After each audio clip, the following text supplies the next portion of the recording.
this update, we have revamped the Synergy system. We have created a new Synergy Anniversary gift. During special anniversaries, players that have built connections will receive rewards via in-game mail. What's more, players that have built connections can obtain Synergy ranking rewards.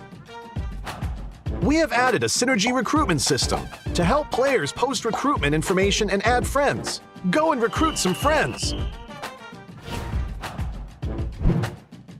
In this update, the number of friends a player can add has increased from 200 to 300. Friends can now be pinned to the list. In order to make it easier for players to use team reservations, we have lowered the threshold for making a friend reservation. The Synergy requirement has dropped from 50 to 5 points. In the new version, reservation info will still be displayed in the chat window. Players can send more kinds of invite messages and view the real-time status of reservations. At the same time, the in-game display for reservation requests is now clearer. Don't miss a reservation invitation from a friend. For Team Up Reservation Chat, we have added a quick chat feature to send Team Up reservations. This will allow players teaming up in the lobby to quickly send common messages. Try it for yourself. These are all the major improvements to the social systems in this update. There is more content for players to explore in the game. If you want to learn more, follow our official PUBG mobile community. Winner, winner, chicken dinner. See you next time.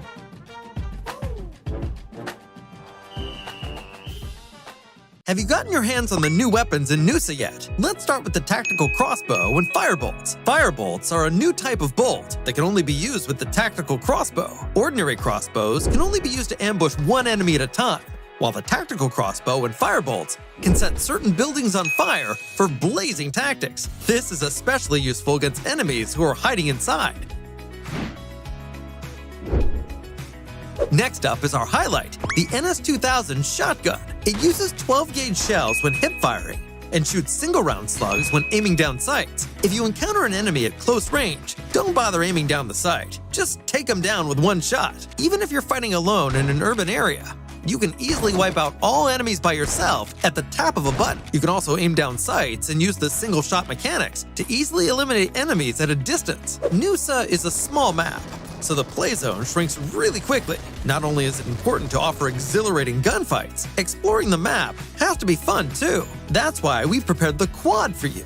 Climbing slopes is a piece of cake with the quad. Now, you don't have to avoid rocks anymore. Ignore the terrain and charge right up to enemies whenever you see them. They won't have the time to react after hearing you. The quad is fast and doesn't flip over easily. It doesn't matter even if it flips over, as it can recover quickly. Call your friends and try it now.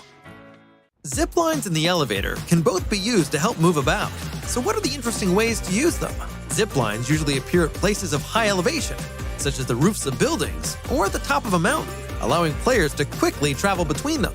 Players can quickly search for supplies and escape the blue zone. When being pursued by enemies, a zipline can be used to quickly get away. It's even possible to drop from a zipline halfway through to catch enemies by surprise. Furthermore, ziplines can be destroyed. Players can use the zipline to quickly reach the other side, then destroy it to prevent enemies from giving chase. Damaged ziplines also make good locations for ambush, as enemies may try and repair them. The elevator can be found in the tallest building of Telepack Town. The elevator can be used to quickly go between different floors. In actual battle, players can use the elevator to quickly get to the roof and to intercept enemies that come up from the lower levels. It's even possible to hide in the elevator and wait for unsuspecting enemies to enter to score a surprise elimination. Ziplines in the elevator are sure to help players out in battle and create all kinds of unexpected situations. So play PUBG Mobile and try it out!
Hey there, fellow PUBG mobile players!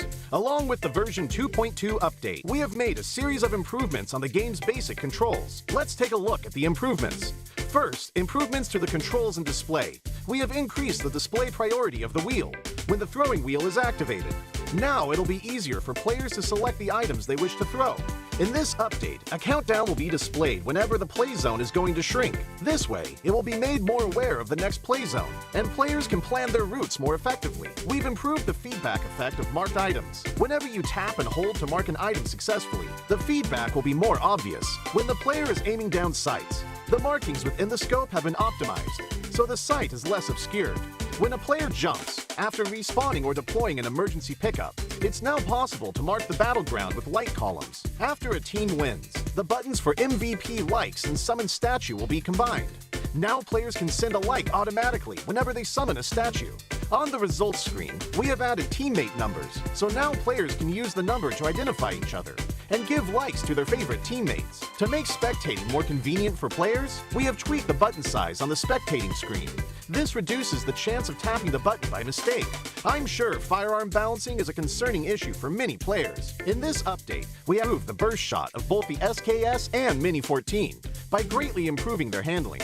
This will increase their stability fired consecutively and increase the damage dealt to enemies. Perhaps these two firearms will become your weapon of choice after the enhancements. For airdrop weapons, we have made some adjustments to the controls and damage dealt to better balance the airdrop weapons.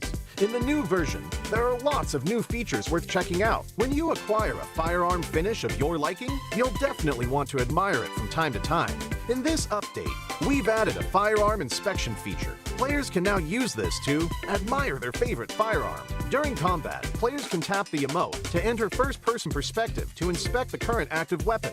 A friendly reminder, never inspect your firearm during combat, or you might overlook the enemies before you. Do keep in mind that this feature is currently only available for certain firearms, but it will be gradually rolled out to other firearms in later versions. The recommended layout feature is one of the many new features. When players customize the controls, it's now easier to apply a custom layout recommended by the system with one tap. We've also added a trunk system. Players can now make exchanges while riding vehicles. Use this feature to exchange supplies with teammates.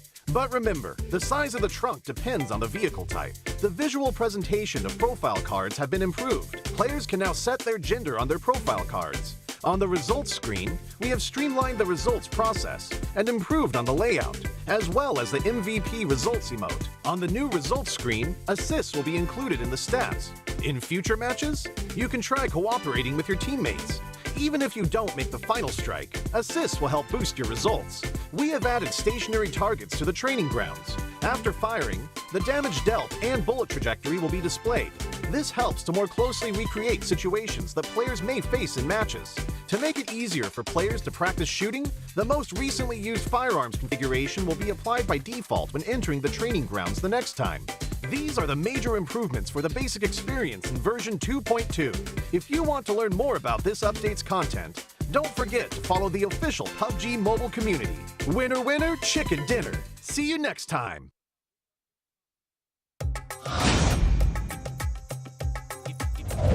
Hi everyone! In PUBG Mobile version 2.2, we'll officially release a new Battle Royale map, Nusa. Nusa is a 1 kilometer by 1 kilometer tropical island. The island is bright and sunny and has beautiful beaches, rolling hills, and dense vegetation. In addition to the natural scenery, it also has many areas that have a unique style and combat characteristics. Without further ado, let's take a closer look now.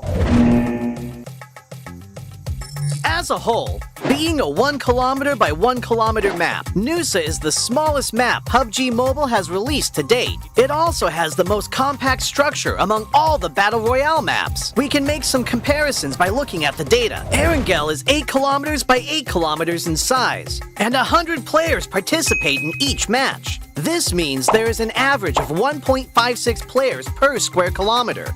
In Nusa, an average of 32 players fight in a 1 square kilometer area. Conflicts are intense, and players will start shooting right after landing.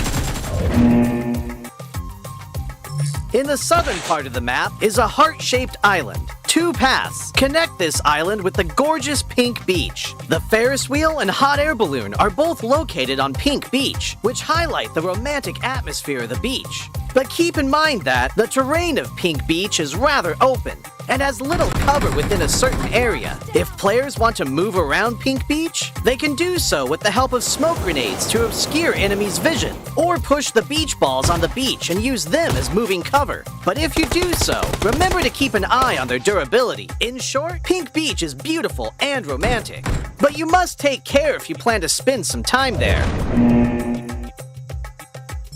Bulan Bay is located in the northwest part of the island, and the coast is quite low there. The cliffs on both sides have a large height difference, and players can move between them with a zip line, utilizing the advantages of high ground. Players at the top can observe where enemies are moving in the bay. Meanwhile, players in the bay need to move around covertly. There is also a cavern connected to the sea in the northern part of Bulan Bay. Players can jump there directly. The cavern extends in all directions, and players can explore this area. In addition to the natural scenery, Nusa also has many urban areas, of which the largest is Telepak Town, which is located in the southeastern part of the map. Buildings are scattered everywhere in the urban area, and close-range street fights can break out at any time. There are premium apartment buildings in Telepak Town. These buildings have elevators that can be used, which adds another dynamic to searching, attacking, and defending in the building. For example, players can set up an ambush in the elevator. By getting in and not selecting a floor, they can then give enemies a surprise when they enter to use the elevator. The rooftops of buildings in Telepak Town are also connected by zip lines, which gives players more flexibility in urban battles. If the zip line is destroyed, it can be repaired with a tactical crossbow. I believe Telepak Town will give players a unique 3D alley combat experience. If you like fast-paced battles and enjoy thrilling shootouts right after landing, you can land at the Science Center at the heart of the map. The design of the modern orbital satellite roof feels really high-tech. The Science Center has 3 floors. Each floor is spacious and contains lots of supplies, which attracts many players to loot this area. As you can imagine, very intense battles will break out between these floors. At the top of the Science Center is a rooftop with a multi-layer structure. Players can look far into the distance from here for a great visual advantage. However, they'll also be exposed as there's nowhere to hide. If you want to land directly on the rooftop, you must check if there are enemies nearby to ensure your own safety. In short, if you're confident in your close-range shooting skills, you're welcome to land at the Science Center. Like the Science Center, Flame Village is also located at the center of the map. The terrain is quite low there, and the village is surrounded by mountain slopes. There are many huts in the village, and there are many places where you can stand on the beams of the huts. Players can climb or jump onto the beams to ambush other players. But there's one thing you mustn't forget. A tactical crossbow used with firebolts can set the huts on fire. This will expose the players hiding in them. Of course, firebolts will burn and deal damage to enemies when they are hit. In addition to huts, there are also brick buildings that cannot be set on fire in Flame Village. They occupy a large area, contain plenty of supplies, and are high conflict areas. If you're confident in your shooting skills, you can choose to land at Flame Village or Science Center at the heart of the map. It'll also be convenient for moving to areas along the edge. Other than the previously mentioned areas, this island also has winding and rugged mountain paths, a shipyard where the whistle roars, a regal resort with wide and open terrain, Sunset Street, which is planted with mini banana trees, Crystal Bay, which has secret rooms, and more. These are all gorgeous locales that can bring players different gaming experiences. After hearing the above introduction, I'm sure players already understand what makes Nusa so uniquely fun. Lots of supplies for fast looting. The verticality of the terrain increases the strategic depth of battles. And the 1 kilometer by 1 kilometer size makes firefights inevitable. What are you waiting for? Gather your friends and enjoy a rowdy vacation on Nusa. For more details, don't forget to follow the official PUBG mobile community. See you next time!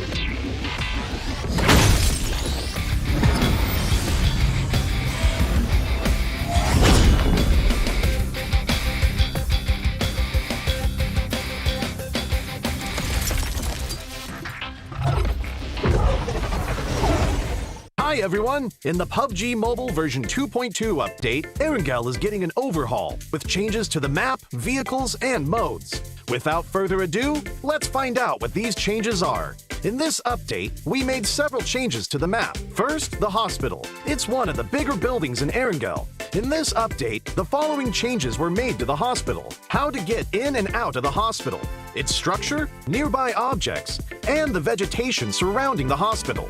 Veteran players should know that some of the fences of the hospital can be scaled to enter the hospital. The ones near the ridges are how most players enter the hospital. Now, 2 spots along these fences will be blown up, and players can enter the hospital area through the gap directly.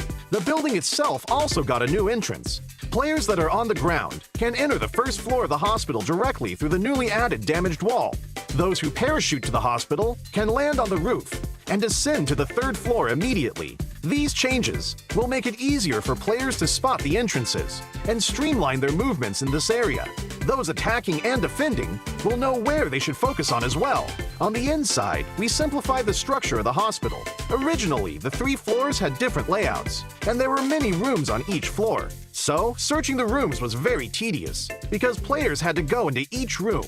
After the update, the 3 floors are now more or less the same. Some rooms are now also connected, making it easier for players to remember and to search the rooms for supplies. As for the surroundings, we also made some improvements. We added abandoned ambulances and ruined medical crates to the areas surrounding the hospital, so now it feels more authentic. We placed some objects at the entrance of the hospital so that it wouldn't be too empty. This gives players heading toward the hospital a covered area to protect themselves, so they are not directly exposed to enemies inside the hospital. Outside the fences on the side of the hospital, we added a new climbable spot. Players can hide here, or they can scale the fence to enter the hospital. As for the fences by the ridge, since there are now 2 gaps to enter the hospital, we've reduced the number of objects in this area to make it more visible. So now, both attackers and defenders can see each other clearly. Further out from the hospital, we've added some new vegetation, so that players hanging around the hospital will have more places to hide.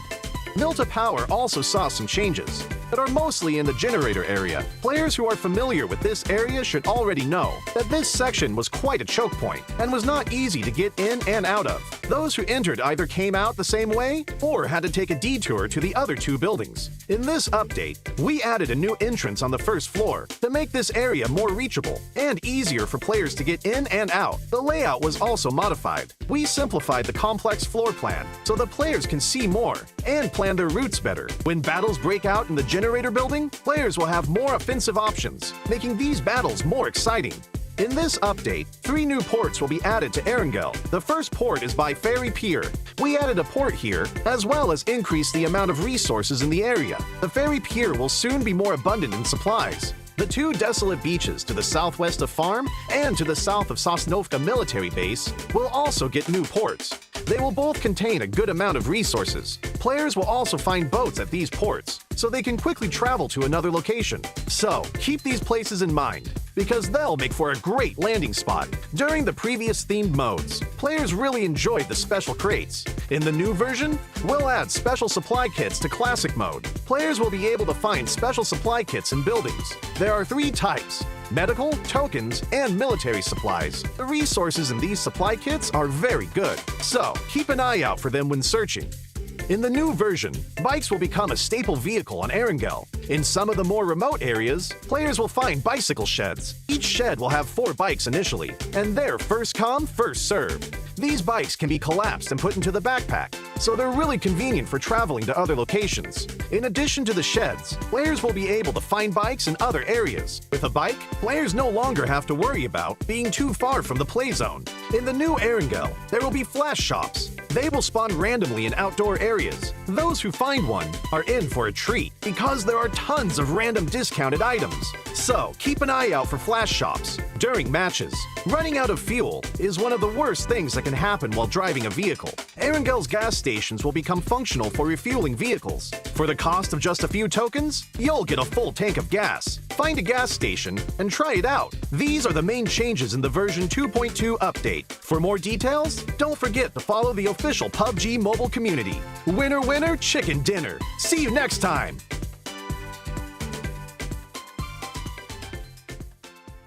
It's here! The long-awaited new Noosa map is finally here. With a size of only 1 by 1 kilometer, Noosa is currently the smallest map in PUBG Mobile. It may be small, but it definitely offers a massive amount of content. Not only are there new firearms, what's more, there's also the highly interactive tactical crossbow. Setting huts on fire and repairing zip lines are not a problem. Speaking of map interactivity, Noosa is simply full of surprises. An elevator that lets you go to different levels of a building, a pool that restores your health, fast-moving zip lines, and crates in the wilderness can all better assist you in drawing up tactics to defeat enemies. Even if you get careless and get defeated, there's no need to let it get you down. Noosa's Super Recall will allow you to respawn once more. The small, fastest-paced map lets you rank up faster. Alright, I'll leave it to you to explore the rest of the content for yourself. Hope everyone ranks up and gets that chicken dinner. The new map officially launches on September 13th. Stay tuned.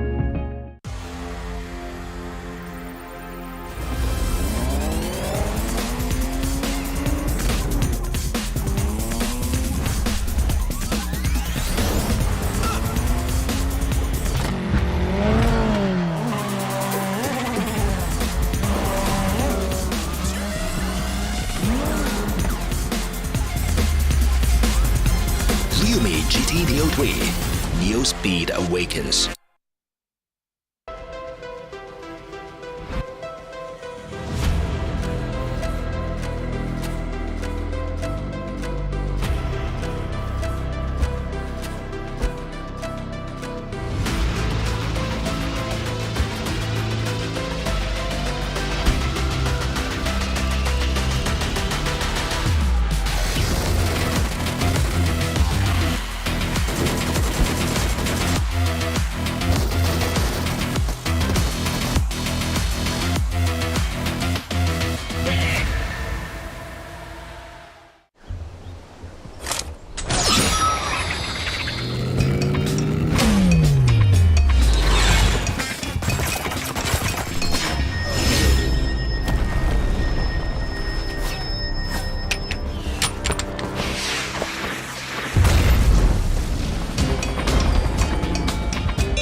Welcome to the PMPL 2022 SEA League. I'm Tajmani, your caster, alone today, but it's okay because we're going to be having a great day, because today would not be possible because for our smartphone partner. We have Realme, the world's fastest growing smartphone brand, introduces its latest gaming powerhouse, the GT Neo 3. So what do you need to know about the GT Neo 3? Well, you need to know that it has the MediaTek Dimensity 8100 5G chipset, which makes playing PUBG Mobile an absolute breeze. On top of that, guys, if you guys are watching us on YouTube and Facebook, we also have another one, our live streaming partner, TikTok.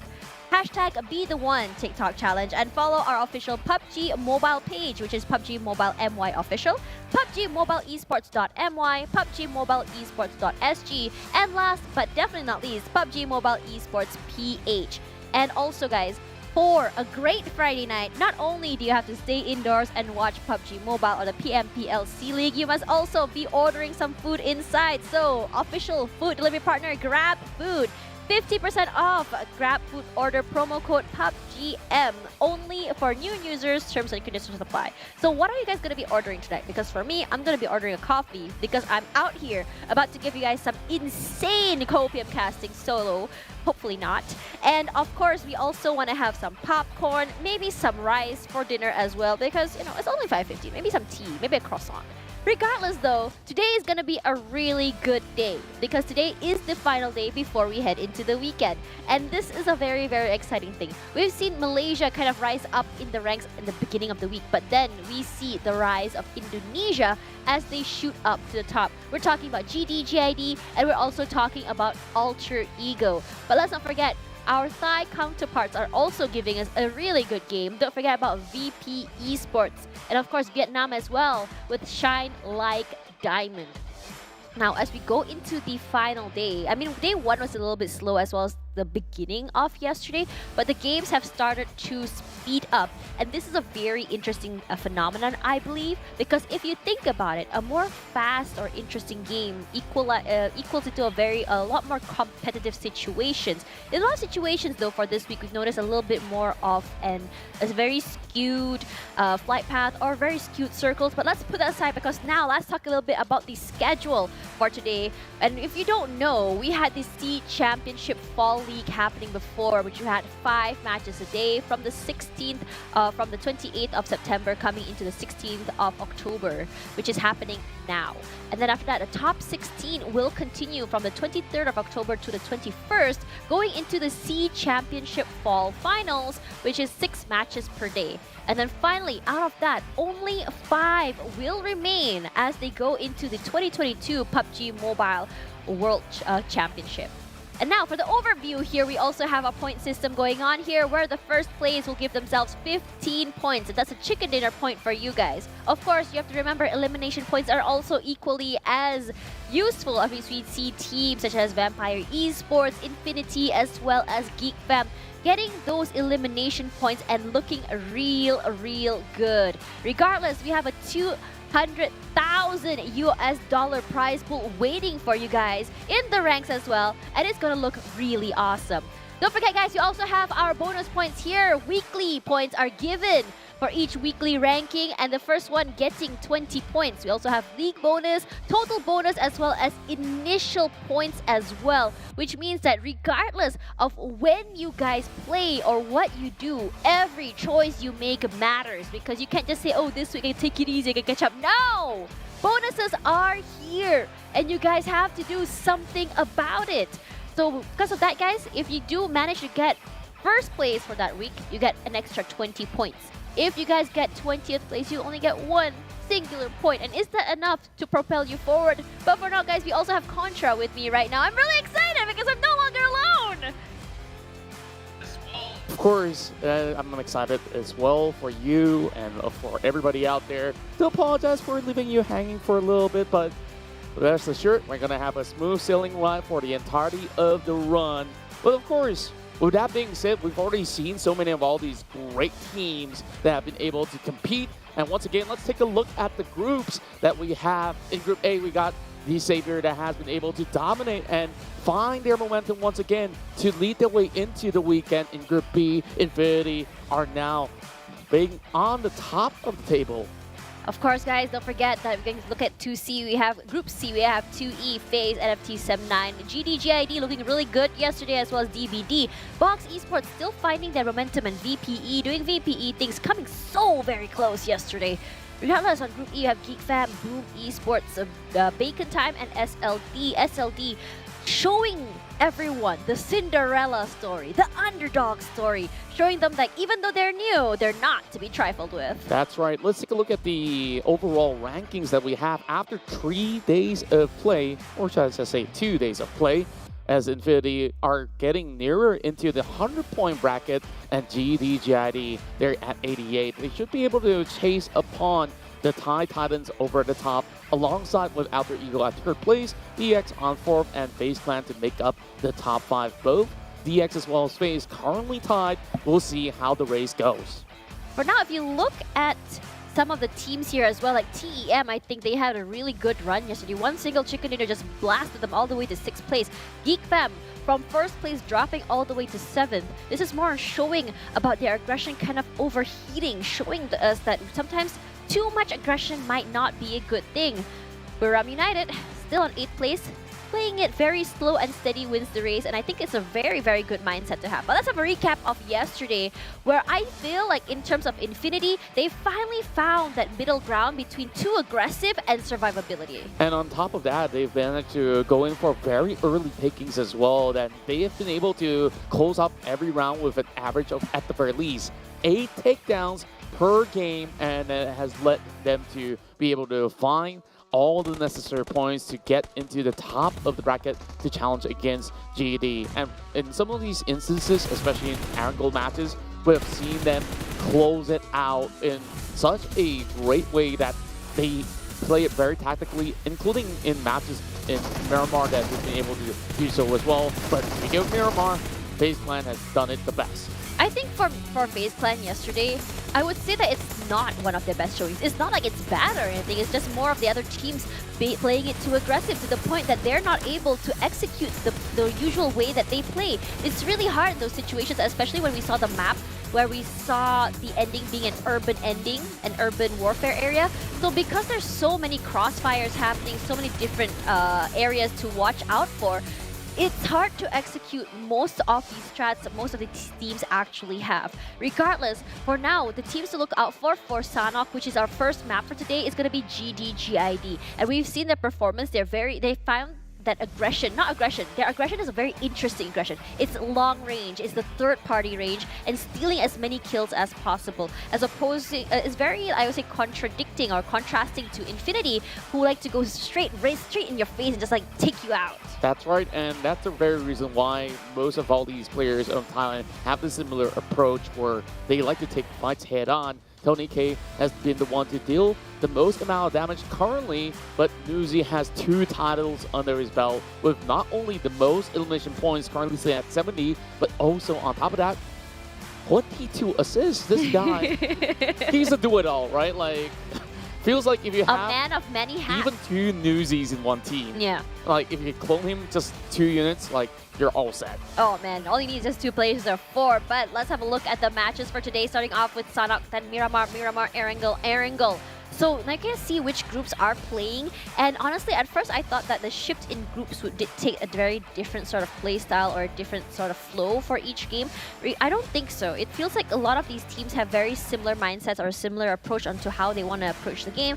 So we're not really having a lot of slow maps except for Sanhok, which was what we saw yesterday. It's very contrasting to day 1, but I think today might be another day that everything's going to change once again, because this is day 3 of week number 2, which means that a lot of teams have had time to prepare, change up how they play, and one of those teams that we've seen the most contrasting change has been team, I think it was ShineLikeDiamond, Geek Fam, as well as Infinity. That's right, and overall when we look at the groups that are playing inside of Sanhok, I believe that there's still very high firepower that has to be offered by the squads that are going to be involved in this matchup.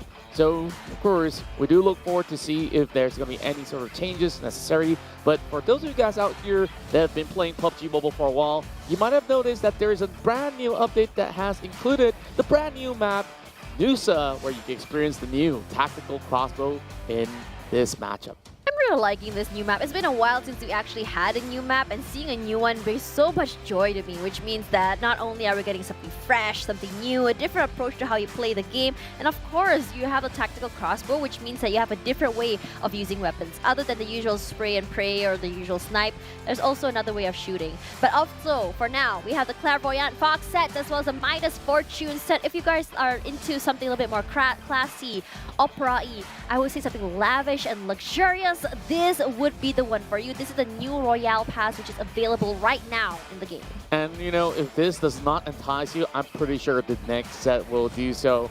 I believe you and I will agree on this, because upcoming on your screen next is also something that... It's a really, really cool set. It's the ultimate set! Exactly. And of course, that's the Spectral Swan and Cosmic Inquisitor set.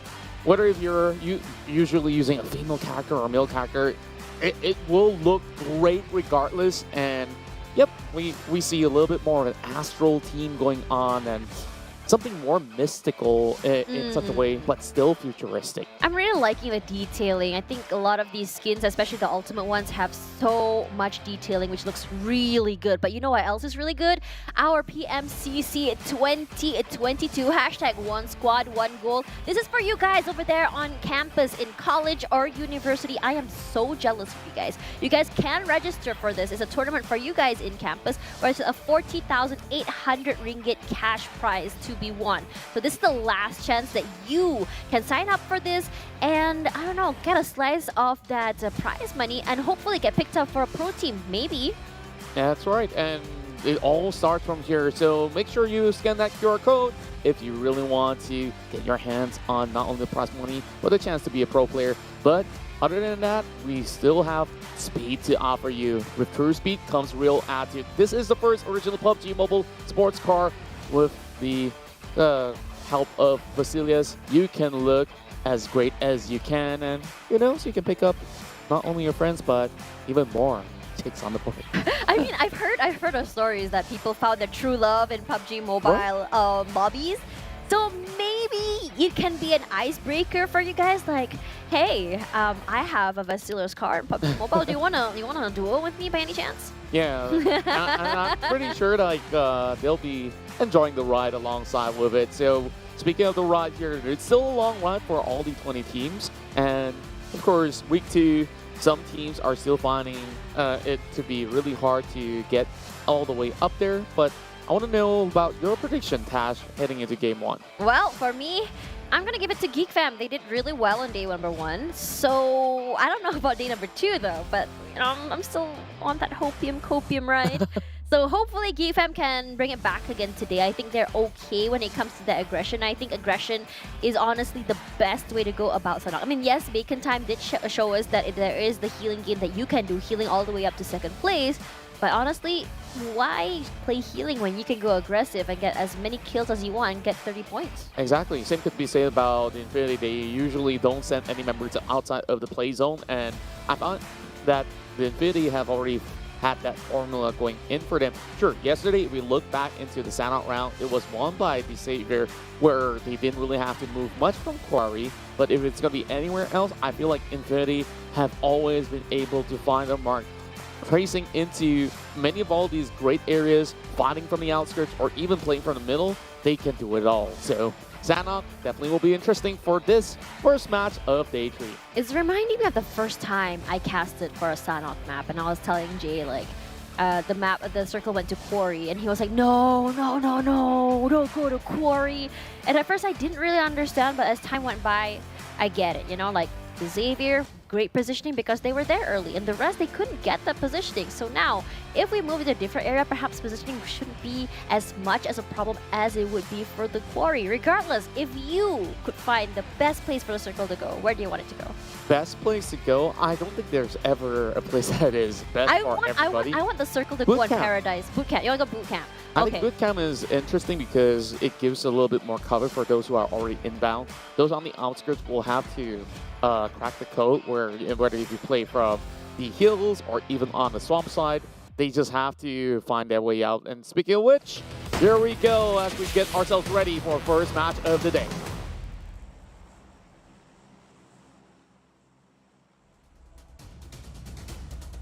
I think boot camp circles, we've seen it.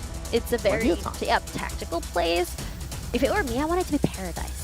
Paradise Resort is also a really good option. It is, but because of the CQC probability that could happen, because it's a big building, and in that situation, everyone has to get a room with each other, right?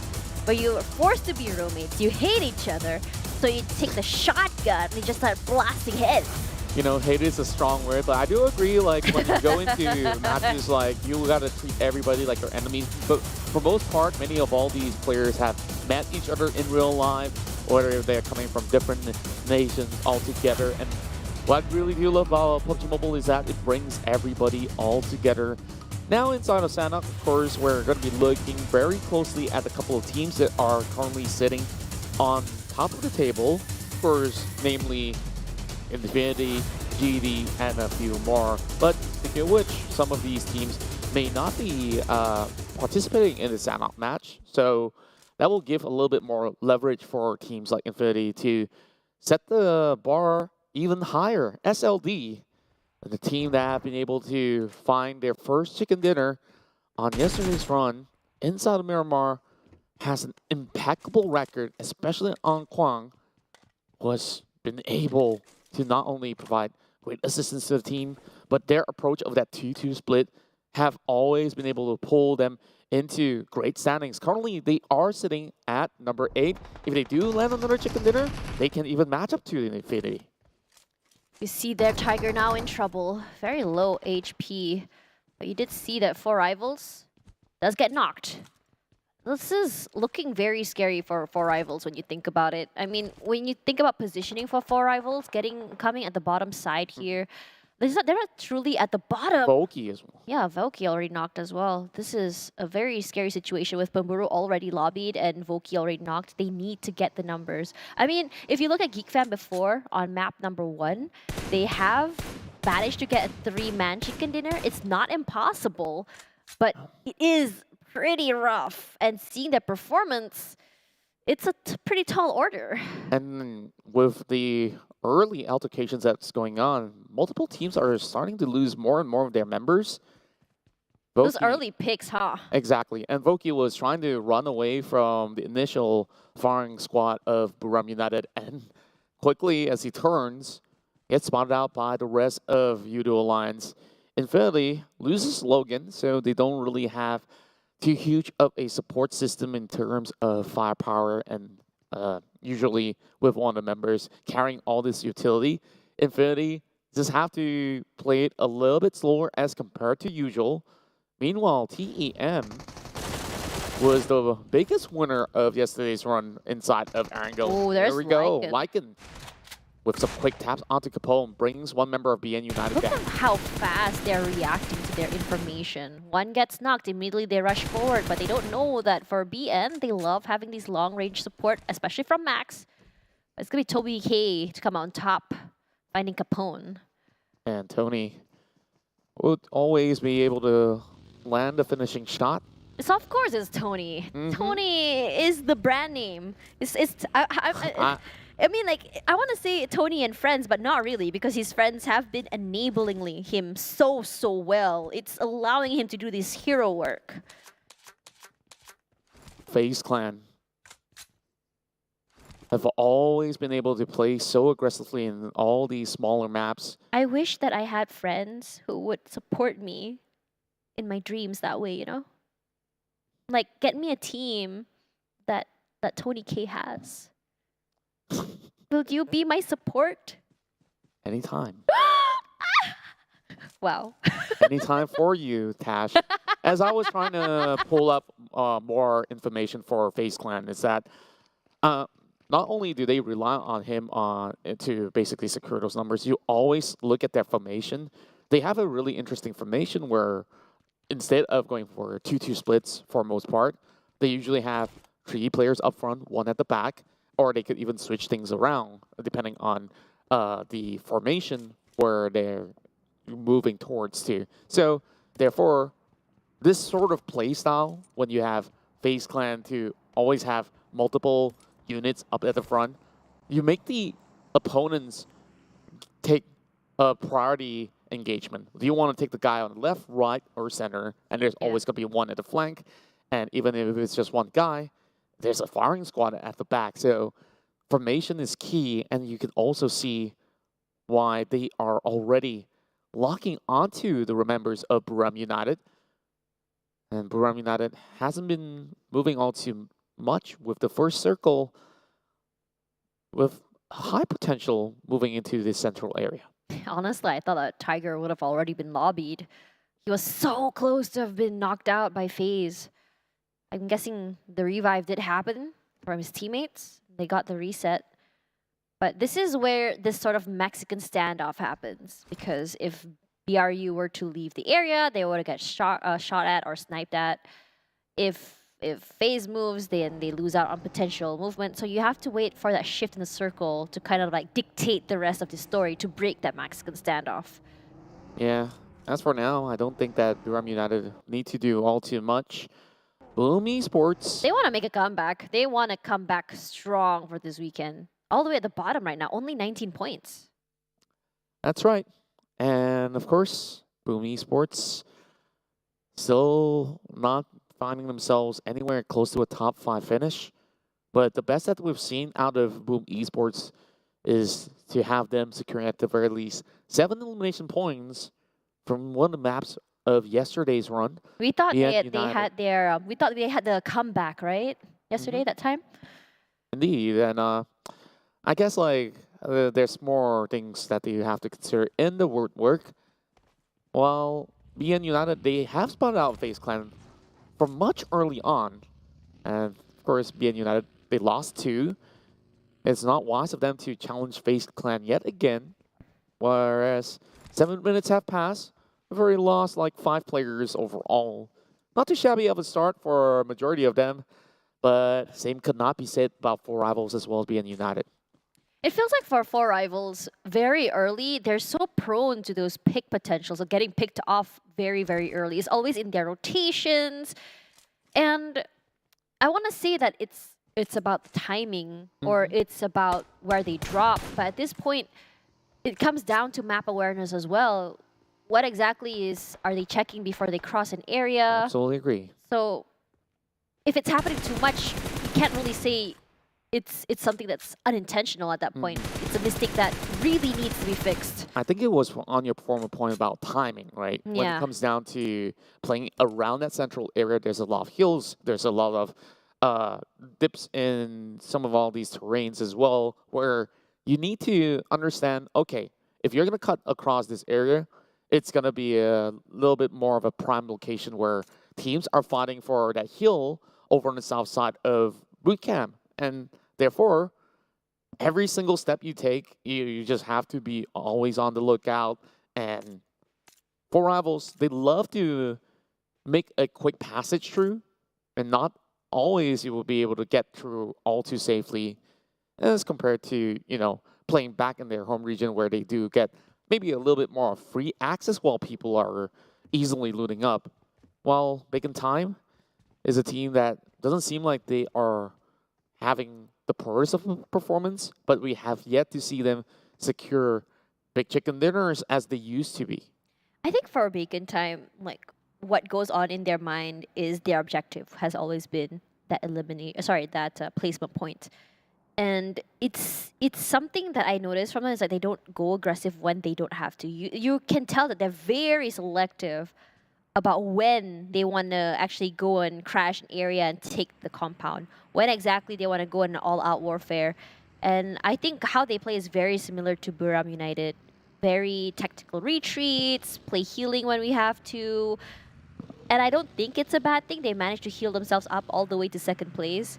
But at some point, you also have to question, like, are we missing out on all these free elimination points? Yeah, and on top of that, I feel like this week's playstyle coming in from Bacon Time is a little bit more individualistic. Yeah. Whereas if you compare to teams like TEM, you know that they always work in tandem. Like, whether it's a 2-2 split going on, whether it's all 4 together, it has worked out so well. And after that chicken dinner yesterday, now they're in the top 5. Before that, they were also in similar standings as compared to Bacon Time. Now, with Circle all shifting into a new planes, it will eventually move in towards the southern corners, right across Painan, Tambang, as well as Ruin. So, good news for Geek Fam, Bacon Time, as well as NFT. They'll be the ones to gate everybody else from making their approach forward. I'm having a feeling that the circle would be toward the northern side of the southern island. That's what it looks like right now. I wouldn't say it's a very usual thing to happen, since for some reason this past 2-3 seasons has always been on the smaller island on top side or the main island. Regardless, it's always nice to have a different island altogether. And one thing that's really tough about Sanhok is trying to figure out where exactly the circle is going to go toward which island. That shift is just so rough, especially as you have 3 breaks in the island with the water.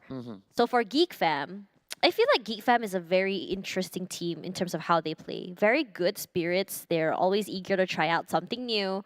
And I'm really liking the aggression for them. But sometimes they're also very prone to that overheat, especially as you go into a new map and then they start really, really aggressive early, and I can tell already, like, oh, okay, that is definitely an overheat. To add up to the aggression, now they found themselves a care package with AWM. I think this really supplements Snipes a whole lot more. Oh, yeah. It's perfect for him.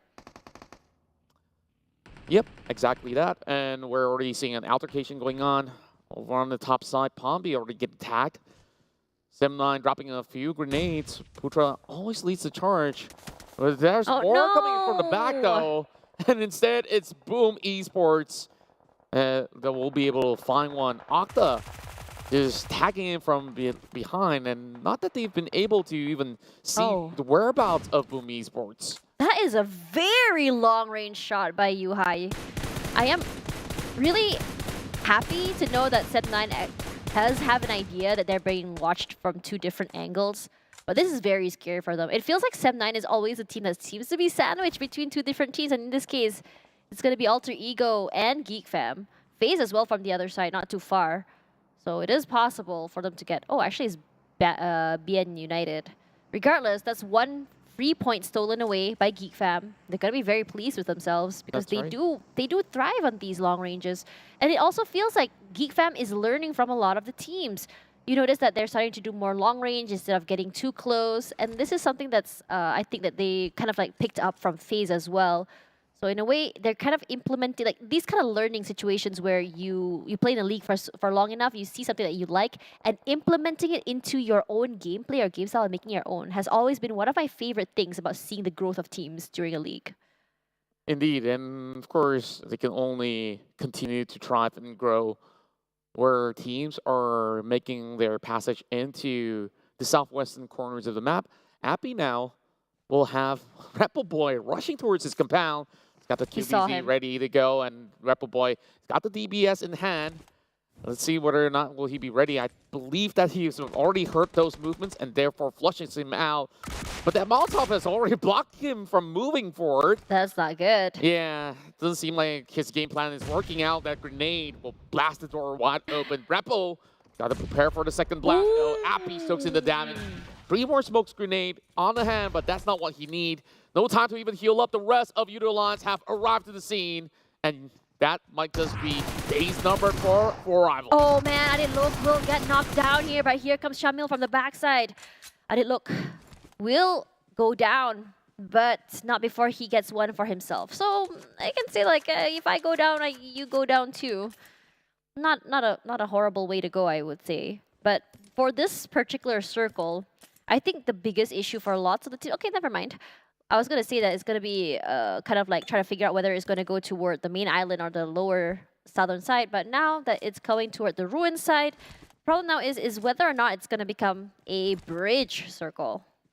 Well, I don't think that is going to go over on the bridge. When you look at the areas of play, there's about 50% of water covering into the whereabouts. So most likely it will end up in the areas of ruins.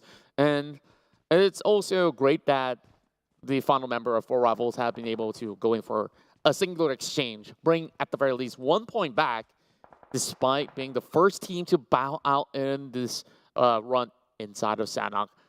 The Ego Esports have not really make any drastic measures towards their approach. And just look at this hill, 4 teams just all around the corner.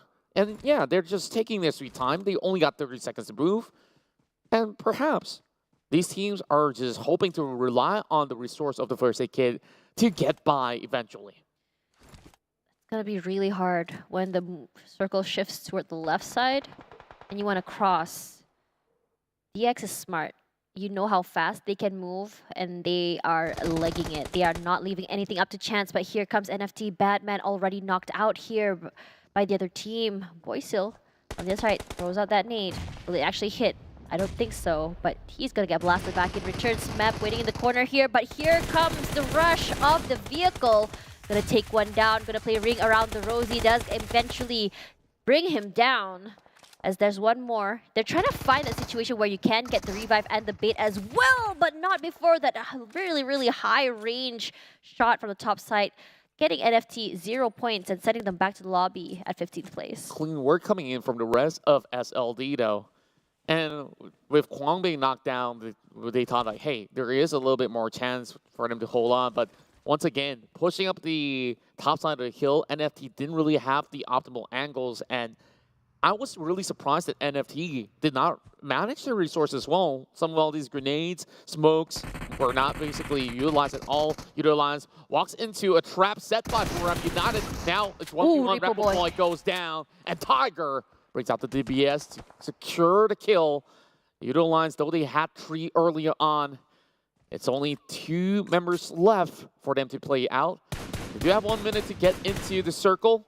But Shamil, they want to pry open the can of worms against Buriram United. Tiger still overlooking from the hills on the sniper's nest. Shamil's now stuck by a tree. And in Hope the he has blue smokes zone. to get by. Yep, and in the blue zone as well. Regardless, this is all just pick-off potential. Let's look at Sem9, 3 gone. We noticed that it was 1 gone at first and then another 2. Same goes for Baonam, same for Yoodo Alliance and BRU. It's a situation that you don't want to be in because, I mean, not getting wiped out is always a good thing, but at the same time, as you go toward the last circle, this is where firepower and manpower really matters. Now for DX, just now we saw them quickly reposition straight into the circle. I think that's one of my favorite things about DX is that they waste no time about trying to get into the circle. They see it move, immediately they're just gonna leg out. Regardless, look at how many teams are oh my god. Looks like you're absolutely correct. I can't believe it. I'm cursed, yo. I am so cursed. Well, I guess this is a really difficult scenario for everybody else. But the good news for Potato, he's the only one over on the northern side. Depp, the only player out of Sem9 trying to survive by the bridge, but all the attention is brought forward to the Tigers. But honestly, how do they even play this? This is something that we don't see every day. And I guess you got what you wanted, that 1% of luck. You're already using it. I'm oddly lucky today. It happened today. I was playing some rock, paper, scissors in the game. Apparently, it's very rare to win, and I've been winning that. But speaking of that, it's been Lycan winning against BRU. BRU in a tough pickle right now. Lycan nearly gets knocked out here. As we do have Tiger rushing up forward, he needs to rush and get those kills before he can actually revive his teammates. Tony K going, he didn't go down actually. Oh, he did go down, but it's going to be easily picked up here. MR5 ready to back out his teammates. Lamborghini throwing a lot of bullets to the side of FaZe, but the fire back is really tough on him. Indeed, and FaZe Clan currently surrounded by multiple teams. Across the ruin section, there is bound to be multiple battles that will be happening from here on. Geek Fam finding it hard to defend their hometown. It's going to be Octa yet again. This time he finds two of the Savior, and he will secure a kill immediately. And take a look at Lambo and how aggressive he goes. Still seeking out members of the side of FaZe Clan. Instead, Frankie gets shot. But Lambo, he runs for his life. There's not much time to book out. Only 1 minute left for everybody else. FaZe Clan now secures 5 total points in the skirmishes, but they're having their backs against the blue zone. You could even say against the wall if you will. Oh, and MR5. Lambo, he finally gets one as he sees MR5 running in the smoke. And cooking up that nade, eating up too much damage right now. Lamborghini is just taking advantage of that blue zone. Lycan eventually does go down, but so does Lamborghini. Rabiz is just trying his best to get the reset. Throws out that smoke just to give some breathing space. But as for Lycan, I don't think they'll be able to pick him up because it's going to be Ventures and Tony K all alone. Rabiz, he's in the button there, but look at Yummy. He is trying his best to put as many shots as possible out, but his teammates already knocked. It's a bit of a tough situation here. But as for FaZe, they're just like, okay, we have a vehicle, we can just quickly leg it inside. But Ventures, you're running straight into Boom Esports, but Yoodo Alliance is probably dominating. Oh boy, he still will be trailed by all these flurry of bullets sent towards him. Octa just have everything going well for him, though it was just a few elimination points, but Boom Esports this time have one of the best runs possible. 4 elimination points to book out, and they are nearest to where they need to be on that circle. Let's see if it does skew back down towards the south side where the majority of the players are. But take a look at this. It's only Boom Esports as well, Sem9 that gets the circle, and everybody else will have to sink or swim. This is really terrifying because it looks as though everyone, like us, was predicting the circle would be at the southern island, not the top side. This ping pong circle trend seems to be going on since yesterday, but look at the damage coming in from Damrood. nearly knocking out a player from 2E, and Damroon is just not done. He sees any player, he doesn't care. He's going to be shooting. He doesn't care if he's taking 3 or 4 different teams at the same time, so long as he can get those points. And I think it's really great for them to have this mindset. But Sozip will be the one to fire back. Gets 1 knock. Will he get 2? Micah fires back. Sozip nearly falls down there. And I think it's going to be no problem to get the resets. But you do notice there's one team right beside them. It's going to be 2E. Ego Esports still having 2 members left, though. They are all by the blue zone, and everybody else just once again is cracking their heads, trying to figure out, is there any other way into this mess? I believe that the ones with the first 8 kids will be able to at least buy a little bit more time for their own team. Yuhai gets 1 out of bacon time, and Geek Fam, they should be able to gatekeep some of all the other players, though they are in the blue themselves. Octa again and again, they will wipe out the rest of the same. Izzy, very, very aggressive, does find Bevy. There's one more insight to worry about. Regardless, TEM taking their time playing ring around Rosie, and they still get noisy in return. This is great for him, but his HP is quickly depleting. He needs to heal as fast as he can. Mormon on the other side as well. But for now, look at Damroon. His aggression comes through. He does get 1 by VR eventually going down first. Not a great situation as Geek Fam, 8 eliminations, but 10th place. And it's not too shabby after all with 8 elimination points, but the final knock, that point will not be counted in because he got taken out first. That's unfortunate. Yeah, and that's all that they could possibly get. Alter Ego managed to swim across, though. Now they are under the bridge, and I think this is possibly the best play that they could come up with. Alter Ego, so long as they hold out well, they should be able to get the chicken dinner. They're already keeping an eye close onto Octa of Boom Esports. Boom. They only got 2 players on the other corner. Couldn't seek out the other 2 players out of Boom. Seems like Yummy's hiding over the back of the tree, and that will have the rest of Alter Ego hiding in plain sight. I really like where Yummy is positioned. I think it's great.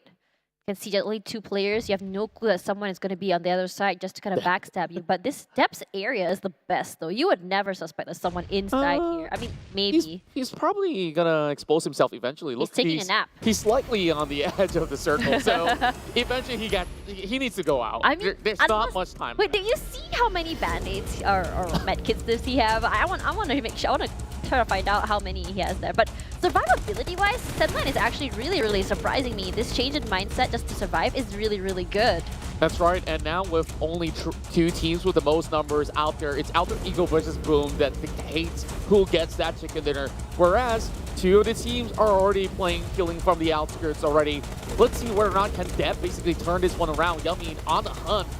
You know that they're going to be right underneath the bridge, and they will be able to find one. Fnatic goes out first, and my goodness, they managed to clip Potato in the smoke. Look at where. Oh, eventually does go down here. 0 eliminations, 5th place for Sem9 is really, really good. Yummy pushing up forward. This aggression is going to be rewarded for him as he does eliminate Alter Ego with 1 elimination. This is a very aggressive Boom Esports and a very, very different, but Mormon playing the healing game, but he's running out of medkits right about now. 3 left to go for him. As for Boom, still 4 players still intact. Tunny, 2 as well. It's not going to be long now before they have to go. Who is going to heal up first and who is going to not is the question here. It's a battle of the wits, the healing, the pressing considered button. Just about resources. Gatuni should be the first one to go, and TEM will come up on 2nd place.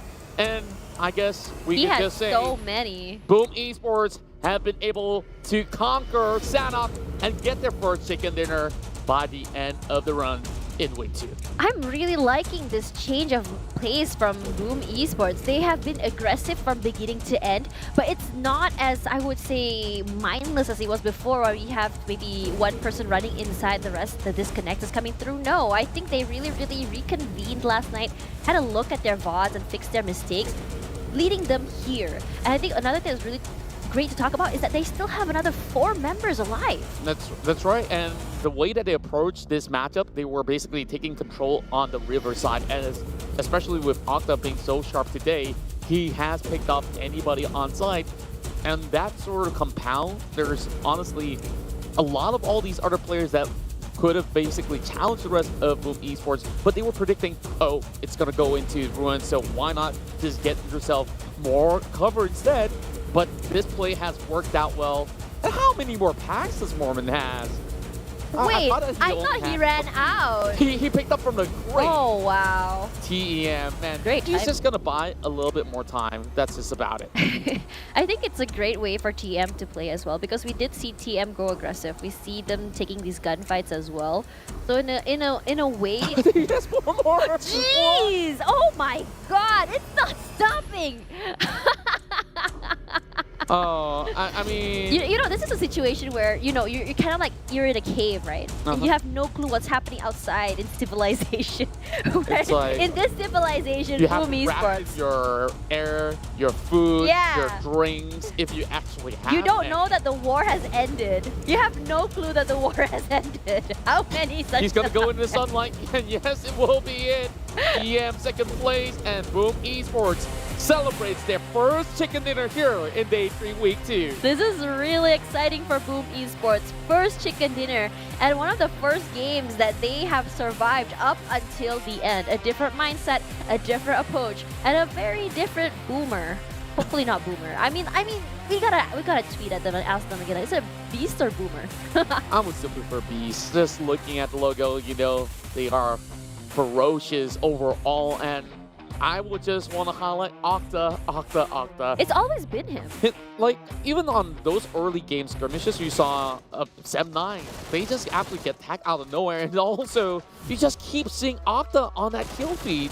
It's just amazing how much he has done in this particular map. I won't be surprised if he does get the overall MVP inside of Sanhok, but SLD, just look at them on how they've managed to manhandle the rest of NFT and just leaving them no chance. They moved into that small hut and they didn't even manage to pick them off. You start seeing these Mexican standoffs that happen in this particular matchup as well. It's a very interesting situation because the circle was ping-ponging and suddenly you have no clue how exactly are you going to be moving. There's a lot of terrain to worry about, a lot of different corners and buildings as well. And I have to say that for Geek Fam in this particular run, it's one of the highest elimination points we've seen, even though they did take 10th place. That's right, and I guess like for most part, many of these teams were still left alive. It's all about the ranking points, sure, but they have taken out a lot of all the other players out there. So with those elimination points, it's not too shabby for the team. And Boom Esports, after they figured out the rest of Alter Ego under the bridge, yep, it was already theirs. They don't really have to wait too long. But of course, TEM, they did what they could to secure a second place finish.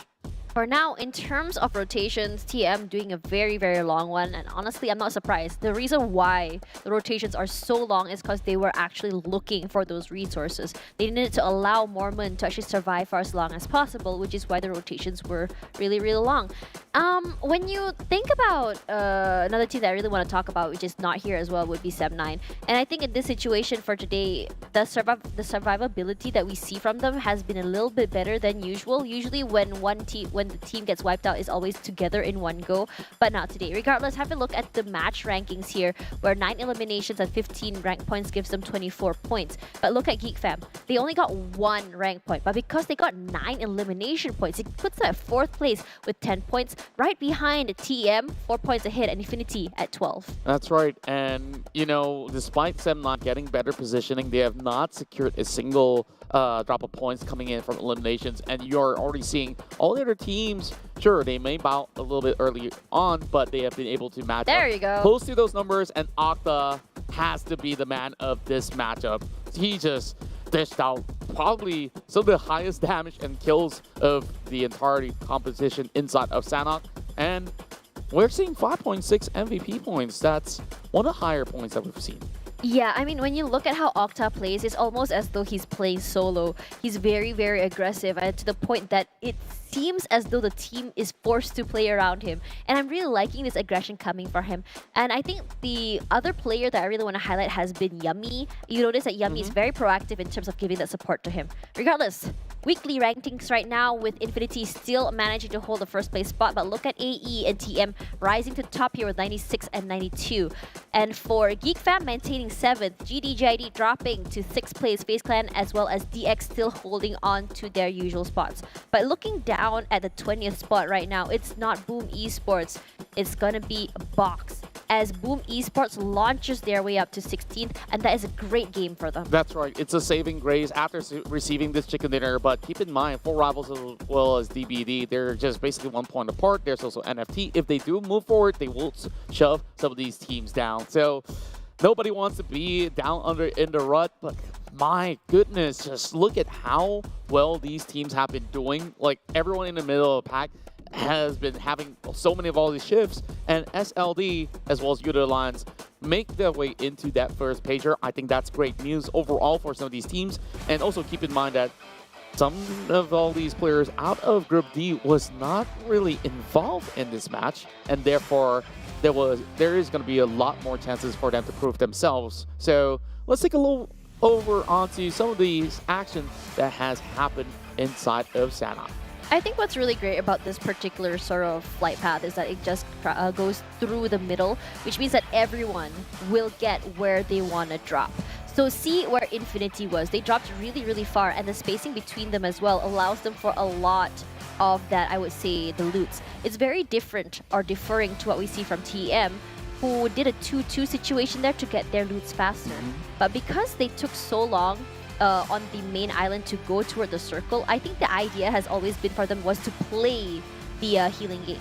And just keep an eye out on Boom's positioning. This is where they farm most of their numbers, and they're blocking everybody else from making their safe entry into the northern portion of the map. And you see every other names out here, like FaZe Clan, Bacon Time, everyone else is just kind of stuck with nothing much to do. Geek Fam was the one in the middle of it all, and therefore that's where they farmed their 8 elimination points. On top of it, while they eventually took a swim into the island, they only had Octa being the last one to approach. But out their Ego, this looked to be quite a decent area of play at first, but keep in mind, they don't really have land to cover themselves with. So they're all stuck underneath, and you see the rest of Boom would be able to rush right in without much of a worry. Razy as well as Yummy taking the forefront of all the action, and that leaves only Mormon behind by the end of it all. We absolutely hope that Depp could have actually changed things, but coming in with 6 points for himself, not too shabby for Sem9.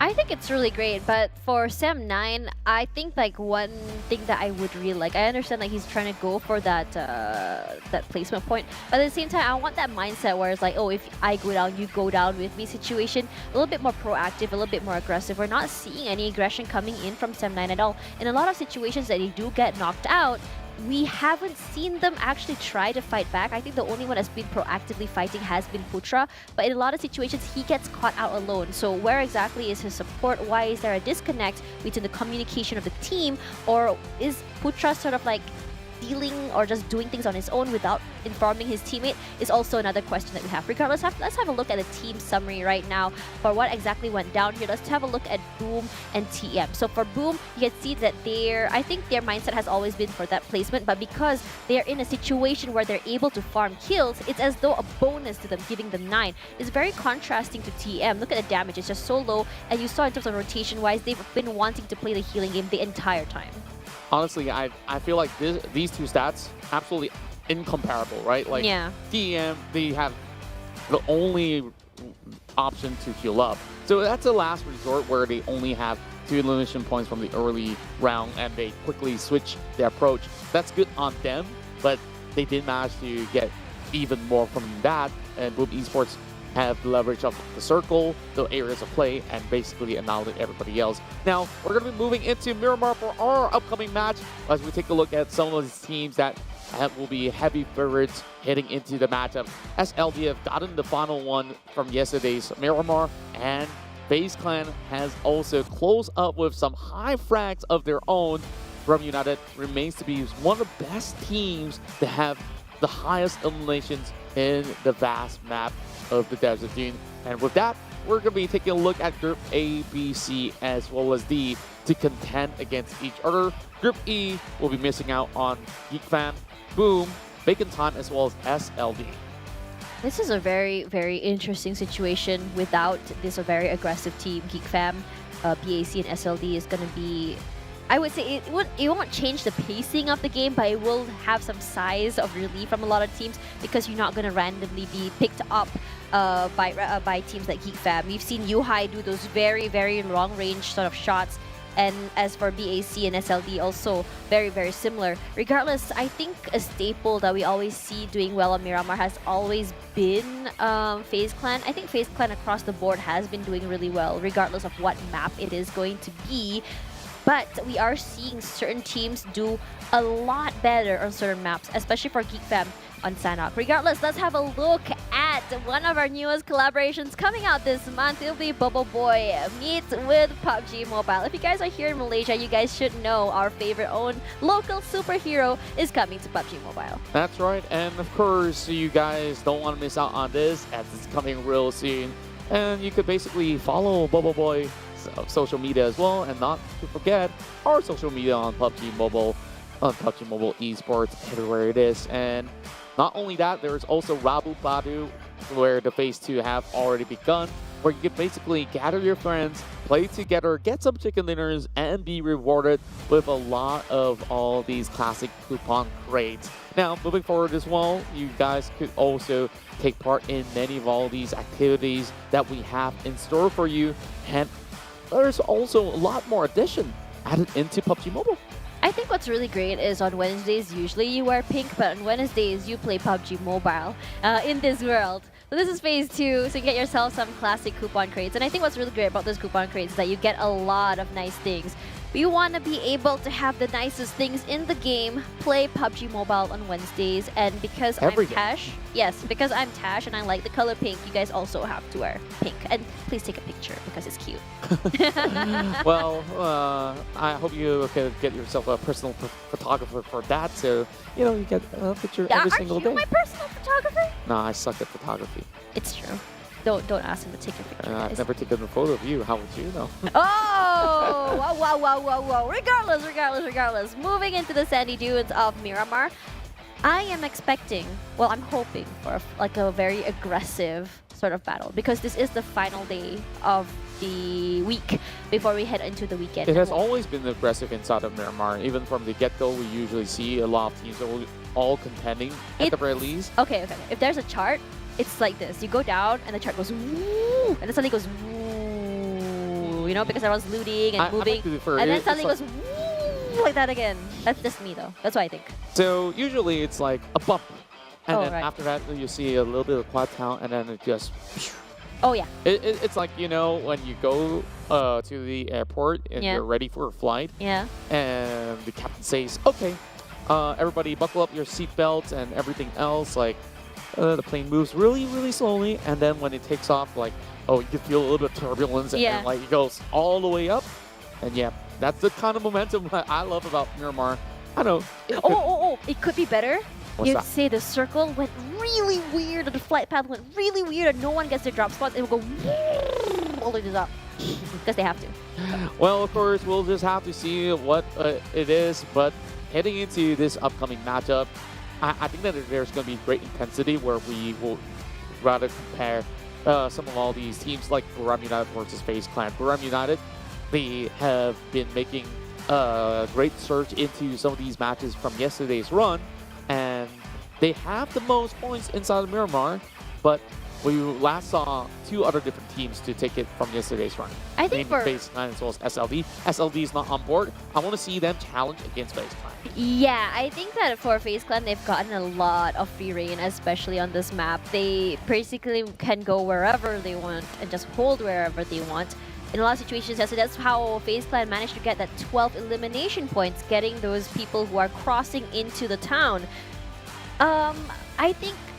I think for a lot of teams, like, I'm really looking forward to see more from them is 4 Rivals. I think for 4 Rivals, like, they're not at the very bottom of the ladder, but it feels like they're just getting picked off so very early without a fight. And I think that is why I want to see more, especially just to bring back those glory days where, you know, 4 Rivals were the underdog and surprising everyone. I want to see that team again. Sure, they may look as if they were the underdogs right now, but then again, like, no, I mean, back then. Yeah. Back in the days, sure, but I think like it's been glitz and glamour for the past couple of seasons. When we look at how Miramar is structured in a certain way, there's a very good reason why places like St. Martin, Minas Generalis, Picado, Graveyard, Power Grid are basically the main areas of play, because teams who usually take control of the center stage has the best of rotation. For teams like 4 Rivals, where you're taking up north into Crucible, if it goes down south, like, you just have to fight through so many other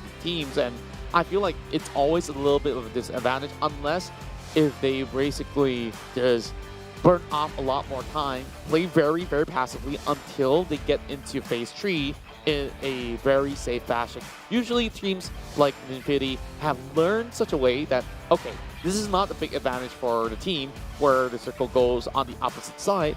They will take it slow, and they should take a playbook out of that.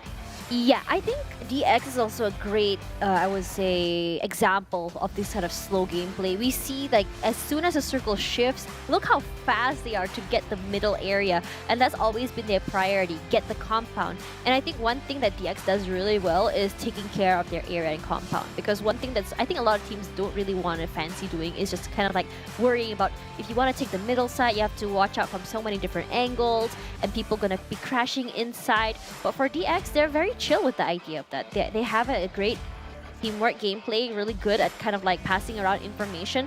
So I think it'll be really good for them if you think about it in terms of how they play that. Another team that I really like seeing as well has been Vampire Esports. I think their tempo this week has always been going in an upward motion. It's not really kind of like going up, down, up, down. It's not very dramatic, and it's very, very consistent. Some kind of similar to what I see from FaZe. But one thing I like about Vampire Esports more than I did like about FaZe is that their aggression coming through. It kind of has like those vibes, the same vibes that we get from Infinity, but it's a lot more controlled, I feel. And it's to the point that we are seeing them actually survive toward the end. So I'm really excited to see where exactly we'll go. But you know what we're going to be going? We're going to be going to our talent prediction, because I am going to go for Vampire Esports. I think, like I've said, a lot of great words about Buriram United. Overall, it's a very stable team. Yeah, They're not always the flashiest for sure, but we've seen a lot of great plays from C-Sky only, Tiger. These are the main players to look out for if you guys are looking into Buriram United overall. Vampire Esports, sure, it has been a rocky ride for them, but when they do strike hard, it feels like they will win multi-million dollars. Yeah, I think that for Buriram United, they are, I would say, an empire, and it really shows in terms of how they play, how they conduct themselves. In a lot of situations, their rotations have been pretty fast, especially with Kengzo in the team. We've seen some really great plays, especially with him as the IGL. And on top of that, I think that for Buriram United, they're very, very not just controlled in terms of how they play. Look at how exactly they get the cross, or how exactly they manage their areas. In a lot of situations, for Buriram United, maybe they didn't really get those chicken dinners, perhaps because of location-wise or circles. But if given the win conditions to them, 100% they will take it and they will hold on to it. Exactly that. And of course, with so many of all these different approaches being brought forward by certain teams, also keep in mind, teams like TEM have been just going on a streak from the past couple of days. You just see them not even falling off very early in those sort of matchups. TEM, despite having challenges on that pass round inside of Sana, they got themselves second place, and just on the final match yesterday, a chicken dinner. So if you're going to look at a trend of trajectory, they have never had that dip of performance for quite some time. So hoping to see even more from the team. Now with 10 seconds left, hope you guys are ready for our first matchup inside Miramar as we approach match 2 of the PMPL Southeast Asia Championship.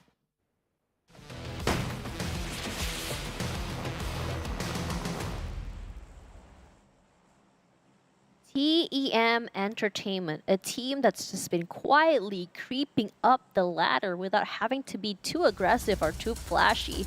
One thing about TM I've noticed is that they have these really interesting rotations. And I really like the way that they take their time in all of these rotations. Either they just take their time to avoid as many teams as possible for survivability, or the way they take fights. It's always been very, very nice to see them. Regardless, for flight path, we're skewing toward the left for Buriram all the way down to Los Higos. Means that those who want to go to Campo Militar, Tier, Bronca, El Azhar, Impala even, gonna take a little bit of a walk, and I can kind of predict that Chumacera, Pacado, Power Grid, Los Leones is gonna be kind of packed. Well, I would assume that they would prefer not walking if Or they if can possible. get it. Oh, I want to see someone fight for a car and then get run over. It happens all the time, but I love seeing it. Yep.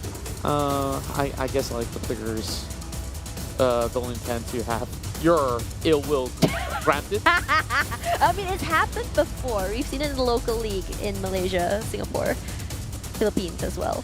So, you know. And so far, I've been kind of cursed this past few days. Everything I say seems to be coming true.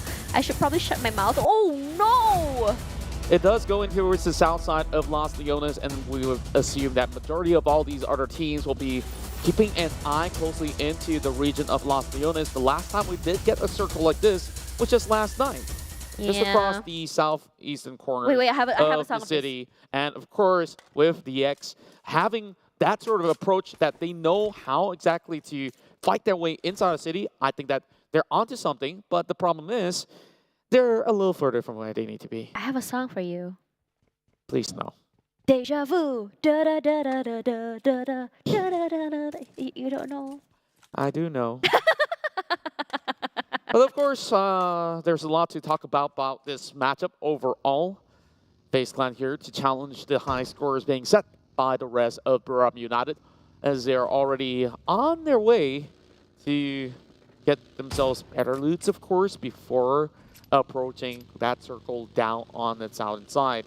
Now, Buriram United, they found themselves a couple of these scrap loots. They will eventually have to get to the city first before taking those fights. They did spot out members of Four Rivals, if I'm not mistaken, and Vampire Esports will be getting themselves a lot more of these vehicular options, and being around that Graveyard Municipality area would be quite optimal for them, so long as they take control of this sector.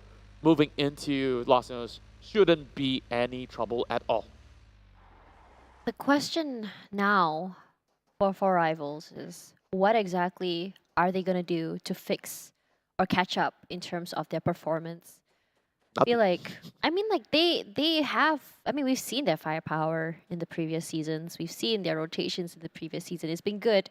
But if you are a momentum-based team and the only thing that propels you forward is momentum, this is when you need to figure out, if we need momentum to propel ourselves, how do we ignite the fire of momentum? As for Bao Nam, I don't know why, but I'm really enjoying their performance. They are a team that's just like... They're just an exciting team They're to so watch. exciting team to watch, yes. Like, especially from Silence. Literally, like the name says, he's always been in the backside getting those backstabs in terms of his flanks or playing long range in the back and helping his team in terms of support. He's your teammate that you know you can trust to give you cover if you want to play aggressive. Indeed, he does have all the actions doing the talking. And if you want to do exactly the same, go ahead and register on the QR code if you are interested in the PUBG Mobile Campus Championship 2022 that offers 40,800 ringgit. And that is a qualifier for the PMNC 2022 as well. I have a question to ask you. So we've been casting this for several years now.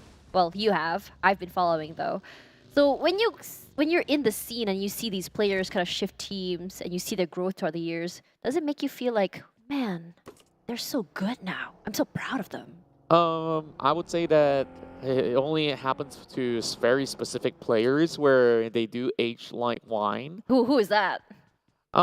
There's many of them, All right, of course, give me but like there are two. those that are washed up as well. Whoa! I mean, that's the truth of it. If you don't keep up with the competition, Yeah. there's just better talents that move about. The ones that age like wine will be like Tony Kane. Like, he was so young when he first started off. Like, even before 15 years old, he's been practicing. Isn't it and then crazy? when he came into the scene, he was only 16. And now I don't even believe that he's past 20 yet. Holy. Right? It's I could tell you that he's got a bright future ahead of him. As for certain players out there, I think there's a lot of household names like, if you do remember players from RRQ Athena, some of them already considering retirement, and they know that for a fact that, hey, I'm not as fast as some of all the other players already. And therefore, might as well, I pass the baton to all the younger names, and that's can the go nature of every type of sports there is. team managers, coaches are also an option. If you made enough money, just retire. Exactly. Some of them made enough. More than enough, I would say. I think what's really great about this is more of like looking back at my childhood when I was 15. What was I doing? Watching Barney the dinosaur? And I don't know, playing MMOs. But these kids, like, they play video games and they're good at it. And they find a way to show the world to compete. That's right, Tatch. It's a new age, a new era. I wish I had that in my age. Opportunities, of course. And likewise, I mean. Our ages are showing, man. Yeah. Just a little bit of that. And Noaz has spotted out the rest of DBD. Noaz has Don't been Break great. Dreams, just having themselves a smooth trail over on the southern side. And the Infinity is going to be able to do the same. BN United not launching any form of attack. That is a rather surprising move coming from the Vietnamese squad of the PMPL, considering the fact that they have been taking pot shots whenever they have that chance to do so. And as we were speaking about teams from the PMPL VN, Box Gaming now stuck at the bottom. And they have not figured it out. And same could be said about Sam9. Same could be said about Four Rivals. Sure, teams that have been having problematic runs. But overall, there's just another week and a half for them to solve it. Contrast in points between the 16th spot and the first spot is huge. That's 4 times more. As for Infinity and DBD, I don't think that their paths will cross. And I'm really liking how much cover Logan has gotten in terms of his scouting, trying to get information, but no one has been shooting straight at him. Oh, their paths will cross a little. I don't think anyone will be shooting at him. Oh, here we go. The shots are coming through. None of the shots are hitting, though. Logan is... Oh! He gets blown to smithereens! And I might think that this might be the end. His teammates are nowhere near. He's just going to bleed to death. Yeah. Absolutely unfortunate bout. Or should I say unfortunate trail I wish they was that, driving on. You know, they say cool people don't look at explosions. I wish that was the case. So he can just turn away and just be like, that's what you get. Oh, his teammate was actually not so far away, but he is alone. So I'm wondering, what exactly is the formation in terms of their drop spots and how they're playing? Regardless, Repo Boy eating up that nade, immediately going to the lobby. Of course, Tony K things. Doing so well when it comes to those nades. I think he excels with every single weapon that he uses. He's going to be very quick on the ball when it comes to getting those picks in terms of getting points. Chasing up to the performance of Buriram United now with the update of the circle moving deeper into the regions of Los Leones. Buriram United has a lot of safety net into the cities of Impala if it does hard shift over onto the far eastern corner of the map. Meanwhile, the rest of the teams are currently congregated upon the southwestern end.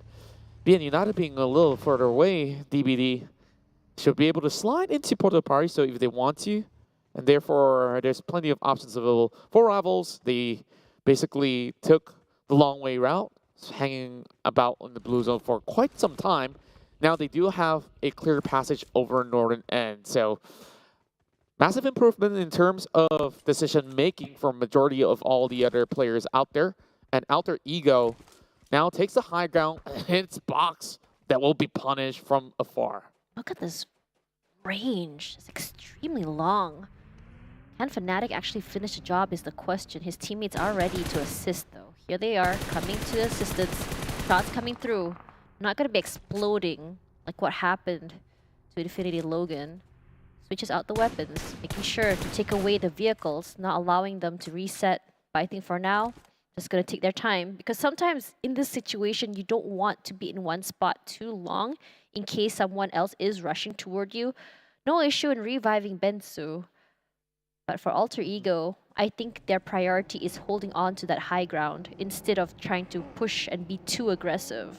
Indeed, and Box Gaming forced to think of a better route in order to get by, but just take a look at the surroundings. They have their right being cornered up as well. Over on the front side, we've already seen them having shots fired at them. Yoodo Alliance have Shamil already being knocked on the ground. At least there's a little bit more smokes being tossed by the rest of Yoodo Alliance to buy a little bit more time. Mormon now cooks up the grenade. The man has been able to bring back majority of the points back to TEM on the pass round. Now, currently marches ahead, but Yoodo Alliance have enough time for Jamil to be able to crawl through the street in order to be saved by Adik Blue. Shamil already up and running. So 3-on-4. Olio. We've seen Olio play the hero all the time. And there's definitely that, I think, that priority when it comes to how exactly he wants to approach a team fight and which exactly he wants to do. Like revive a teammate first. Should I go for the picks first? Should I go for rotation first? And Olio has been really quick on the ball to assist and provide cover for his teammates whenever it's needed. And I mean, we've seen him actually go and play in the front lines too. When you see Yoodo Alliance, they're such a flexible team. Damage coming through there from Olio toward the team, but not enough to actually explode the car. They're just gonna be happy with that. We do hear some shots coming through as well. It's gonna be another team coming through, TEM right in front of them. So for Yoodo Alliance, the question now is, do they still want to hold on to this area? Do they want to take more fights? Because where they are right now has already been noticed by any of the teams close by. They can still hold their fortress inside the city, and this is where it will be a gridlock, just like how it was back in Yasna Pollyanna. And indeed, this is going to be a circle that will still cover some grounds inside of the city. But for the teams that have suspected that, hey, there's no point booking it inside of the area when it's going to be so hard to make an exit. Therefore, the Savior, Sam9, as well as Box Gaming, they're in these prime area of play despite not being inside of the open terrains, while Vampire Esports are definitely running into multiple targets here. Box Gaming, Sam9, they have to be ready. Same goes to Alter Ego, DPD, as well as NFT. I think they are still trying to think about how exactly to get in. So clear, the left side from the west. Basically, that it's like one half of the map is so packed and the other is just completely empty because of the shift of the circle. For Box, ooh, that's a lot of damage onto Schweppes. Ravenclaw as well gets tagged. Torres on the other side going on the aggressive for TEM, but no shots are connecting just yet. The Molly will help at least for zoning, just to get them in an area where they're able to shoot out of. Still 16 more teams inside of phase 3, and nobody has been able to basically find any form of advantage, but Olio will be able to get one though. Ego Esports will have one player man-marked and eventually being removed. Yoodo Alliance claims 1 point for themselves. They've lost one initially, and Vampire Esports strikes back. They were challenging Alter Ego, and they finally got Randall on their side. DBD, they're so far away, but yet again, look at Infinity though. They're pretty close by. And I don't think either sides are hoping to lock horns on the outskirts. Still a little far from where they need to be. These are all just picks, not full-out fights. If you notice, it's just people getting caught in the rotations, people on the other building getting sniped. But as for Infinity, they're gonna go for a long rotation up to the northern side. And I'm really liking this change in pace because they're very, very aware. You can hear how many guns are being shot in the distance. And with the lack of manpower, I don't think they can play as aggressively as they usually do. So for now, for BN and DX just now, we saw them actually have that gunfight. Then after that, they are not able to get those angles properly.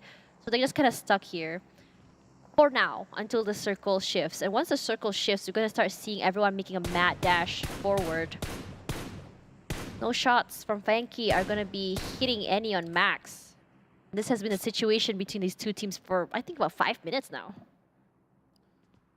Definitely a little bit of a standstill going on, but there isn't really much that they could basically hope for because only on the next phase itself they will need to strategize on where they should be located overall. Oh, here we go. United won't be shot for now, but Buriram United, they found more in the form of Infinity as they trail by La Bandita. That's one good pickup. Buriram United, they continue on their move. They don't really exactly have to force a fight. There's only 35 seconds left, and Infinity, they will be left out to drive for a little bit more, but they're trying to look for Newsy, and that's probably the most important target, and we finally do get both of all these teams locking horns. Tiger still wants it though, so that they will carry on with this fight. Mela dropping a grenade. Snitchel finds one in the form of DBD. Echo knocked out. Mela trying to hold on for now, but he's all alone. He's going to move back into his buggy, and Infinity, they're just hoping to retreat as they sprint off. By name goes the first right of the score L, and this is what I was speaking about. Like, there's not much that they could basically pull in with this form of aggression. So both sides, they have very little time, and with the circle shift, they got to make a move. It felt like BRU was being a little bit too cautious there because it's Newsy, perhaps. They know the firepower Newsy comes through.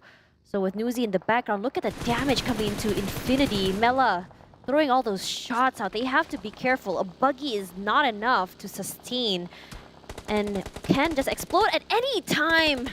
There goes Mela. There goes his teammate as well.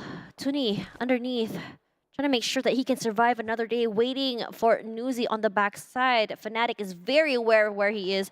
Cooks up that nade. The resets do come through. He moves forward, already anticipating that grenade. Very well done. But here comes Buriram. Very aggressive. Does knock one member off box. Bensu from the other side providing that support, but there's nothing they can do to survive or protect his teammate. But here comes Soaz from one side. He wants to blow up that vehicle. Not happening just yet. His own car is already smoking in this situation. A little bit of a shift here. Tiger already knocked out there. The car does explode. Soaz takes a lot of damage here. Soaz providing the cover for his teammate. But there we go. Tiger out of the game. And there it is. The end for Buriram United. Wow, Buriram United just walked into a trap set by Box Gaming for the longest of time. And Box Gaming still have more issues to deal with. Vampire Esports trying to trade back. And Vampire has been camping out on this sector for quite some time as well, as they arrive to this scene right after Box Gaming. But Sam9, take a look at them. They have not moved at all. These few teams here will be stuck for the time being, as they do manage to get the circumference of the circle. Trisme will eventually try to push away members of 7-9 that's hoping to look into getting a little bit more of a defensive setup heading into the northern end. On the far side, what we did see on the corner map, 4 rivals also heading into the western end.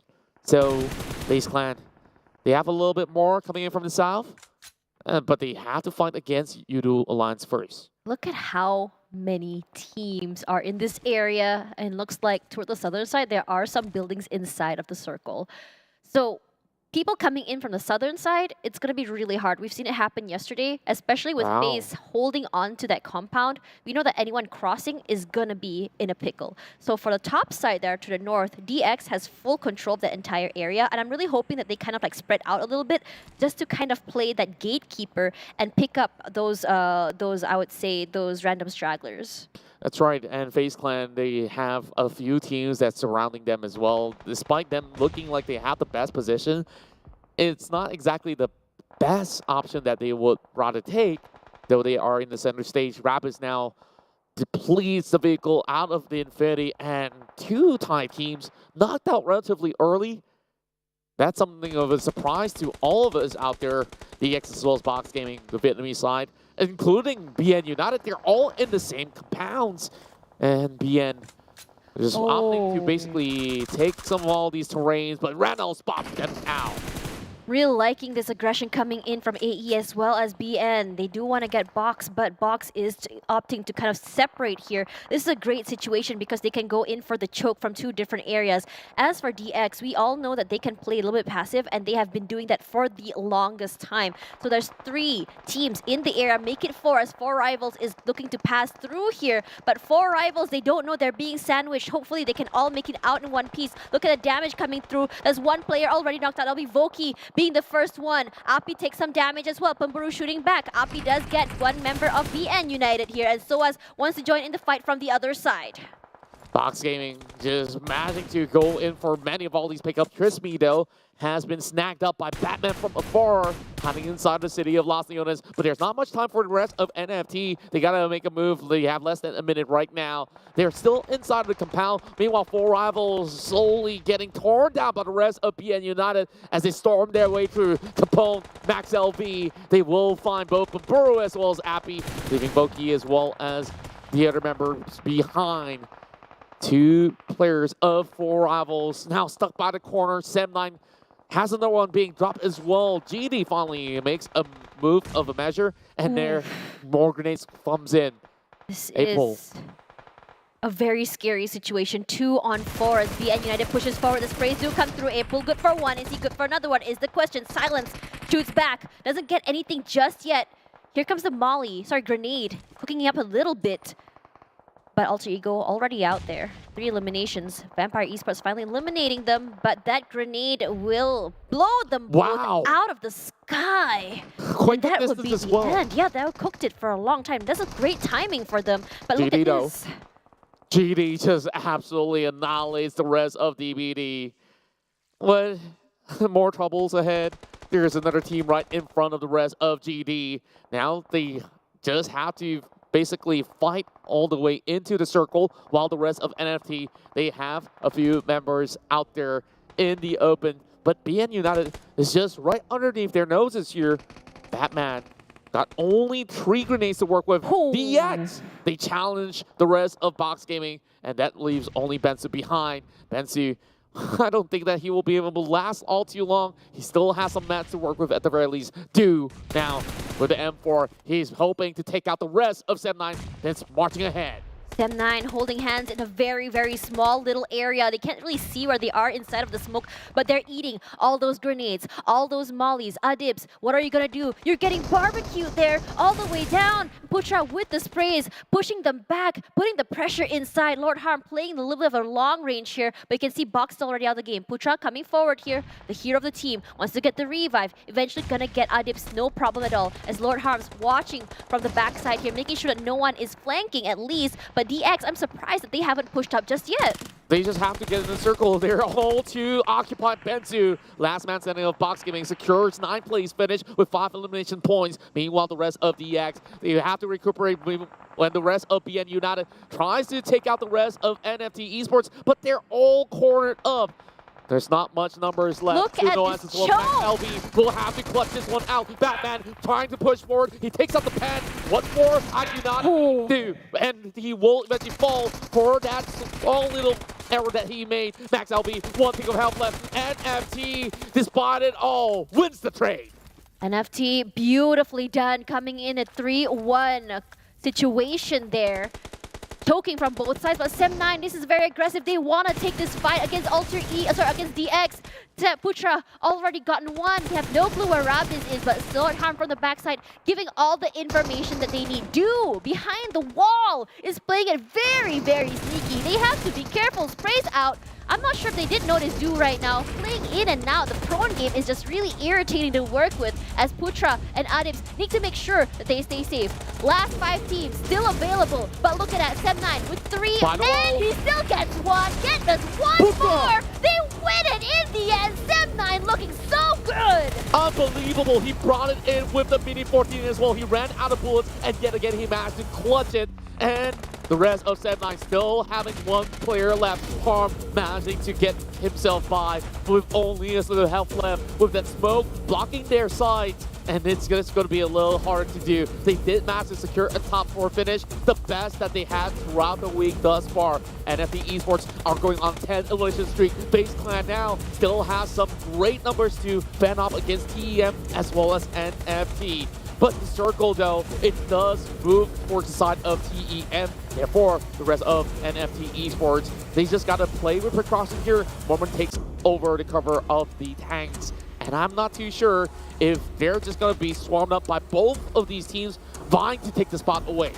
Really liking what they're using with the side of the train. Tony K in a very scary situation, takes a lot of damage, but he is not trying to push forward, but is gonna be paying with his life. They did not realize that they have a huge area already covered by TM. For Ramones, he wants to find a little bit of a flank here. They do know that they're having a two-way fight here. TM wanted to play the third party, but that's not gonna be happening right now, as now TEM showing exactly where they are. NFT, they're playing with the side of the train. In a way, it's a good thing because it allows them to move back and forth, giving them a little bit of cover compared to TM.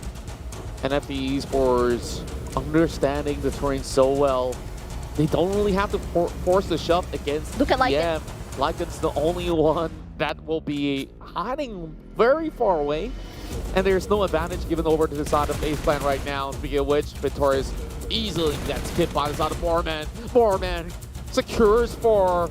And how does he do this every single game? TEM now back into the top 3 situation. Just looking like the best team possible to just get those back-to-back finishers. And Lycan, the only one left. He sees that crate, hoping that there's more items that he could basically use for recovery. I don't think he could even be too much of a thorn in the flesh against NFT nor TEM.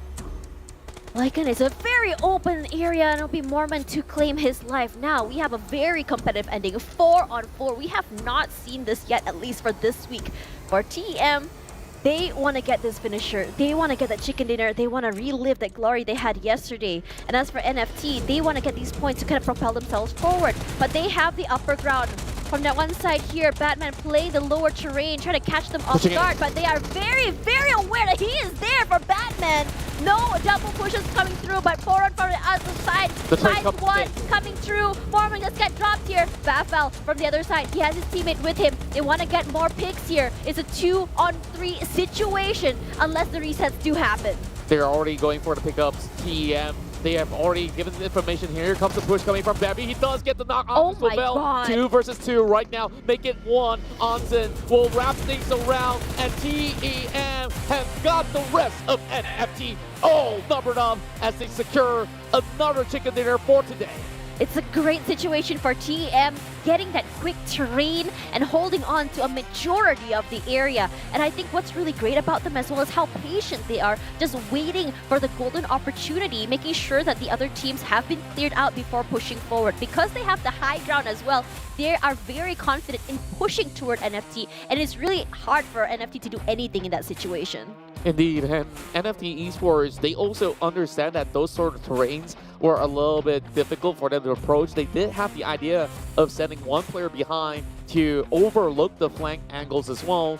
And sure, it did work out for only a tad bit, but the information gathering coming out of the members that were knocked out from the side of TEM Entertainment, they were basically supplementing the info back to Bevy, and that push had been able to clip onto Sauvel, or else the game might have actually been over with NFT securing the glory. So that was a great 4 versus 4 between both teams. I think what's really great about Bevy is that he's not afraid to push up forward and go up close and personal.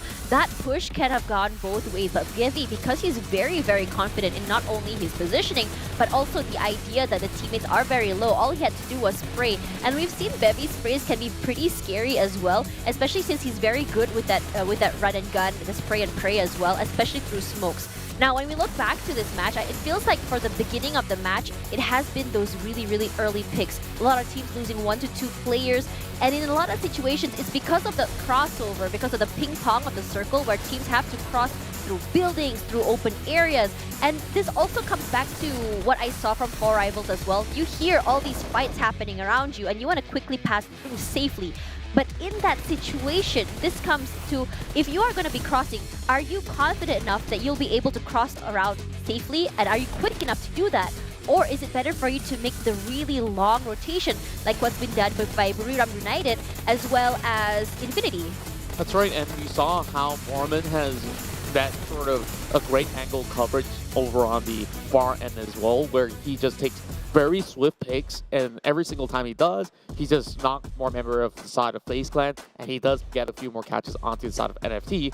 So TEM, they understood the areas of play so well that NFT, they were forced to make that sort of push, or else TM, if they were in such a situation where, okay, if it does swing towards NFT side, they were the ones that need to make that push instead. So with that, that's a huge chicken dinner being offered to TEM. Holy. From yesterday, they've been able to get one inside of our goal. Today, they stack another 28 points. NFT on their side have managed to get 10 elimination points, and therefore closing it out with 22 points. FaZe Clan with 16, 11 for both Sem9 as well as the Savior, and everybody else walks away with points except for Ego Esports, and also it's very uncanny to see Infinity not even getting a drop of points.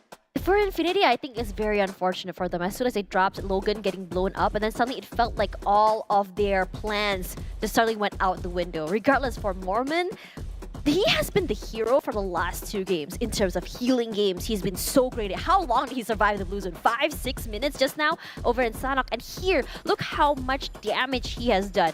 In terms of how he plays, he's a little bit on the long range air. Look at his longest elimination. It says 118. I wouldn't say it's the longest that we've ever seen, but it's long enough that he is actually just trying to get those pickoffs for those players in terms of how he's providing support and in terms of trying to steal kills at the same time.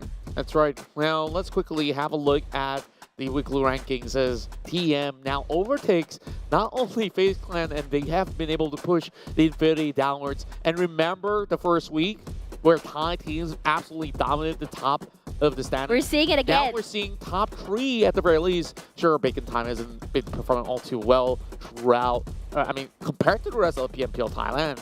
Then when we look at the rest of the charts, it's DX, and have been able to break the 3-digit mark as well. The next to join the club will be Alter Ego as well as GD. So great work from all these teams, and of course Sem9 are also going back on a better streak. So today has been looking good for some of these Malaysian teams.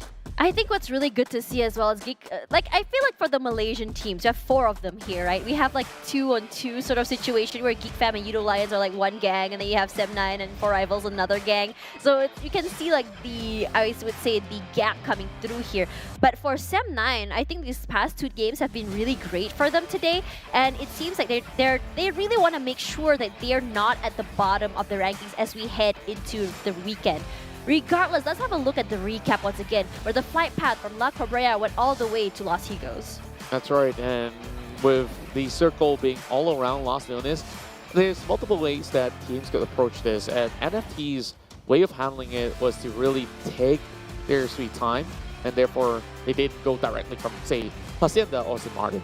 They cut into Valdemar, heading into the lower side of Higos, and then you see if they could go to Puerto, they might have actually done so. Look at that. They were doing a scenic route. Sightseeing. Yeah, sightseeing. And I think it's a good thing for them because their idea is that a lot of people would be rotating from the northern side. So let's come through the southern side. But it's just very unfortunate. When we look at the map again, everyone was coming in from the southern side, not the northern side. I'm not too sure what exactly dictated that. I think everyone had the same idea, perhaps. But this sort of terrain is very, very scary because number 1, it's the side of the hill, and number 2, there are also compounds as well. So we can already assume that compounds would be taken, but look at how TM handled this. Because they were quick to get that coverage from the 2 towers there, and FaZe, because they were a little bit too late in terms of moving, the circle did not favor them. So what happened here is that TM already on top of the terrain, and Toron and NFT not able to push up because of that terrain in front of them. And also I would like to highlight the teams that have faltered. They have the same idea. They know this is possibly the best spot in the map itself. And you see Sem9 faltered, DX have faltered as well. There was also one of the teams, Alter Ego, that was also fighting early on. Like some of these areas, like the teams understand, and once again, timing is everything in PUBG Mobile. And all those sort of fights were handled very well by the members of DX, but with overwhelming pressure coming from every other team that was crashing into the circle, it definitely is a little bit more difficult. I think what's really great about it as well is the fact that some of these teams that we don't usually see coming up on top actually winning as well on these fights against Alter Ego. But for now, let's talking about that, because let's talk about our main sponsor for today, GT Neo 3 by Realme. This phone over here is just so beautiful. It looks like a race car, and there's a reason why though, because they do have a turbo mode for gaming in specific. So that means that when you open the UI, no calls are going to be bothering you. You can actually change the performance of the phone. And we all know that when it comes to gaming, you want the best because you want ultra graphics as well as ultra FPS. That's right. Then they are the ones that offer the dual chip gaming level flagship stuff. And I really do think that with the MediaTek Dimensity 8105G chipset, you just have all the power to dominate the competition. And of course, that's all that we do have for now for the first 2 matches. There's still 3 more games to go, and we'll see you in a couple of minutes. It's Tash Money and Contra. Don't go anywhere.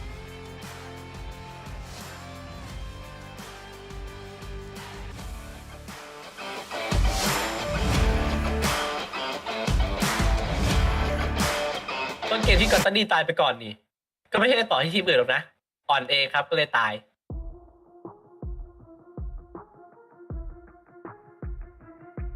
ก็ไม่อยากจะโม้แล้วหน่อยนะครับแต่ทีมผมก็คว้าไก่แรกของทัวร์นี้มาได้และอีก3 เกมที่เหลือก็ไม่เอาเลยครับต้นเกมที่กอตตันดี้ตายไปก่อนนี่ก็ไม่ใช่ต่อที่ทีมอื่นหรอกนะอ่อนเองครับก็เลยตายฟินขอแต้มไปแบบฟินๆแล้วนะครับ Memang sekarang kami lagi di bawah, tapi jangan lupa comeback PMPL ID kami kemarin.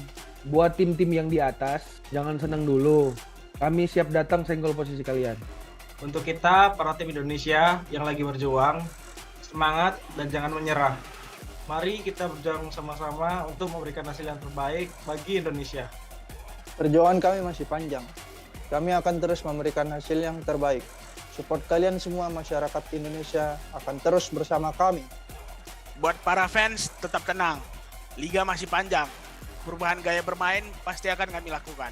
Kami pastikan kalian tidak akan kecewa dengan performa kami ke depannya. Dukung terus kami. #IndoPride. Untuk tim yang main dekat week 2 nanti, korang hati-hati. Kita orang akan bantai semua. InsyaAllah kita akan buat yang terbaik untuk Malaysia. Có vẻ như là các đội tuyển cũng như các fan hâm mộ của Thái Lan đang khá hài lòng với kết quả của họ ở tuần thi đấu vừa rồi. Nhưng mà đừng ngủ quên trên chiến thắng nhé. Bởi vì chắc chắn tuần thi đấu tiếp theo, các team Việt Nam sẽ quay trở lại cực kỳ mạnh mẽ và sẽ đem đến chiến thuật cũng như lối chơi mà khiến các bạn bất ngờ ấy.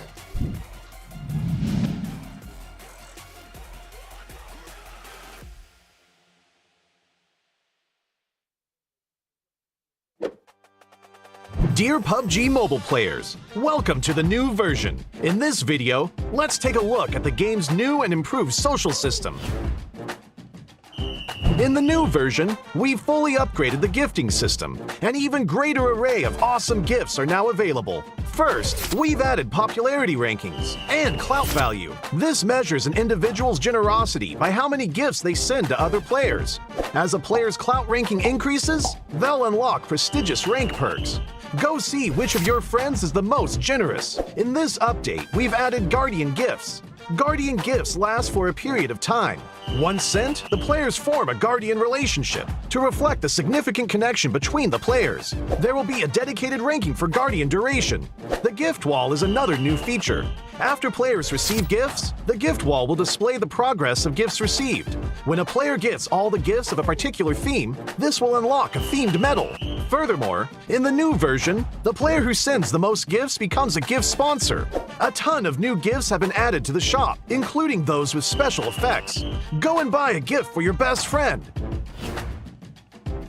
In this update, we have revamped the Synergy system. We have created a new Synergy Anniversary gift. During special anniversaries, players that have built connections will receive rewards via in-game mail. What's more, players that have built connections can obtain Synergy ranking rewards.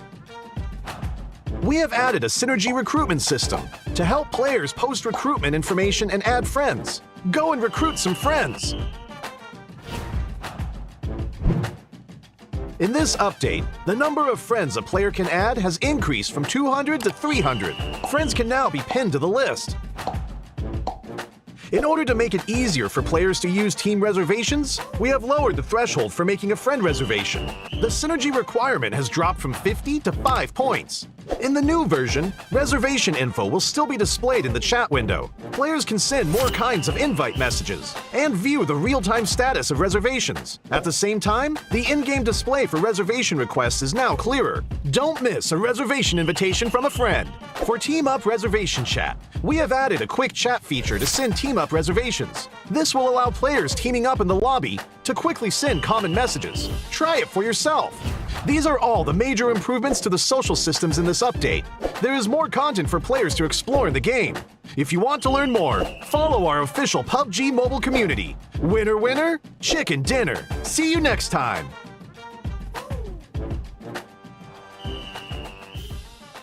Have you gotten your hands on the new weapons in Nusa yet? Let's start with the tactical crossbow and firebolts. Firebolts are a new type of bolt that can only be used with the tactical crossbow. Ordinary crossbows can only be used to ambush one enemy at a time, while the tactical crossbow and firebolts can set certain buildings on fire for blazing tactics. This is especially useful against enemies who are hiding inside.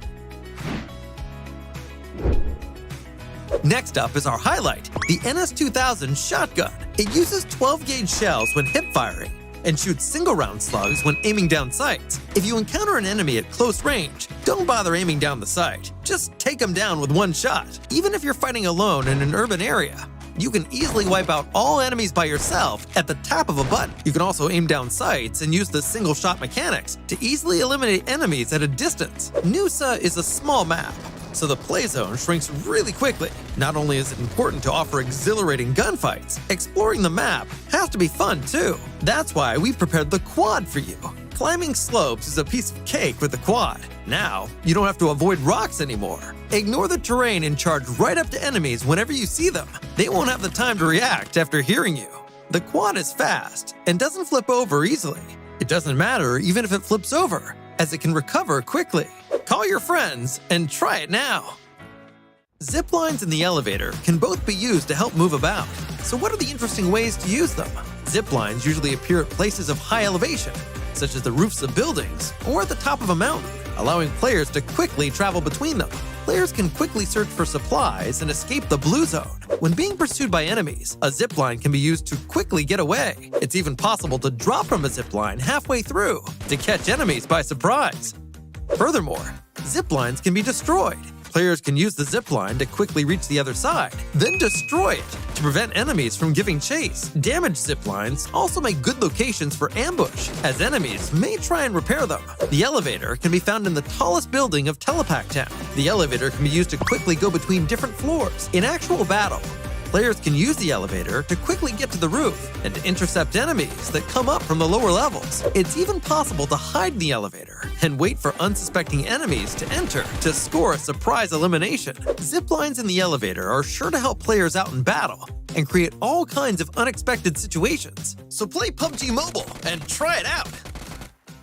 Hi everyone! In the PUBG Mobile version 2.2 update, Erangel is getting an overhaul with changes to the map, vehicles, and modes. Without further ado, let's find out what these changes are. In this update, we made several changes to the map. First, the hospital. It's one of the bigger buildings in Erangel. In this update, the following changes were made to the hospital. How to get in and out of the hospital, its structure, nearby objects, and the vegetation surrounding the hospital. Veteran players should know that some of the fences of the hospital can be scaled to enter the hospital. The ones near the ridges are how most players enter the hospital. Now, 2 spots along these fences will be blown up, and players can enter the hospital area through the gap directly. The building itself also got a new entrance. Players that are on the ground can enter the first floor of the hospital directly through the newly added damaged wall. Those who parachute to the hospital can land on the roof and descend to the 3rd floor immediately. These changes will make it easier for players to spot the entrances and streamline their movements in this area. Those attacking and defending will know where they should focus on as well. On the inside, we simplified the structure of the hospital. Originally, the 3 floors had different layouts, and there were many rooms on each floor. So, searching the rooms was very tedious, because players had to go into each room. After the update, the 3 floors are now more or less the same. Some rooms are now also connected, making it easier for players to remember and to search the rooms for supplies. As for the surroundings, we also made some improvements. We added abandoned ambulances and ruined medical crates to the areas surrounding the hospital, so now it feels more authentic. We placed some objects at the entrance of the hospital so that it wouldn't be too empty. This gives players heading toward the hospital a covered area to protect themselves, so they are not directly exposed to enemies inside the hospital. Outside the fences on the side of the hospital, we added a new climbable spot. Players can hide here, or they can scale the fence to enter the hospital. As for the fences by the ridge, since there are now 2 gaps to enter the hospital, we've reduced the number of objects in this area to make it more visible. So now, both attackers and defenders can see each other clearly. Further out from the hospital, we've added some new vegetation, so that players hanging around the hospital will have more places to hide. Milta Power also saw some changes that are mostly in the generator area. Players who are familiar with this area should already know that this section was quite a choke point and was not easy to get in and out of. Those who entered either came out the same way or had to take a detour to the other 2 buildings. In this update, we added a new entrance on the 1st floor to make this area more reachable and easier for players to get in and out. The layout was also modified. We simplified the complex floor plan so that players can see more and plan their routes better. When battles break out in the generator building, players will have more offensive options, making these battles more exciting. In this update, 3 new ports will be added to Erangel. The first port is by Ferry Pier.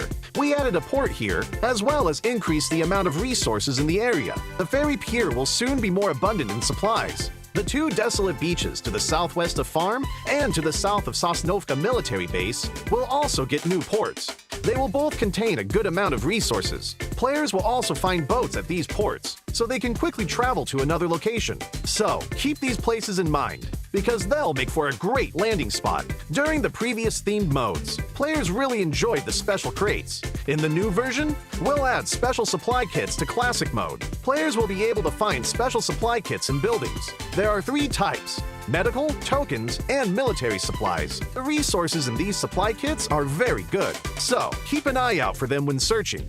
In the new version, bikes will become a staple vehicle on Erangel. In some of the more remote areas, players will find bicycle sheds. Each shed will have 4 bikes initially, and they're first come, first served. These bikes can be collapsed and put into the backpack, so they're really convenient for traveling to other locations. In addition to the sheds, players will be able to find bikes in other areas. With a bike, players no longer have to worry about being too far from the play zone. In the new Erangel, there will be flash shops. They will spawn randomly in outdoor areas. Those who find one are in for a treat, because there are tons of random discounted items. So, keep an eye out for flash shops during matches.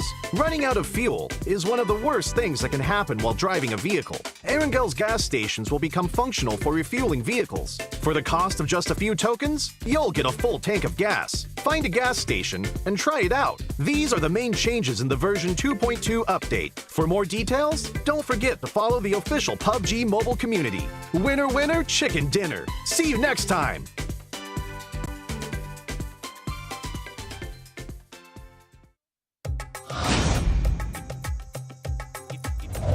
Hi everyone! In PUBG Mobile version 2.2, we'll officially release a new Battle Royale map, Nusa. Nusa is a 1 kilometer by 1 kilometer tropical island. The island is bright and sunny and has beautiful beaches, rolling hills, and dense vegetation. In addition to the natural scenery, it also has many areas that have a unique style and combat characteristics. Without further ado, let's take a closer look now.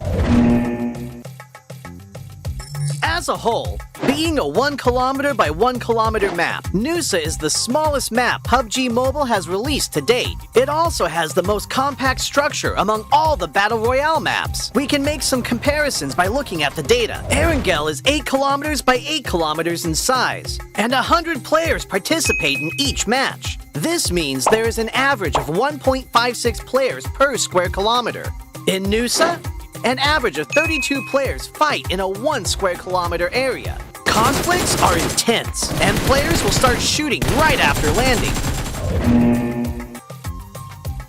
In the southern part of the map is a heart-shaped island. Two paths connect this island with the gorgeous Pink Beach. The Ferris wheel and hot air balloon are both located on Pink Beach, which highlight the romantic atmosphere of the beach. But keep in mind that the terrain of Pink Beach is rather open and has little cover within a certain area. If players want to move around Pink Beach, they can do so with the help of smoke grenades to obscure enemies' vision, or push the beach balls on the beach and use them as moving cover. But if you do so, remember to keep an eye on their durability. In short, Pink Beach is beautiful and romantic, but you must take care if you plan to spend some time there.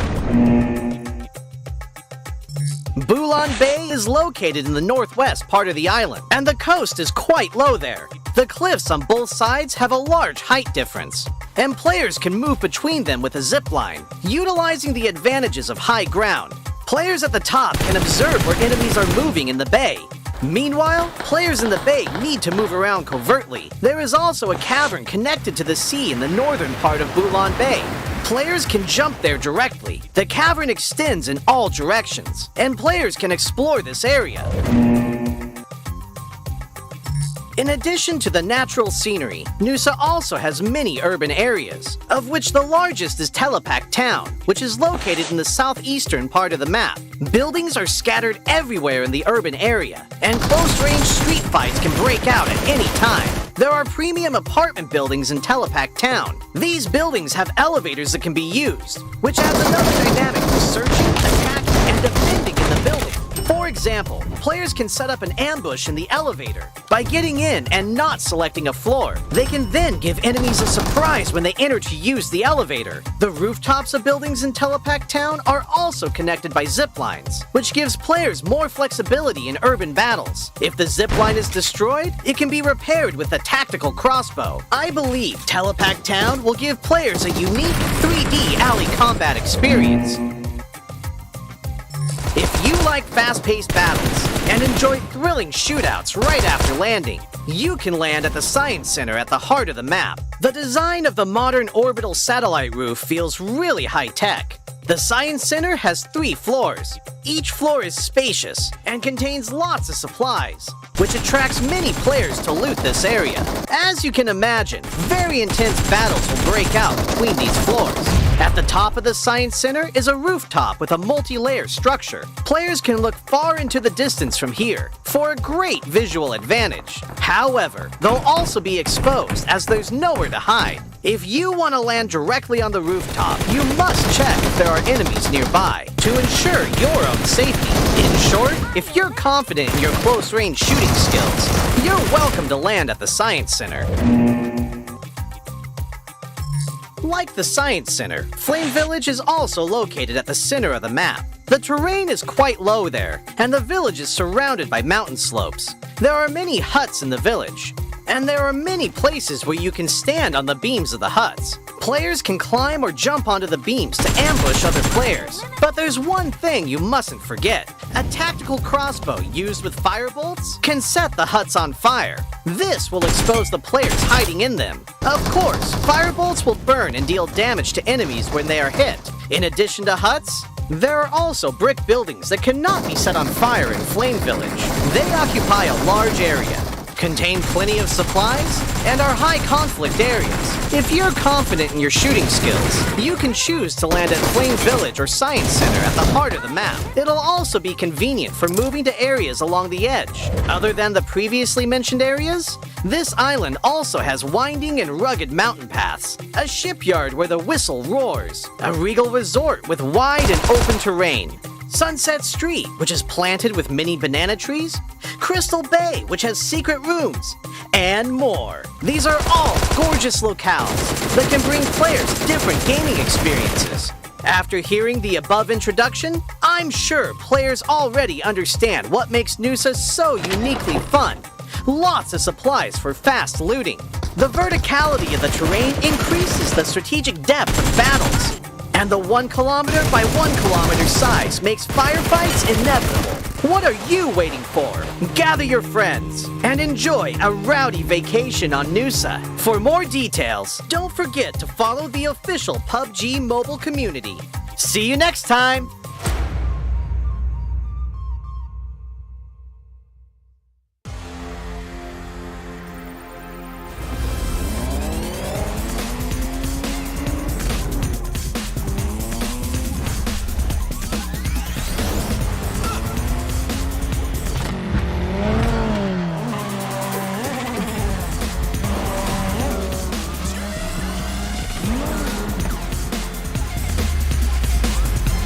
Lumi GT Neo 3.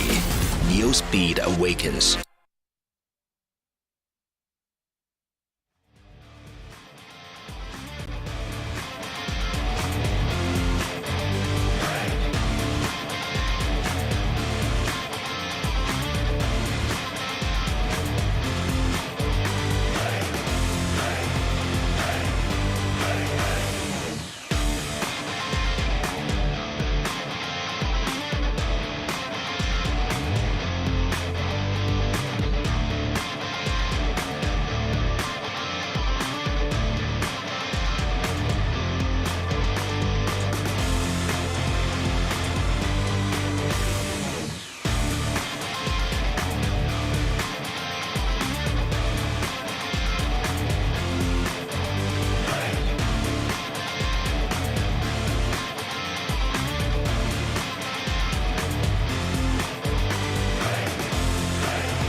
Welcome back once again to the 2022 PMPL Southeast Asia Championship Fall. It's Tash Bunny here with a lot of energy, and it's Contra that will be your caster for the entirety of the evening.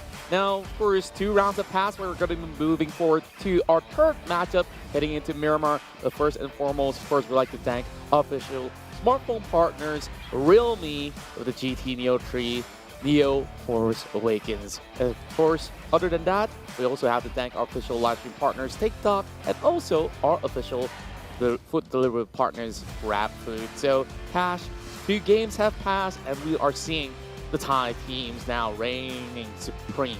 Yeah, but let's have a look at team summaries. Right now, the head-to-head is TEM Entertainment versus NFT Esports. Elimination-wise, both of them are on the double-figure mark.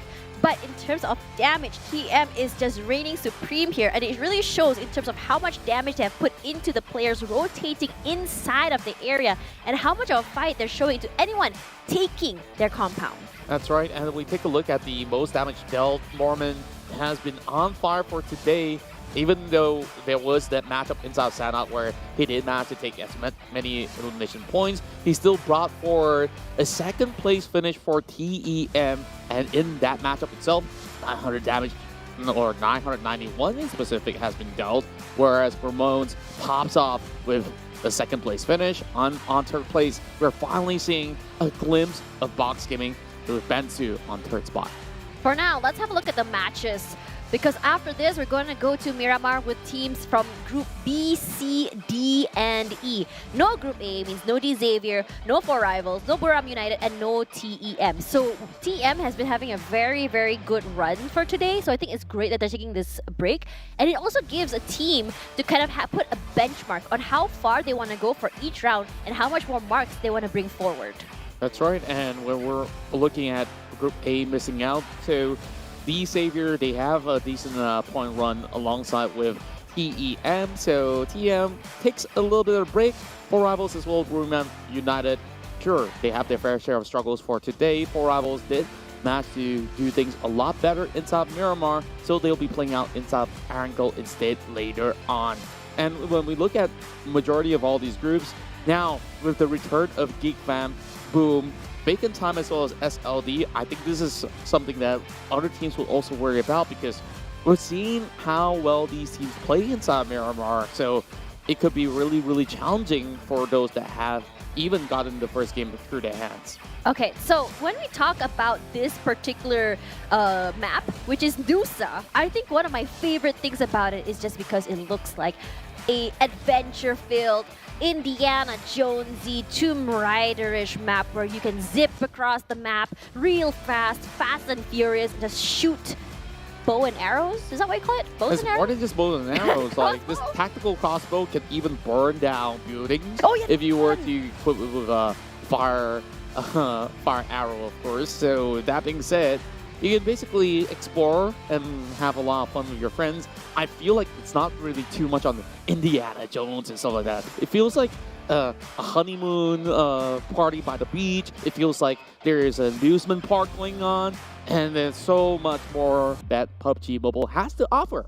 Yeah, because we also have the Clairvoyant Fox set, as well as the Midas Fortune set for you guys who like something a little bit more classy, high class, and very, very colorful. I think this is a very intricate set that you want to have in your collection. And you can get it right now in the new Royal Pass in the game. So get it, get the Royal Pass, and this skins will be yours. And I really think Fox set is my favorite. I don't know, do you like more foxy sets or do you like the feathers more? Midas Fortune. I love all things that's cluttered in gold, and therefore, you know, like, that was probably what I was basically aiming out. But other than that, there's also the Spectral Swan set, as well as the Cosmic Inquisitor set that you can get it from the game. Well, first, you guys have been seeing some of these players flexing. You want to join in the party too? Yep, time for you to make those roles happen. I really, really like the design of the Spectral Swan, but the color of the Cosmic Inquisitor set. But you know what else I like? PMCC 2022 will be coming soon with a prize pool of 40,800 ringgit. This is the second qualifier, which you guys have one last chance to register now. This is the last chance to get to PMNC 2022, where for these players who join, there is a chance that you may just be picked up into the bigger teams to future-proof their teams. Or you may just get a big slice of that 40,000 ringgit at 800 ringgit. That's right, and with true speed comes real attitude. This is the first original PUBG Mobile sports car that you can get in-game, as we have first with the help of Vasilius to offer you all these amazing skins, as you'll be able to flex in any maps that you play. And of course, grab it while it's hot, because it's not going to be in the stores forever. I suddenly like the green one. I just realized how neon and bright it is, eye-catching. It'll be really cool to have in the game. And I mean, if someone's gonna be hearing me rushing into the area, it might be a sports car. But let's have a look at our predictions right now. And for me, it's gonna be GD and you're going for AE. Yeah, Alter Ego. I feel like we've swapped places. Yeah, Alter Ego as well as GD, they both are great teams from PMPL ID. And Alter Ego, specifically today, they managed to make top 3 inside of their run in Sanok. Heading into Miramar, we see them do pretty well in particular. So I just think that it's all about the final few things that they have to do to secure a chicken dinner at hand. So closing the game in particular isn't exactly all too easy. We see teams like NFT tried against TEM, and it's all about getting advantages when it matters the most. And therefore, Alter Ego, they need to be precise. They need to make measures work for them. Sometimes for Alter Ego, it feels like they get a little bit antsy, especially in these Mexican standoff situations. They want to make things happen, but timing is not necessarily on their side when that happens, because suddenly you see a third party come through for them, so they feel a little bit unlucky when it comes to that. Now for GID, they're not getting the advantage that they did get yesterday, those long-range sort of situations, so I think they want to replicate that if possible, and what better map than Miramar to make it happen. But as well, when you look at Group E though, you've seen the rise of Boom, SLD showing us their potential, looking really good, Bacon Time playing a greatly done survivability game, and as for Geek Fam doing Geek Fam things, it's been working out very, very great for them. That's right, and in a matter of moments, we'll see where not can Group E basically stand against the rest of the competition here, as we'll take on Miramar for the second time coming for today.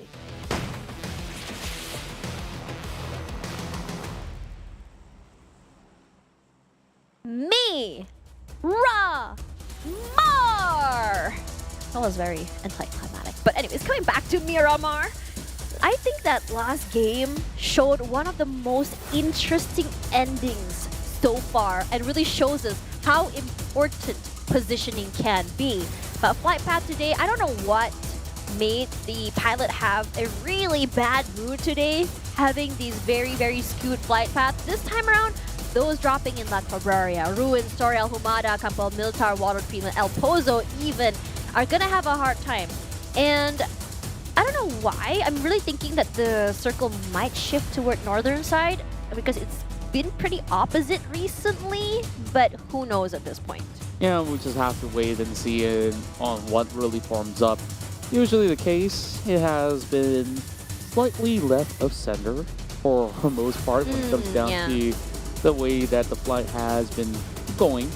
But this flight in particular, it does not really allow majority of all these teams to get into certain areas of play. And I guess now, without the presence of 4 rivals, they're happy not to play this map because to get to Crucible is already a troublesome affair. But take a look at NFT. There's something going on over on the far western end.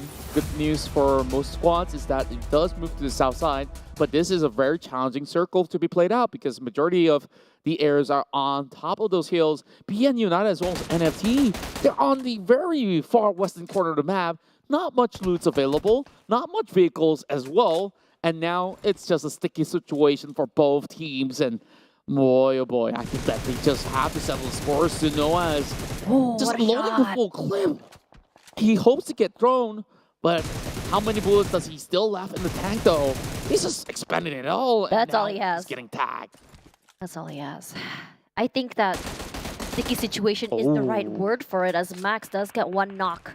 Gonna be very happy with this. How he plays this can change the course of the time as Max gets loaded up with damage. Batman already knocked as well. This is a great situation for BN United. We're also seeing fights on the other end as SLD already out of the way. What are you gonna be doing, Max? You're playing Ring Around the Rosie, but Vavel, He's got the SLK though. yeah, a little bit healthy compared to him. But if he plays it right, he may quickly get the knock. But both of them playing, they have nothing. They only have a level 1 vest, level 1 helmet, and level 1 bag. That is a very, very precise shot coming in from Max. He turned that around. What a great play. And he's going to be able to pick up Ramon's, no problem at all. And actually not Ramon, sorry. He's going to be picking up his other teammate, no problem at all. As the rest of NFT is just going to cut their losses and move forward. And that shot. He will hunt out the rest of NFT Esports, leaving only one more standing. One of the poorest starts for NFT. They came in, secured a second spot in the first round, and right after dinner time, everything has gone down south. And both teams have the same idea, going into the uncharted areas on the Western Plains to, in hopes, secure vehicles, and the battle for the vehicles have led them to their demise. BN United came up with all 4 points, and what's worse, NFT didn't even take any of these members down. Was a very scary situation that they weren't able to close it with Max just surprising him with that jump shot. Regardless, my hopes for a Lost Higos circle is still in play if the circle keeps going southernward. For VPE, I think for them, they are really hungry to get that chicken dinner again. I think there is a certain standard of what they want to achieve. And for them, I think that they want to get more. I mean, when we see the track record of VPE, very aggressive, high kill counts, want to use aggression to get that area that they want, but it feels like they weren't able to in a lot of situations. And now for Geek Fam, I think that today is a pretty okay day for them, especially in Sanhok. They were actually able to get 10 eliminations before they got out quite early in the game, which launched them pretty high up. So I think their way of playing that aggressive game, getting those kills, while getting into the right area during rotations have been working out great for them. That's right, and overall, Box Gaming, they have understood how to exactly play the rotation, and also for the fact that they have started to be a little bit more aggressive. They have finally gotten themselves back into a stable state at the very least. Sure, if you're comparing the current standings out of what you're seeing on the right side of your screen, they're on number 16. But keep in mind, now they have 31 points compared to what we first saw was like, what, 11, 12 points when we kick off the day. I could be wrong, but overall, they have been able to match up against Sem9, and they just need a little bit more help along the way, especially from you fans out there currently watching the show. Lend your support to your favorite teams out there. FaZe Clan tries to cut across, and you could already see FaZe Clan being very careful, not basically charging into this compound. Many of the teams have made prior mistakes, and Sem9, though they may have had their fair share of struggles, they are still a team to be respected. Nevertheless, Sem9 and that past round of Miramar, I would arguably say doing much better than what they did back in Sanhok, where the circle, sure, went towards this side. They managed to get 6 points out of that. But Sem9, they went out fighting the Savior and stand toe-to-toe. This is the rise of Sem9 today, looking so good from the bottom of the barrel climbing up. I think this is a great day for them. Boom Esports as well. Yeah, them as well. I feel like today is just the rise of the I wouldn't call them underdogs. The rise of the lower brackets. The rise of the lower Rise of the Phoenix. Rise of the Phoenix. Very nice. Rise of the doggy for Boom. Doggy. I'm very, very sure that's not a dog. What is it then? A wolf? It's a wolf, werewolf. Okay, the rise of the awoo. Yep. You got it. You got it. Oh man, I am still in shock at how NFT went out. And I think this is a situation that I would say is just very unlucky. You're dropping into an area that is possibly the last possible area with a vehicle. The last game you were asking for fights between vehicles. You don't get the past game. Now we didn't get the You know, the what do you call that? It's fine, but that was better because that was a 4-on-4 fight. Oh, yeah. You know, like that sort of clash don't really happen in the early game. No. And for the fact that most members out of BN United, they've got all the weapons to book out. That itself is impressive. GD, they are now moving with their trailers. Same could be said about the Infinity, who are having a slow start to the day, but they are still one of the top teams out there. FaZe Clan just above them by 2 points, as they're sitting on the 100 over points marker. Alter Ego, though, 99, and they've always been able to just slide into the late game very smoothly. I wanted to say that for Infinity, what's going on through their mind is that they had a pretty bad game in the last one. Miramar going up pretty early, getting one team member blown up. I think for them, they're one of the teams that's very consistent. They don't necessarily have to get the chicken dinner, but they do go out to the lobby with perhaps maybe between 5 and 10 points every single round. So for them to go out early just now, I think there should be a shift in mindset on what they want to do. So because each team has I would say, an objective, I think for Infinity, look at how early they're rotating in this time compared to before where they play on the outside, which shows that they really want to be able to make up for that points in terms of placement points, in terms of getting the right number of eliminations. Exactly. Because now you have to make up for points for 2 rounds. And now with the circle moving into the hills, majority of the teams have been able to predict the whereabouts of this. Chumacera being the playground for the likes of many, but look at the clump of teams. SLD, Box Gaming, Geek Fam, as well as Vampire Esports are convoying from the north section. Same could be said about BN United after they take their loots inside El Pozo.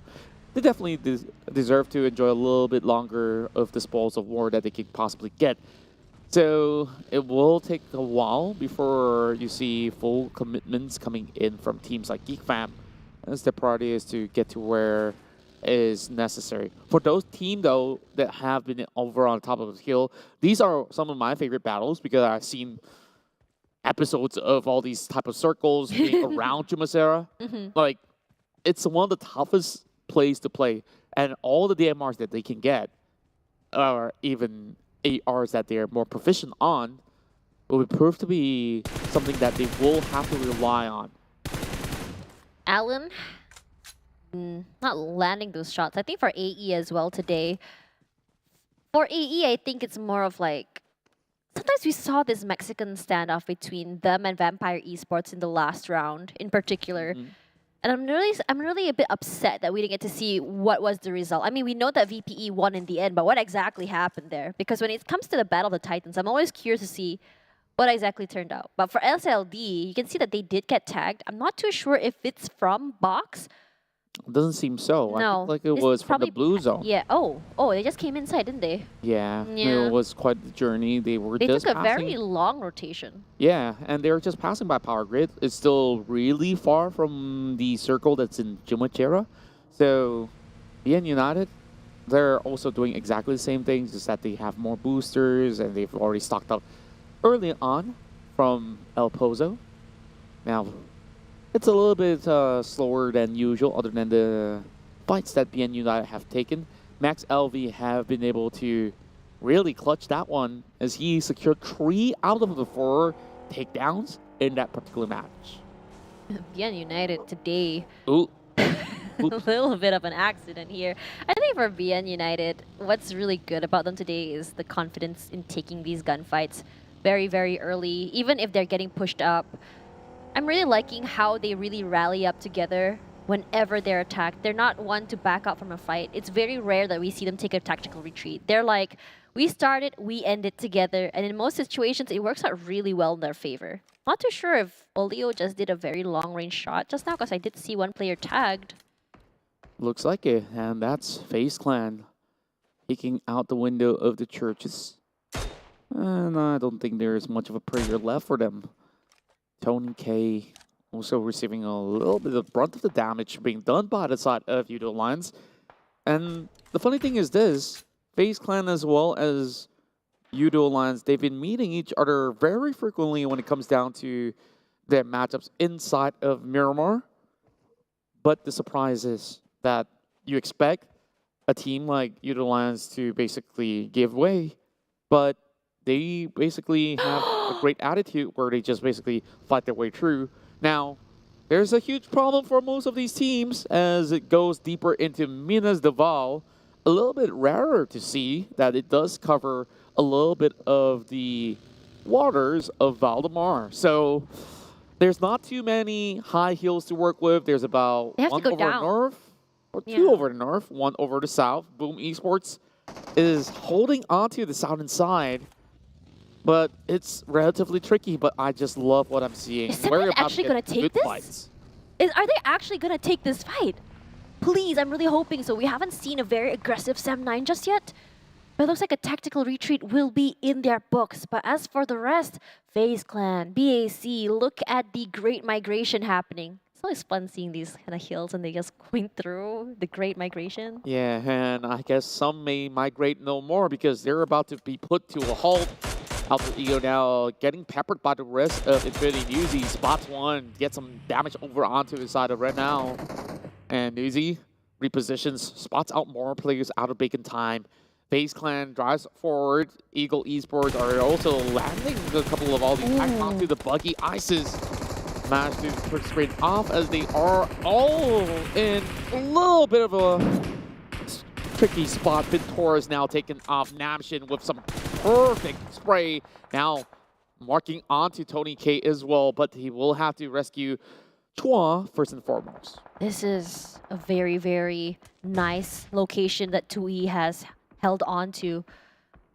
They have become the gatekeepers, and as for Yoodo Alliance, Repo Boy gets a knock onto Shirties. This is really good, as they can push up on Bacon Time. The rest of Bacon Time are just running for their lives. The car explodes, and Noisy will be the second one knocked out. Repo Boy making so much work of this team. Shamel though does get knocked down by another team, but still from the backside with the backstab. Gonna be sending him straight back to the lobby. No pickups as well as Nisil will be traded out in return. Here comes the other members of DBD as well, wanting to join in the fight.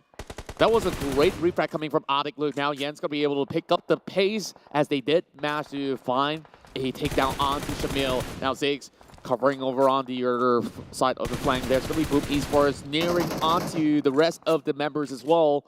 Bacon Time now have a little bit of ditch here to work with to play a little bit more defensively as Alter Ego loses more members than they should. Bacon Time just getting a lot of all this intel from all these areas of play. But look at GD, they're smack right in the middle, and Vampire Esports arriving into the scene from the back. This is going to be proving to be a very tough course to be played out by all these teams, 7 of them over on the south side, and it will move deeper into the territories of Infinity. And mind you, that is the only warehouse over the top of the hill that they are taking over. So everybody else that's not around, they're just gonna be crushed into smithereens. Getting into this area is a problem because you have to go past that high terrain to come through. Taking fights is gonna be so difficult. For now, Hexas, he wants to push up forward.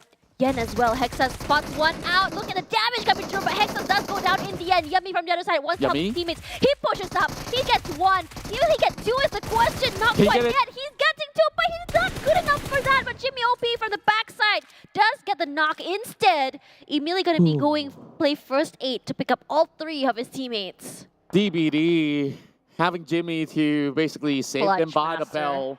And for a moment, I thought that that sort of DP spray down would have actually gotten everything for the side of GD as they try to make a run for their life. Racing clips them off. The rest of GD have faltered.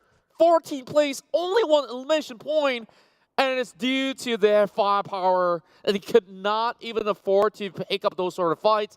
Vampire Esports just stalking everybody else. I guess that's what vampires do. Yeah, they've been hiding in the back there for so long, not making a single sound. They're just waiting for the right opportunity either to strike or not. Regardless, Boom Esports waiting at the bottom side. Hexas is so very low. I think Jimmy OP is very, very interested in pushing upwards. But look at Razy, he throws the nade, does put in some damage, but DBD thinking that they're going to reposition a little bit to the back. I think what's really dangerous here is the fact that for Boom, they only have 2 members left, but look at the balls of steel they have to go aggressive. Jimmy OP, even though they're being stalked by the wolves, they even want to stalk the vampires as well.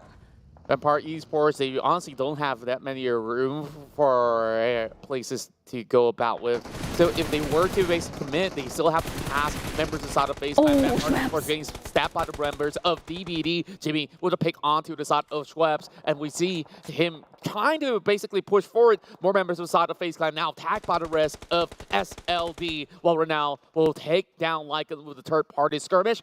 Vampire Esports, they're all by the ditch. Jimmy OP now with the push. Now he will find the rest of Stone, and he will be flipped by the grenade instead. DBD, one by one, they fall. They still try to put a couple of grenades as Echo trades back, fights over onto the low end. They can't spot them inside of smoke, but they will spray regardless. And Vampire Esports is still about to take a few members left, but Vampire will fall. DBD looking so good. Great use of the terrain as well. We didn't mention FaZe being looked at from one of the teams on the other side. But AE playing it very quiet. We know that AE is so great at that kill steals, and they are going to have to take care of the area. What's great about them is if anyone were to pass them, they can just pick them off one by one. The question is, how many picks can they get? Like FaZe yesterday, they got every single person who passed by. But for Geek Fam, I think what's really interesting is that they're very quiet. Yeah, but overall, just look at how hard DBD is working in this matchup. 7 elimination points. You tell me they can take out GD, they can even take out Vampire Esports. Like, these are some of the top teams from all the other regions, and they are just getting started here. Look sure, at the 9. They only have 2 more left. Sem9, they are on the other end. More grenades being primed in by Claw. Ego Esports, they are not in a position to fight. There's still a little bit of hurdle for them to get into the circle. Infinity loses their state, as they will have to eventually move towards Bacon Time as well as Boom Esports. Things have been working well for Boom for today. Sem9 as well, but they're a little bit too far from the circle. They need to take this fight to move forward. But as for DBD, oh wow, FaZe already out. That's going to be SLD that eliminates them. It's a very aggressive Sem9. They're moving forward right now, but Adil does get knocked down. Here comes Schwab from the other side. He is so aggressive. He wants to blow up that car. He gets another one in return as well. His teammates not able to save him, but they get 10th place. 0 eliminations for Sem9. It looks so good. And the rest of Infinity, they're also charging right in. They want to spoil the party as they have finished off the rest of Sem9. And Nuzi, he did cook up the grenade. He picked a few pointers up. Eagle Esports, they're in the brink of defeat if they don't do something about it. And you can see every other team here trying to get out of this mess. SLD, they're also convoying using whatever vehicles that they have to move into the circle. But keep in mind, Bacon Time, BN United, they're already by the edge of the circle. They're trying to gatekeep everybody else. Infinity taking a little bit too long. They've been here in the warehouse, and they really have to make a move.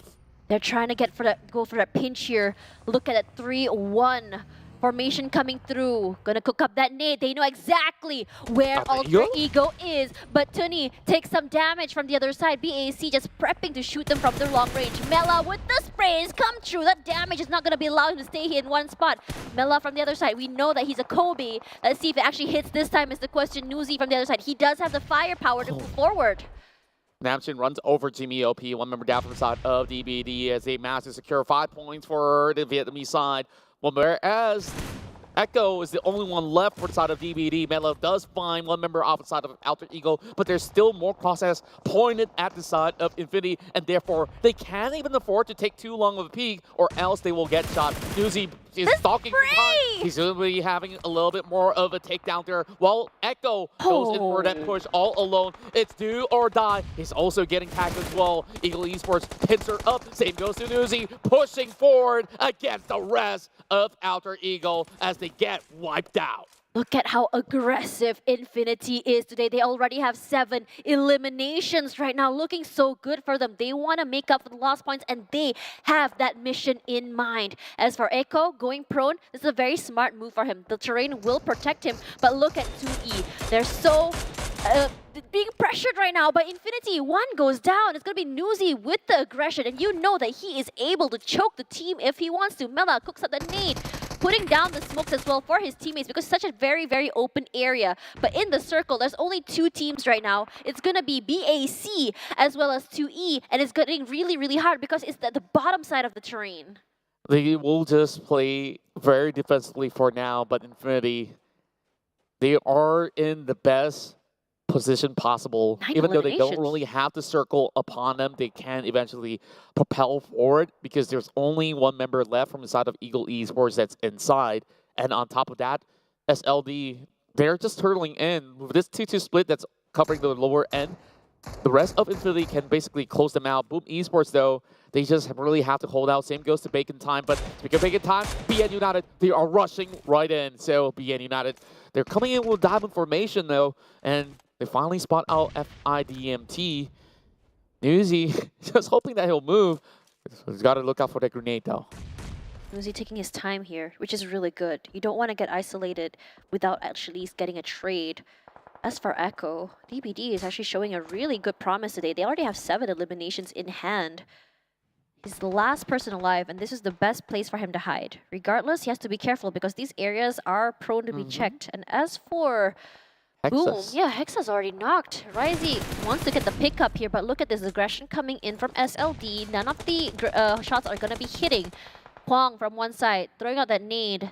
Not enough to actually damage Infinity, enough to make them move. But here comes Noaz from one side. The damage coming through for Boom. Boom not in a good situation. Eliminated right now.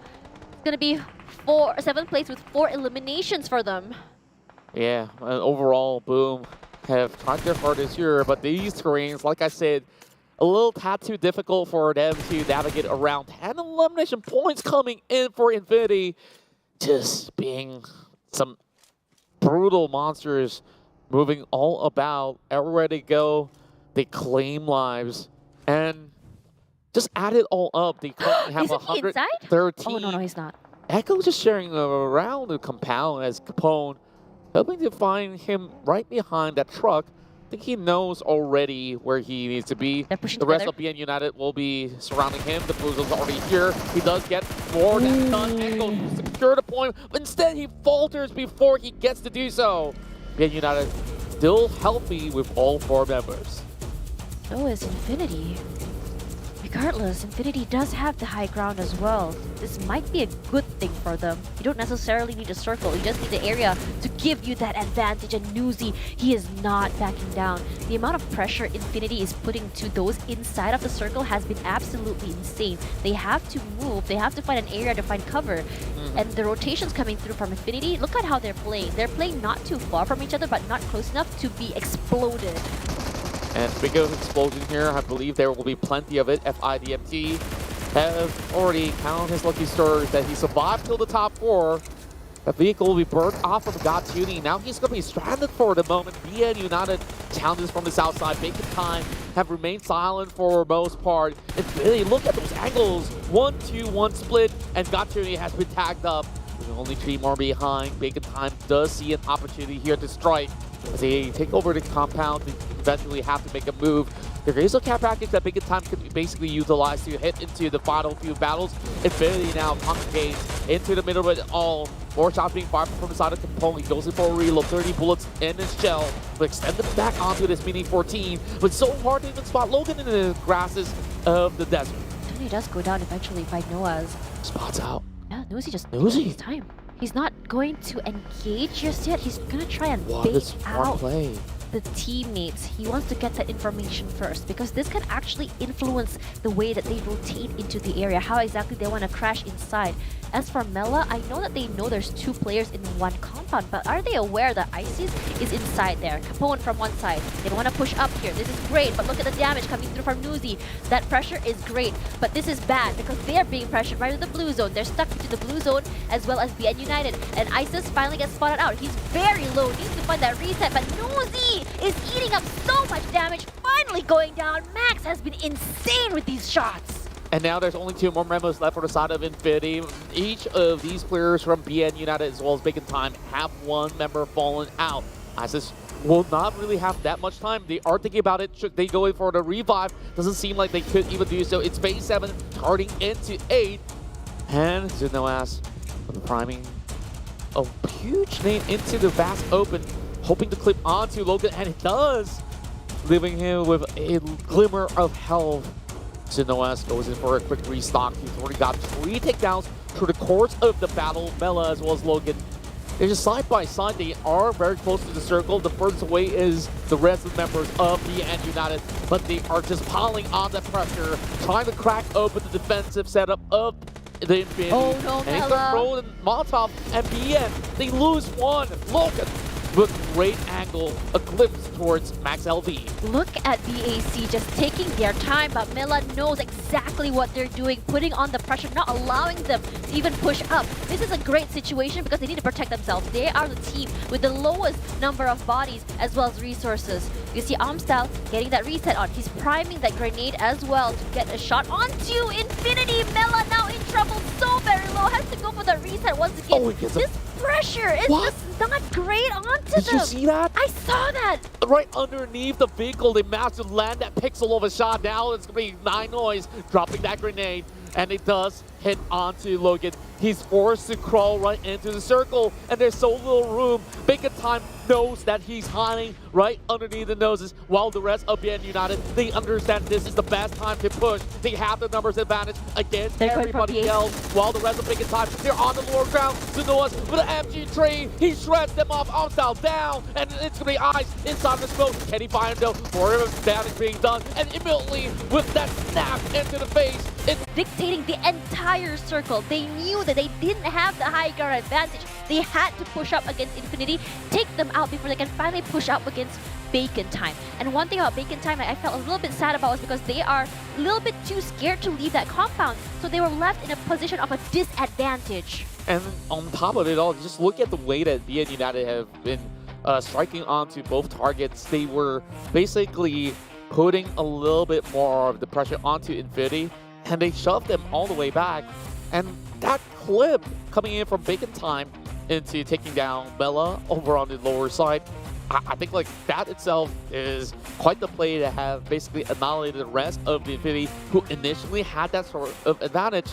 And once the rest of BN United understood that, okay, we got 4 members, let's just take this high roller of a decision to basically run the cross. They got the MG3, and there's nothing else to worry about. The high firepower weapon has been able to bring advantages back to the team, and of course, close it all out. But in the early skirmish, we see a lot of great work coming in from TEM Esports. I think what's to be noted as well is that when you look at the map of Miramar, I think the problem lies where the rotations were just a little bit hard. When you have a map, a flight path that's a little bit rough on you, and then you have a circle that's going a little bit more down south, you saw a lot of rotations coming through from all of the same sides. The northern side was completely empty because no one was able to drop there. And you saw these very, very mid-game fights because of the rotations coming through. Oh, we did have a person getting run over. So I'm very, very happy about that. So coming in for Infinity, I think that one thing about Infinity is that they had an idea in mind. But the thing is that you mentioned before, even though they had this high ground advantage, the circle is just not in their favor. They were forced to push to be pushing out, and in front of them was just all open. And BN United saw this opportunity, took that advantage, and used the whole thing to the point that even BAC wasn't able to push out. They want to play third party and wait, and they can't even leave their area. Noaz with that triple takedown to basically close everything off was some of the biggest highlights of the match itself. And we see some great grenades being thrown out that secured multiple numbers out there. So BN United, sure, they did travel very, very far. They were the ones to also start things off with 4 elimination points as they take on NFT Esports, and they just kept farming it up.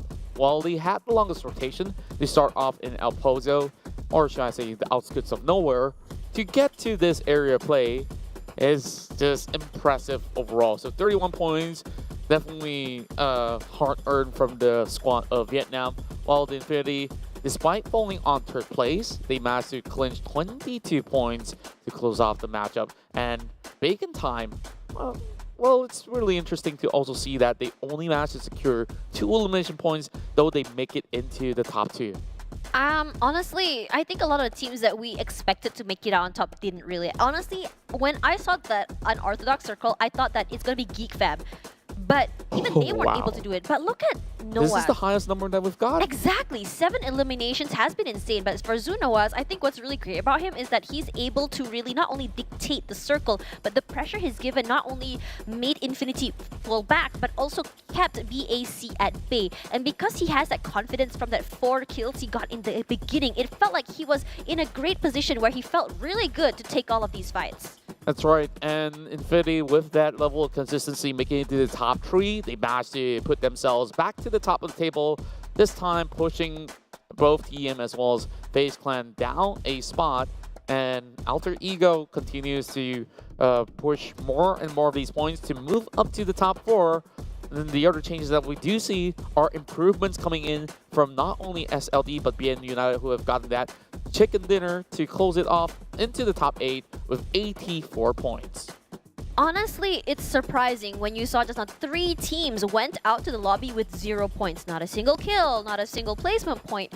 And I think it's because of those early fights. They're forced to. They can't drop in their usual area. Boom Esports surprisingly is doing pretty well just now, even though they didn't manage to get as many kills as they wanted to. But the survivability, the time of their survival has been a lot longer than usual. So we're seeing that Boom finally has the right idea in terms of how they want to play this game in general. Regardless though, it's been a rough week for Circles and Flight Paths, and these teams as teams who persevere and actually adapted, especially if you look at FaZe, if you look at Infinity and TEM and BN United, has been looking really great. That's right. Well, let's trail back into how some of these top teams have been able to make it all the way into these valleys of death that I do like to call it, around that Chumachera corner of hills, where I have always enjoyed some of all these battles that have happened from the high elevated hills as well as the low grounds. So the initial fight started from that northern part of Valdemar, where the 4 points have been secured by BN United. They move into El Pozo, but took their time to get into the city of Valdemar. So that's their third checkpoint to get more loots. And it favors them because they have that direct access from that far west, where majority of the teams were not around for that moment. So that gives them so much of that leverage where they don't really have to clutter up as compared to the teams that were coming in from the east. So as we saw, 7-9, they were in many of all these battles, and we've seen them going up against many teams. Even FaZe Clan got clipped out very early on. Infinity, what's impressive is that they were fighting from the high ground, and they understand that, okay, if they were to take a fight, they cannot afford to peak very long because BN United, as well as Big in Time, they can trade back. And they were held for quite some time. So Infinity, they took this approach to cut across with this 1-2-1 setup, and they think that, okay, this is a good area of play where they could basically hold out to. But honestly, there was no cover. Meanwhile, Big in Time, they have all the cover they need. BN United have half the cover, while they still have the perfect bird's eye view to basically wrap it all around, and therefore Big in Time just gets overwhelmed by the very end of it all. I think that when you look at the graphic again, Big in Time probably was a little bit too aggressive, a little bit more overextended compared to what we saw from BN United. Though? I wouldn't say passive. I don't They only have 2 takedowns. Exactly. And they haven't really gotten. No, I would fight. say like they weren't trying to play it passive. I think what they're trying to do is trying to put like a situation where you have like the front line and the back line. But the problem is when you have BN United as a little bit too aggressive, they kind of rush at you and you get caught off guard. And I think that's the smartest idea I've thought about it, because when you look at the terrain again, actually BAC had the slight high ground. If you look back at BN United, they have full understanding that, okay, they were taking the fight against the Infinity. So once that was cleared up, there can only be one spot where Big in Time is hiding. That's the confidence coming through over there. It's so basically great understanding from all these members of BN United. Like, Zunoa's got that sure. He's insane, man. He's got ego of a lion, you know, like, and of course he basically dominated with that MG3. Yeah. He just go running at them like he doesn't care. His sprays have been very, very scary. But for now, let's have a look here. And these are the highest damage dealers. Honestly, with 7 eliminations, can you really think of a better, damage? 1,169 puts him way ahead of the rest. But Nusi was also not bad. You see him leading the charge, and he's always been in the front line, putting in that damage with his teammates helping from the back line. of course, there's Mela as well. And you know, I would say that for Mela, a lot of his damage comes in from his really epic grenade throws. Yeah, I would say so as well. TEM, Infinity, FaZe Clan, as well as NFT are the teams to watch out here inside of Erangel. TM won that epic battle in that city terrain of Yoodo. FaZe Clan have quite the impressive record inside this map as well, but PMPL Esports, I think, were one of the last few teams that has stood the test of time when it comes down to epic battles by the edges. But we've seen both Indonesia as well as Thailand battle out for the chicken dinner for most part. Now, with Group A, B, D, E playing, we won't have any players coming in from Ego Esports, FaZe Clan, NFT, as well as SEM9. So there's going to be a little bit more of an area where a lot of these teams that have yet to prove themselves worthy in Erangel, they're about to do that. I think if you look at Eagle Esports, also they were very aggressive. So it gives a little bit of breathing room for a lot of these teams. So regardless, I'm really curious to see what exactly that we can expect from, especially from Group E, I have to say. Because today, when you look at Boom Esports, Geek Fam, and SLD, minus BAC, they haven't been showing that potential that we wanted to see just yet. I mean, for Boom Esports, I think my expectations are a little bit higher because I wanted to see them come back from the rough week they had. And as for Geek Fam, after their really high plays yesterday and the day before that, they haven't seemed to show themselves. That's true, and of course, we just gotta take a little bit of break from all these heavy discussions, and of course, talk about a lot of new offerings that we have in PUBG Mobile, especially with this collaboration with Bobo Boy. We got something in store for you in this month itself, October 2022, where you can basically score yourself some good stuff if you guys are fans of the show itself. How did you know it was October 22? 2022. Oh. I was so excited. I was like, is there a specific date? I'm really excited. That's why. But on Wednesdays, we wear pink. And also on Wednesdays, we play PUBG Mobile with Rabu Padu Menang Selalu. That's the hashtag, by the way. If you're sharing this on TikTok to make new friends, please use this hashtag. Because honestly, for me, when you're playing on Wednesday, and of course, if you want to make friends, TikTok is the greatest place. So get your classic coupon crate by playing here. This is going to be phase number 2. That's right. So gather your friends and have a lot of fun and be rewarded in every Wednesday. You want to play with me on Wednesday? Well, we got a cast to do usually on Wednesday, but if I do have free time, yes, we can. Yes. Okay, after this, Erangel, the El Clasico. Everyone knows Erangel, and we've had some of the most epic circles and epic endings. Remember that 1v1 yesterday? Oh, that was... Which one? I don't remember which teams though. Yeah, there's so many matches that happened. Yeah. It was Vampire Esports and... Oh, I remember now, the one in the warehouse. Yes, that's the one. Yep. And I hope that there's going to be more of those type of action going on because we know a lot of all these players, they practice a lot in team deathmatch where they go into that warehouse map and they just challenge each other to see who reach those 40 points by the end of that round. You want to 1v1 me? Nah, I know I will win anyways. Wow. That hurt me on a very deep level, guys. I don't know if I can recover. I don't want to hurt your ego even more. That's oh, it's already... I can't come back from this, man. It's already gone. Yeah. You've been roasting me since Wednesday, dude. It's okay. The roasting will be over tonight. Oh, thank God. Well, I'll see you again next week, though. Okay. Now, talking about Erangel, what are you expecting?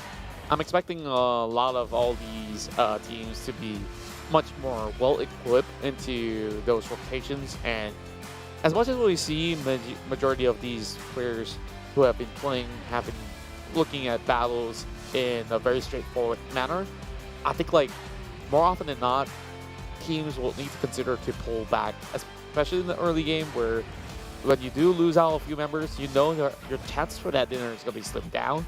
And even to secure a top 4 would be hard.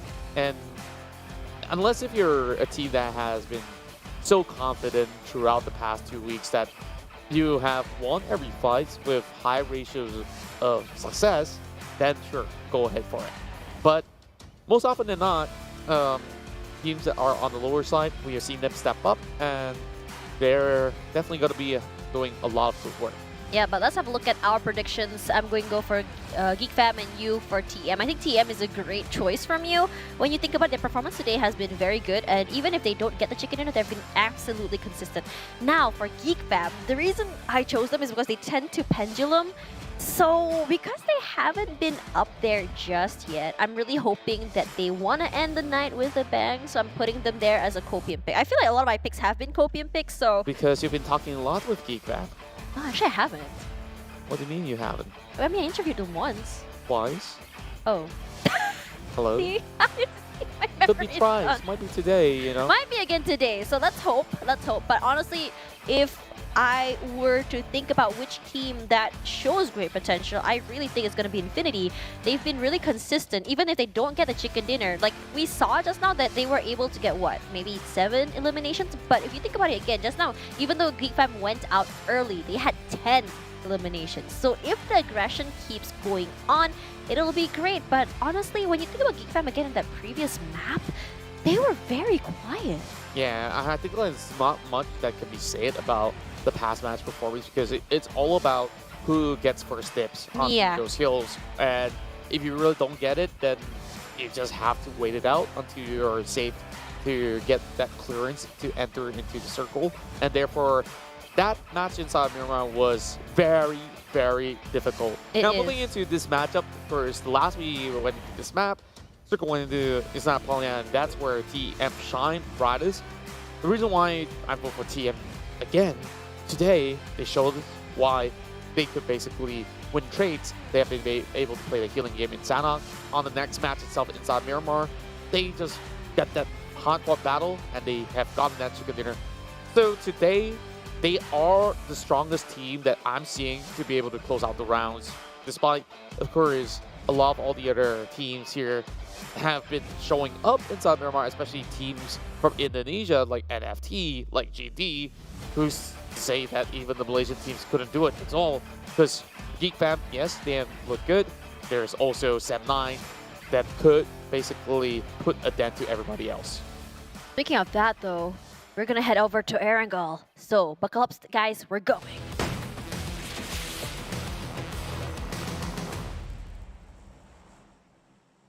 I really wanted to say that in terms of getting an area early, in terms of rotations, I think there's no better team than DX. They're so quick on the ball reacting to the circle. It's just really unfortunate when it comes to those overwhelming high-pressure cooker moments, they're not able to hold on.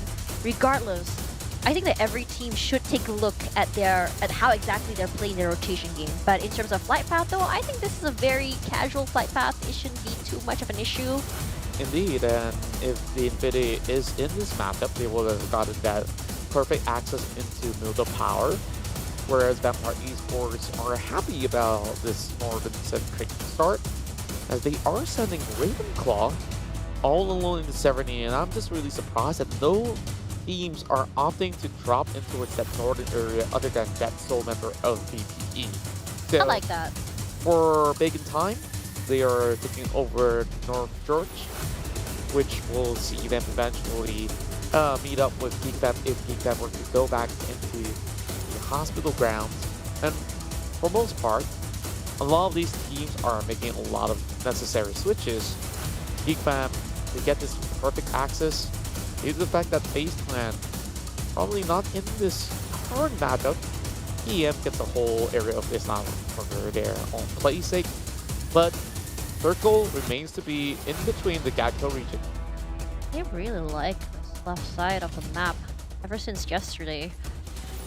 Regardless, this is going to be very interesting because AE likes to go on SMB, but hold that thought because SLD is in trouble.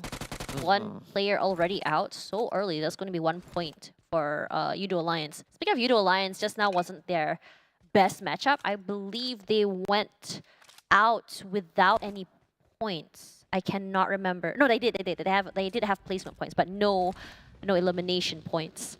So for Yoodo Alliance, I think that they want to make up for that matchup in particular. So coming back to AE, so because of this particular circle, I'm a little bit worried for them because if they want to cross in upwards north into the mainland, they do have to go through the bridge. And you did see a team actually drop nearby the area. So the question begs whether or not they can cross safely. Maybe most of the time they have made it through, no worries. Ooh. Wow, Wait, magic. What's in the box? Very expensive guns. It's golden colored. Oh boy. It's a minus gun. We do have ourselves a little bit of drama going on inside the farm. And boom, you're about to find themselves their worthy adversaries. They're brethren from the same region, GD. Only having 2 members here are not really in the best spot to pick up this fight. 2-2 split coming in from Boom Esports as every individual members of what we're seeing from GD is trying to hold their ground. Yummy now over the top side of the roof. Octave gets spotted out. Damage. Nate will be dropped in as well. Nishal just finding a couple of all the tracks. And oh my goodness, Nishal did bring one member as Booms get the headshot. GD actually wins out the trade against Boom. And oh my goodness, Booms again. So little HP left, but he does the trick, landing the tags onto Octa. What a play from Booms. I can't believe they're winning this. They're 2 on 4. Regardless, here comes the nades. They're throwing it in. Geronimo. I'm pretty sure if he's quick enough, it's going to hit right on time. And there we go. It's going to get one. Knocks another one in return. And they are so very aggressive. Yummy, what are you going to do? You are all alone. And the cavalry is now here as the other members of GD is trying to help. Sissel pushing through the window. Does spot out. He does know that he's exactly in that room. Yummy does find one in return. What a play with the double barrel.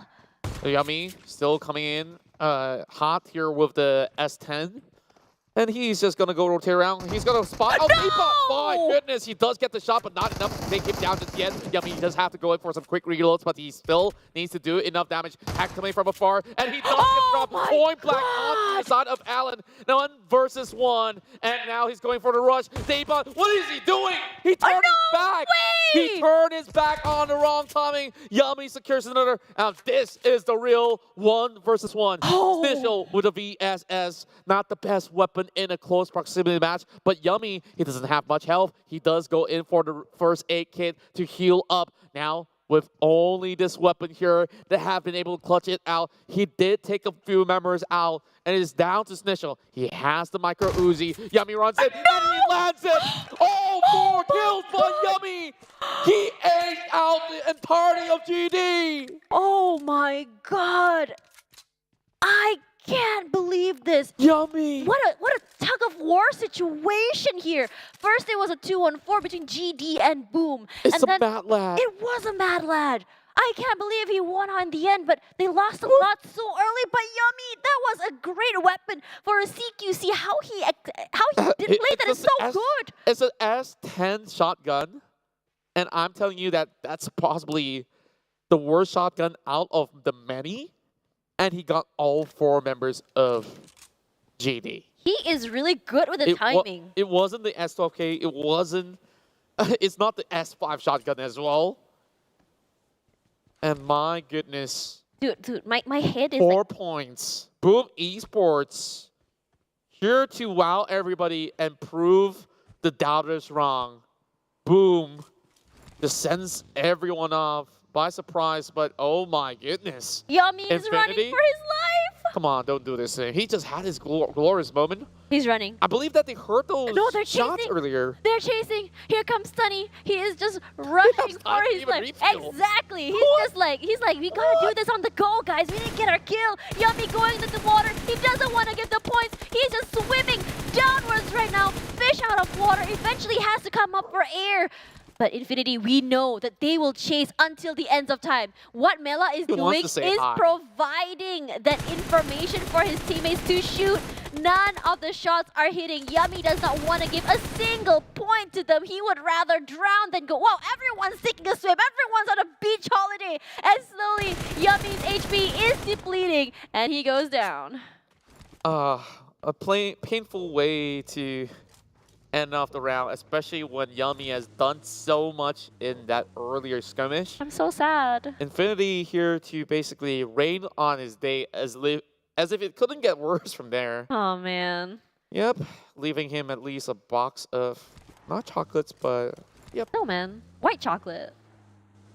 I'm very sure that isn't white chocolate. If It it's a can snowman. be. It can be. You gotta decide if it's ice or chocolate, girl. White chocolate ice cream. You win. But I wish that that moment could be immortalized forever. Seriously, that was one of the most impressive things I've ever seen. Well, let's look at healing here. Look at Almstyle's healing. Wow, 15,000. What does it say about an individual who heals up a lot?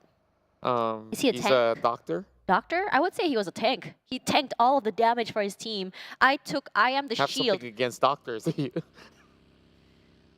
know what? Look at BN. Silence taking up so much damage by Logan. He does get one in the end. Sends him straight to the lobby. Whoa, he just drove straight into the water.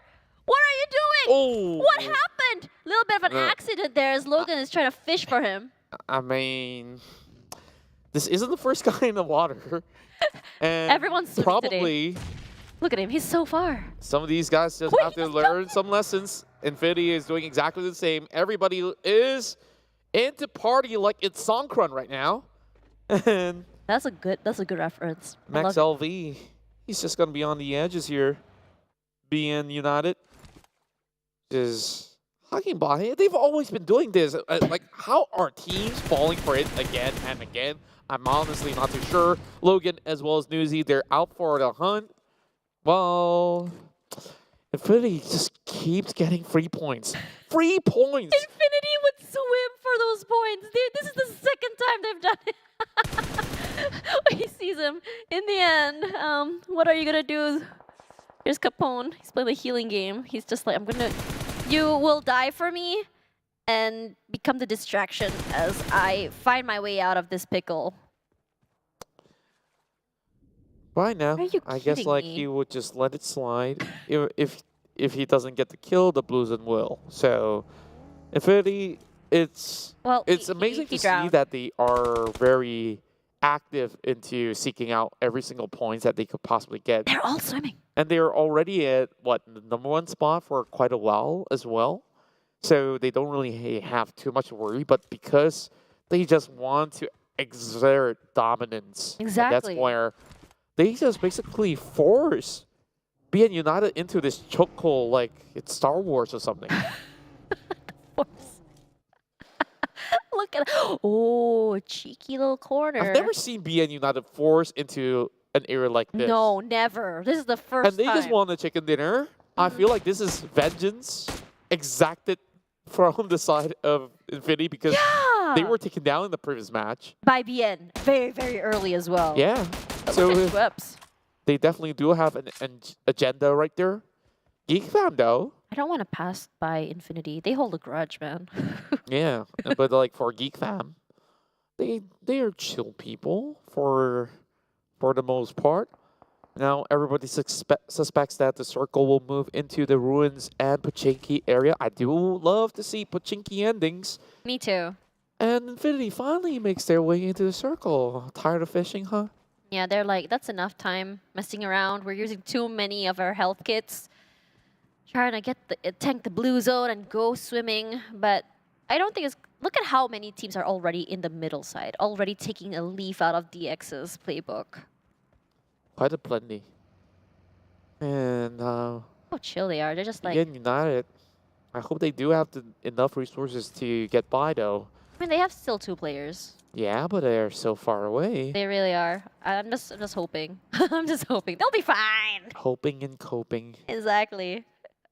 For DVD, I think they had a pretty good run today. Not necessarily the highest in terms of placements, but their aggression has been pretty good. How they exact that pressure on the other teams and holding the area has been great. For now, for Geek Fam, this pendulum sort of playstyle that we've seen, it happens every single season, but it's very, very worrying when you go several rounds in a row and not getting like a little higher in terms of placement points. But they are getting kill points instead. So, I mean, it's not the end of the world for them. They're also almost reaching the quota of a 100-point target that they set for Oh, themselves. yeah, that's all they wanted. And the week is not even ending yet. That is something that was easily achievable, which they will. A TEM already on the pursuit finds Ravenclaw, 1 point being backed by TEM. Was Ravenclaw still alone just now, or did he already meet with his teammates? I believe that he's already met up with some of them, while everyone has gotten a hunch that it will move into the areas of ruins, and that is where the playground will be. Meanwhile, Box Gaming plays from the outskirts along with DBD from the southwest. Geek Fam on top of the hill will have to keep moving. While Alter Ego Esports, I like what they are doing here. They're taking the heels of Pachinki with a 25% of a chance that it will still swerve towards the southern end. And if that happens, Alter Ego would have a really good spot to hold out with. TEM though. I like their area. It's a really good area. They're always on the ball when it comes to taking these areas, and they're really good at holding it as well. Very similar to DX, but they're a little bit more aggressive. Speaking of aggressive, look at that. Foreman already opening fire onto the members of VPE. Left with only 3 left, I think, for VPE. Yep, because Ravenclaw already taken out, and TEM gonna rush forward into the clutches of Geek Fam. They have all the information they need. Bevy is the one who tanked that damage. No worries. So they're just gonna meet back with their teammates, but look at how many teams are shooting at them. I just love how quickly they made that U-turn because, I mean, if you played the game, sometimes you know, like, it's not so easy to swerve any of these wheels, and Geek Fam almost got them all choked up. Biddy arrive into Pachinki, and the nearest to them is Alter Ego, as they're going for a little bit of a long-range Battle of the Giants. Potato, as well as Logan goes head-to-head. It's always fun seeing these two teams just knock heads. They're so aggressive in very different ways. Seeing them how exactly they want to take these fights is always so fun. Regardless for Geek Fam right now, I think the problem that they have is that there's so many teams in front of them. Like it or not, if they want to push forward, they have to pass, I believe it was BCE. It was also, I don't remember the other team. I think it was AE. So, sorry, TEM. But VPE already getting a knock onto a player of AE with Ponby already very, very low. I'm really liking this abuse of these little tiny micro angles that they have. Overall, the Vampire Esports were smart enough to take that small check over to the south side. And that's kind of on Alter Ego as well. They were so occupied towards taking a little bit more of a shot against the team that was close by to the Pachinki town. But they didn't really check their 6 though. And that is what happens when you are not all too alerted. Now, shots fired by the side of Yen as they're by the chopstick ditch of Gatka. I have a curious question for you. So usually in this kind of situations, I wouldn't want to play in there just because it's a bit lower ground. But what do you think is the reason they chose that area? It's a temporary pit stop. And just look at the circle. It moves into Pachinki. Is this another urban finish? I do wonder, but DX would be directly in the center, taking over the church, where they do have a lot of advantages to work with. Vampire Esports, they're moving into the areas of the warehouse, and look at that, there's also a crate, and with the crate usually indicates even the upcoming circles as well. 4 Rivals could be able to challenge some of these members of Vampire Esports. I really want to see that, because just on the last map, I was questioning that the decision-making when they were just rushing through and ended up getting exploded there. So now I really want to see them take proactive measures to make sure that either they decide to take a longer route for that rotation or challenging these teams, because they are not going to make it out alive like they do in Malaysia. That is a little bit more, I would say, less aggressive in terms of when they want to cross. But look at Geek Fam right now, just taking their time, slowly moving in. They have one whole area covered, which means that they can make sure that if anyone was coming in from 2 different sides, they're going to be safe. But Infinity already on the aggressive. Capone getting knocked out, and immediately the points will be stolen by Buriram United.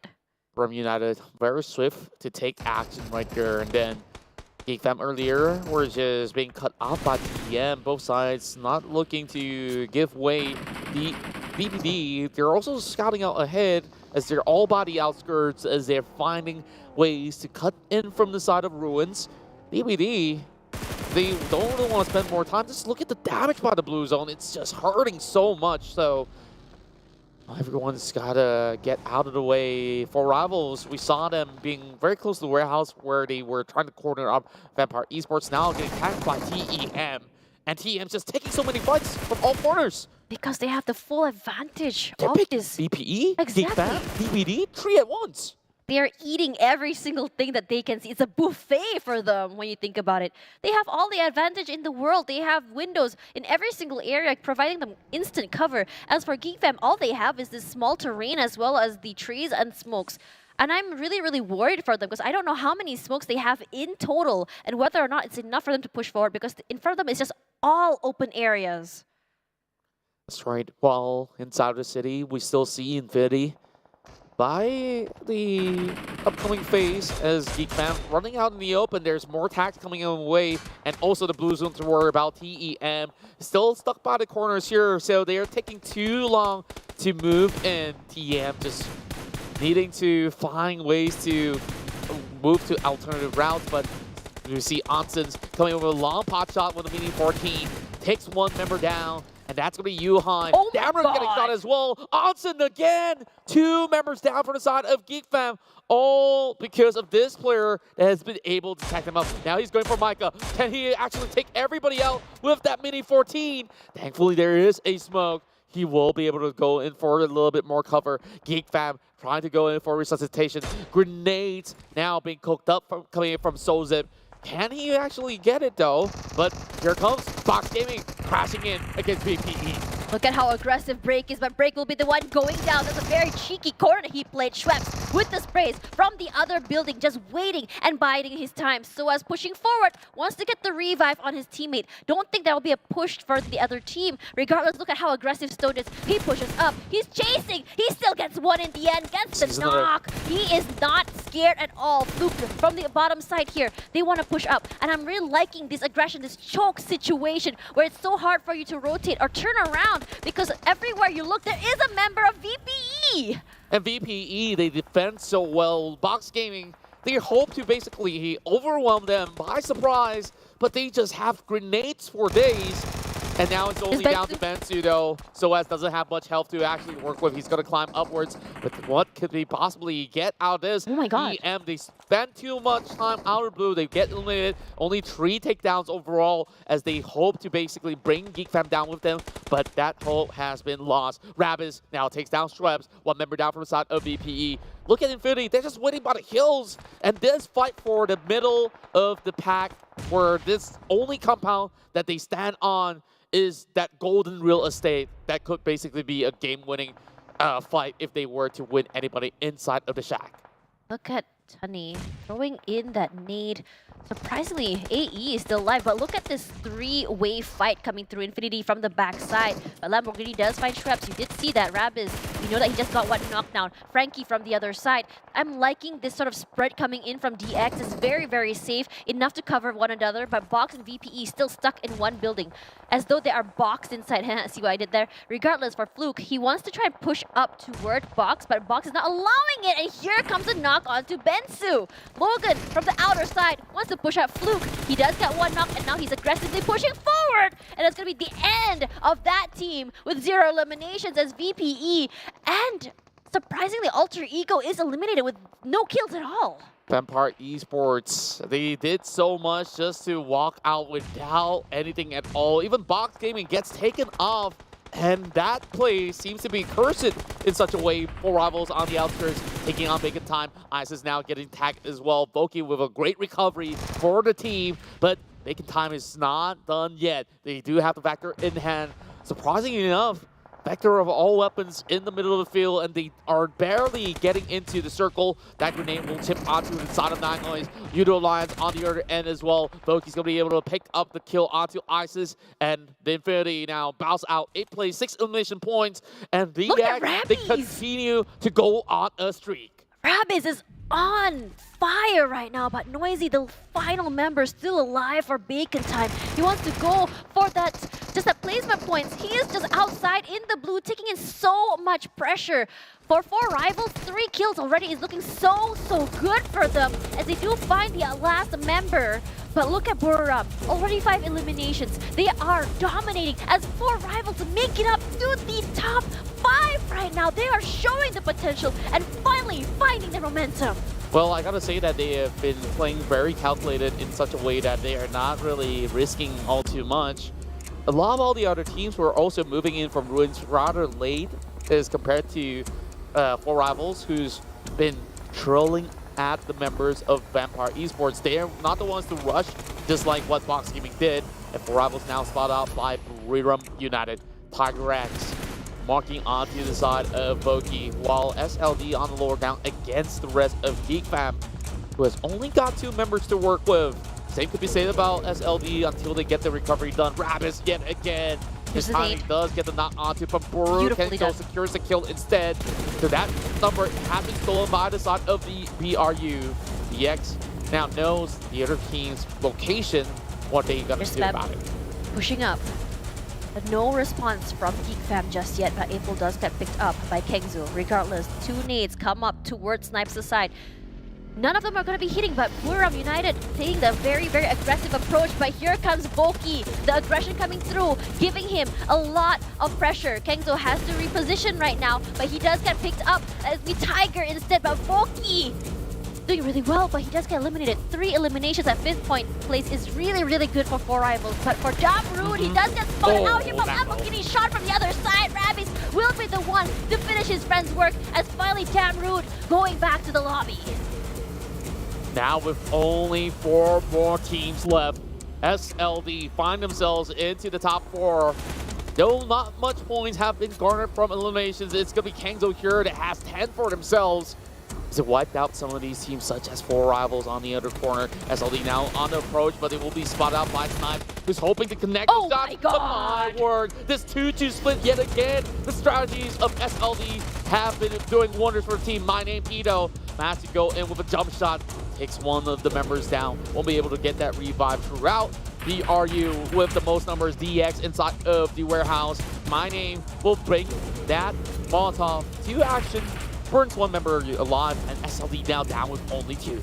SLD also does not have control of the circle. Look at Buriram United on the top side, full control of the top side. And for the southern side, it's going to be DX. So the question now is where exactly the circle will be favoring in the end. But SLD, they're getting pressured very, very well by BRU. It's so hard to move inside. Like it or not, they're either going to eat those bullets or be eaten by the blue zone. It's not a great situation for them as Frankie will be moving forward. You can see that Rabis does pick up 1 more. Rabis has been doing great work today. He's getting so many frags.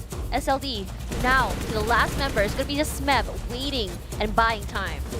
Rabis just doing so much damage in this round. Frankie also supplementing on top of that. Well, Buriram United now face off against this challenge. SLD will be almost a non-factor as their map hiding all alone. And Rabis is also marking onto the area of play. And this do just spotting some of all these players out. Kengzo next one to bow out. 3v2v1. Now, it all fortunes the bold, and that bold team will be DX. DX has been really good. This compound has given them so... 7 eliminations. So much. Yeah, Rabis has been getting those multi-frags, and this Dacia will be giving him so much space, but it's gonna eventually just explode, and he just gets knocked out just like that. Equalizing the situation at least for the 2 versus 2. It's going to be really hard for them to push out to get him up again, so it's going to be the end of Rabis, at least for now. And he was forced into that position because of the circle that shifted upwards, and Buriram United gets a little bit of upper hand. One of the members will have to reposition into the circle as well. The Savior, they can basically snuck tight into that area of play. Now they do spot Tiger running in. 1-for-1 trade. And now let's see whether it's My Name Pete or Frankie is pushing forward. He does bring that UFP, and he does try to stretch him open. And only 1 tick of help left for the side of My Name grenade. Pete. Grenade now cooked up. My Name, he's trying to heal up, and he's gonna throw it right in the front. Damage being done. And Frankie, he knows that this is gonna be a great trade if he does it just in the nick of time. Now, My Name, he tries to push inwards, and he's only having so little time. While top being thrown out, Blue Zone's coming in. Frankie, he does not have the advantage. He's slowly being chipped off. What a play coming out from My Name P. Buriram United might have actually outsmarted him, but this is the final for his 8 that he can utilize. So little room left. This 1v1 may just turn to 1v2 if there's enough time. IDP pushing up. He's not afraid, but now these sprays come through. He has no clue where exactly they are. There's only one place for him to be, but Buriram United still gets it in the end. What on earth? The push coming from Mine AP. He got it just in time. And look at the big brain plays. The tactical approach coming in from Buriram has finally paid off. They will work for this moment, and they will be the ones that will have the most points secured in Erangel, and they continue to do so. This is insane. That grenade, that molly is just so good for the zoning. They're not able to push out. All he had to do was just pressure them so they can't move forward. They didn't have to do anything. The timing was insane. We've seen these 1v1s happen yesterday and today. We wanted it and we got it with Buriram United getting a chicken dinner out of that. So let's have a look at that game again. I think there's too many great things that happen. There's too many great things. Like, especially with this Yummy play. This is insane. Yeah, he gets all these kills with the S10 shotgun. Like, Yummy, she's not supposed to even get these things. Look, this itself, okay, this was a freebie. Put that aside. But this fight, though, he has lesser health than initial, and he only needed that one tap. And after that, it was fishing time for him, baby. I think what's great for him is just that movement that he's been doing. How he utilized that weapon is also can be said in his movement. He knows very well how exactly to take these sort of CQCs, and it worked out so good. But I think the rotation is in this game. We're finding these situations once again where everyone is just funneled into one different area. We're seeing multi-teams take these fights. And surprisingly, the revival of 4 rivals, where it's actually just so good seeing them surviving all the way to the top 5. Yeah, and I guess like that patience have paid off for the team, but Buriram United definitely had all our jaws dropped wide open with some immense tactical play. Look at Tiger, right? He pushes outwards and he managed to go in for that 1-for-1 trade. And he timed it so well. We saw the Molotov dropped in, sure, but he knew it takes like what, close to 10 seconds for that revive, and he was banking on it. He was spamming those corners and hoping that Frankie would eventually pay attention and challenge him man to man. And look what we have, Buriram United. They walked away with everything, and we thought it was DX that could basically pull through. DX has been great with that, I think, that warehouse. The problem is, I think, that if he were to pay attention on that one-on-one instead of reviving his teammate, it would have been a whole different story because they got stuck in that little corner where if they go in the blue, they were both dead. Regardless, 14 eliminations from Buriram United. This is what we usually see from them time and time again, giving them a total of 29 points. But DX as well is insane. Look at that, 24, only 5 points behind. And for the rest, it's not even close to 20, which really shows that in this sort of match, how dominating DX and BRU has been. That's right, and everyone was left biting the dust with only scrap points out there. Sure, we have SLD, Geek Fam, as well as 4 rivals getting the higher numbers out of the rest.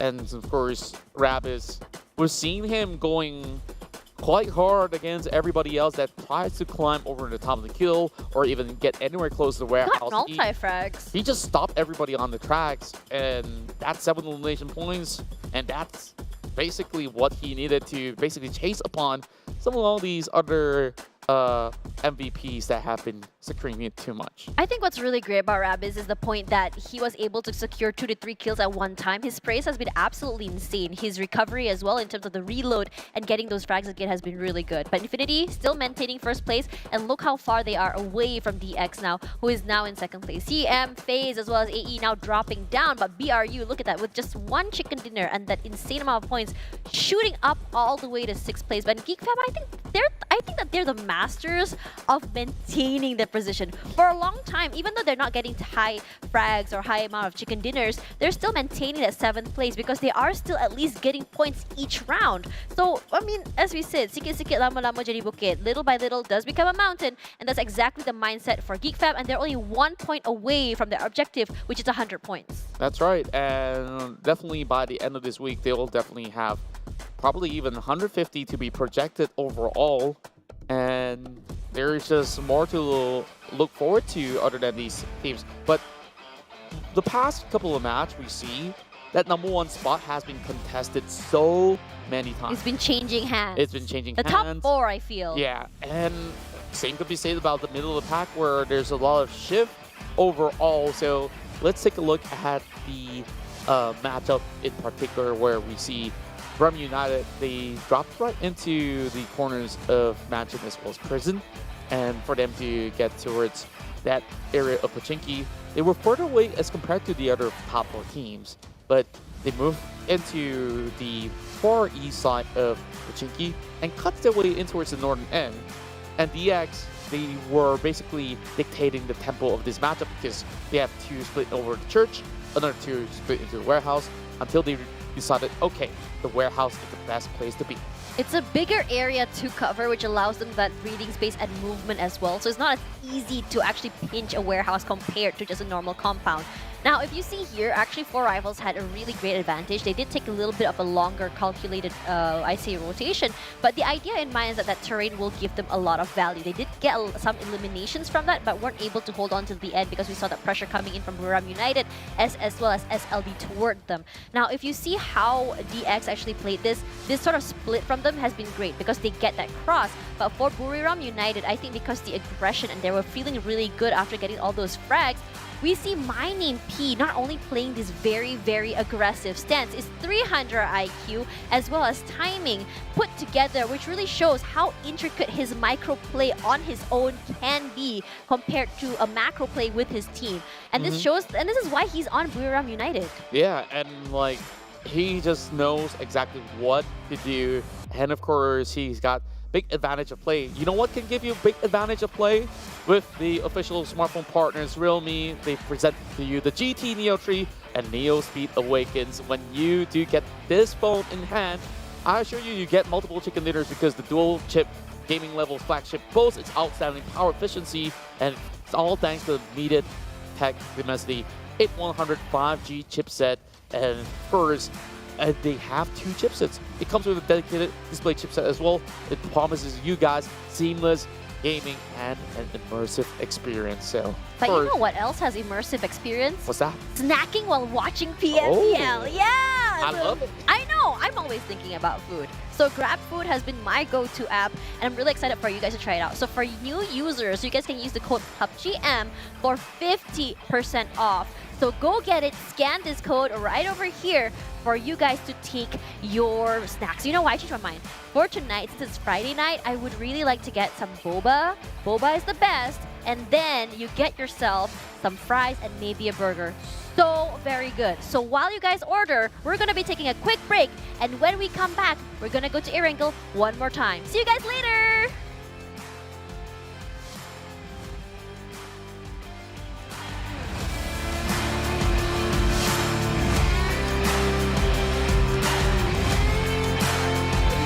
Fellow PUBG mobile players, along with the version 2.2 update, we have made a series of improvements on the game's basic controls. Let's take a look at the improvements.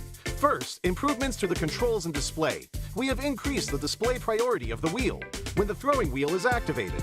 Now it'll be easier for players to select the items they wish to throw.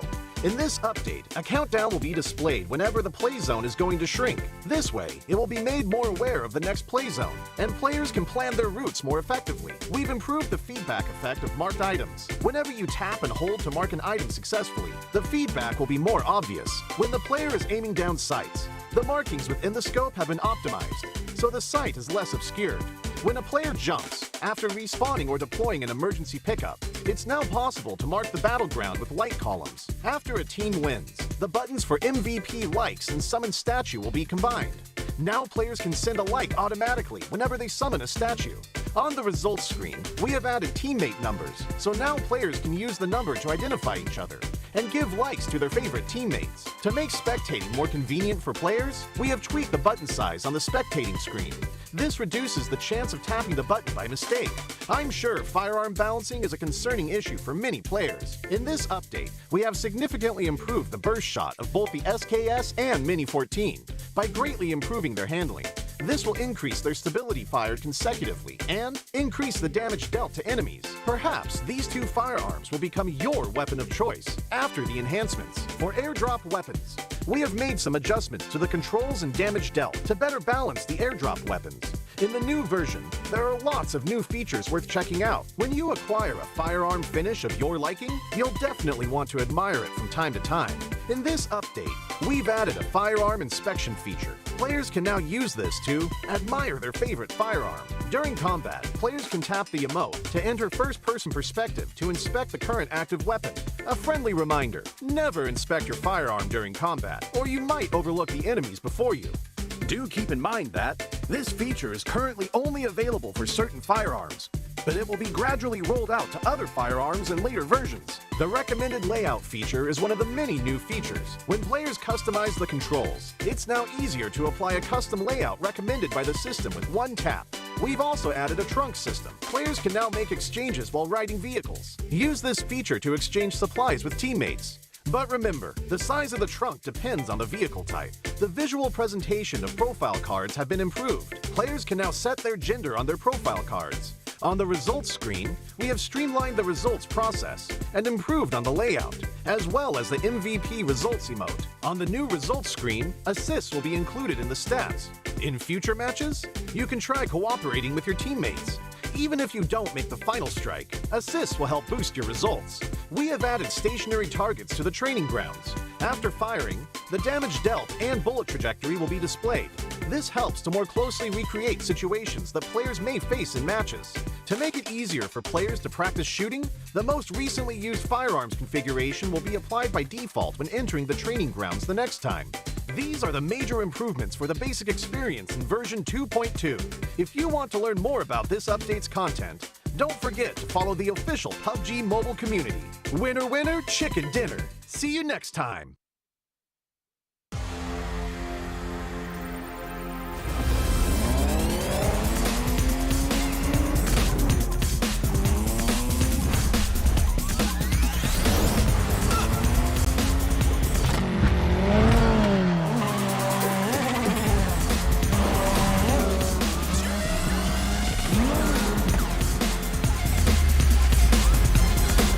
GT Neo 3. Neo Speed Awakens.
Once again, you are watching the 2022 PMPL SEA Championship Fall. It's your boy Contra, and of course your girl, Cash Bunny. This is the last match that you're currently watching for Day 3, and tomorrow we'll be having more new faces that will be joining you on the desk. But for now, of course, bear with us once again for another round of Arangao.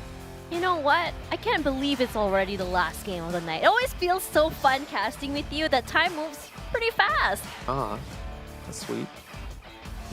Yeah. But anyways, guys, today will not be possible without our smartphone partner, official smartphone partner, Realme, with the world's fastest growing smartphone brand, introduces its latest gaming powerhouse, the GT Neo 3, which is the phone right in front of us, right over here. And I think it looks really, really good. But let's talk about the most eliminations we've seen in this game. It's gonna go to Rabbids with his multi-frags, which has been insane. My name P has been insane with those pushes and the pressure, and Yummy. Oh my god, Yummy! I don't know what to say. Like with the weapon, with the shotgun to the face, is the best feeling to get in a CQC. Yeah, and of all weapons, the S1014 have been able to annihilate the entirety of GB. So let's take a look at the damage being done as well. Ravage undoubtedly has the most, but Yummy though, with that shotgun, you're telling me it did 631? Yeah. Oh. Dude, Yummy, can you show us how you move with that weapon? It's all in the movement. You gotta pay to watch him how to move. That sounds... You know what? We're going to talk about this after, because now is the final match of the night. ACDE with no Group B. With no Group B means no Infinity. They take a break, which means that their first place spot can go down. No BN, no Baonam, no Alter Ego, and no Yoodo Alliance. You know what's surprising to me? What's that?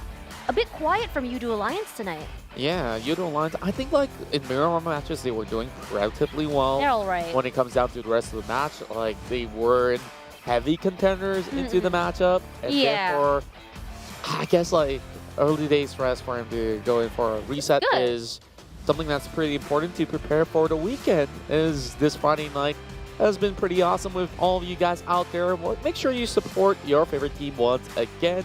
Now, I believe that we do have a couple of things to talk about before we get into the matchup. But if you guys want to have a whole lot of fun, go ahead and experience the new tactical crossbow in Nusa. You can burn down buildings if you want. You can zip line across buildings if you want. And of course, just a 1 kilometer map. I've never thought they would release such a small map in PUBG Mobile. They want it to be as chaotic as possible when you think about it. Regardless, we also have some cosmetics for you guys, starting off with the new Royale Pass, which has the Clairvoyant Fox set and the Midas Fortune set. I think it looks really cool. It's very luxurious. It's very a statement skin in the game, which really shows that you are just so hardworking to unlock the Royal Pass. That's right, and of course, the pass is available now. You can grind with your friends to unlock all these great goods for yourself. And if you don't really have that much time to grind, but you really want to get something cool, you can get your hands on the Ultimate sets here. Right before your screen is a Spectral Swan and Cosmic Inquisitor set. I think what's really great about the Ultimate sets is because it really shows that how much effort and I say detailing put into the skin, which really shows that how much worth it is. If there is one thing you should also be worrying about, it's going to be worrying about joining the PMCC 2022 with a 40,800 ringgit prize pool. This is the second qualifier and the last chance to join the PMNC 2022. You can register now, and all you have to do is just scan this QR code on the page. That's right, and of course there's no other chance but now. Go ahead and sign up for the second qualifier for the PMCC. Who knows, you walk away with good money that could help you with your college funds. Or you could buy yourself some games, get the new Ultimate skin. Get a new phone. Yeah, get a new phone. The new GT Neo is always there for you. But you know what else you can get? This really cool car from PUBG Mobile as the collaboration with Vasilias. That's right, you can go full turbo mode as with cruise speed. It's, of course, coming along with Real Attitude on their first original PUBG Mobile vehicle. So with that being said, first, it's time for it to predict for one last time to close out the night and before we hit into the matchup. So who's it going to be? Gonna be SLD for me. I'm really liking the underdog story from SLD, and even though to date we didn't really see them get the chicken dinner yet, surprisingly they've been extremely consistent. They would at least make top 5, and in a lot of situations they do get the elimination points as well. And you look at SLD, I don't think it's even fair to even call them underdogs, right? No. Like, they're on that first pager, and they've been doing relatively well now. Geek Fam has already gotten that 100-point radius mark. I want to see them close off the night here with even higher points, maybe double that amount that they have set for themselves. So with that being said, of course, we're preparing ourselves for our final game of the night. So predictions aside, I think like realistically when we look at some of these numbers, Buriram United, man, they've been insane. I think that's something that we can't get over. And on top of that, That solo play by Yummy. That was so insane. That particular match just Those now. solo matchups. Yeah. Too much. We've seen a lot of solo matchups this week, and we've also seen some really insane 2v4s, 1v4s even. I think the way Yummy played it was just so good, not allowing the double swings to happen, and because he had that weapon, it really helps to isolate. You can't double swing him at all. It's time for us to move forward to a new dawn, a new day, a new life, and of course, that sounds familiar, but let's go back into Arangel.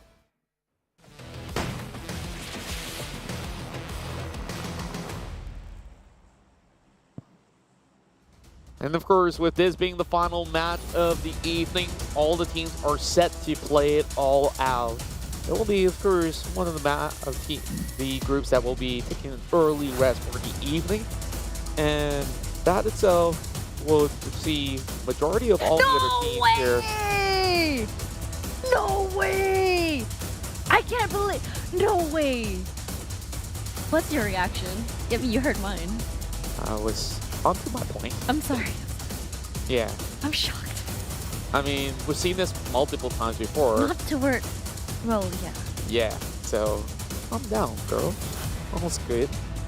Most of these teams will have a little bit more struggle to secure their ground spot, for sure.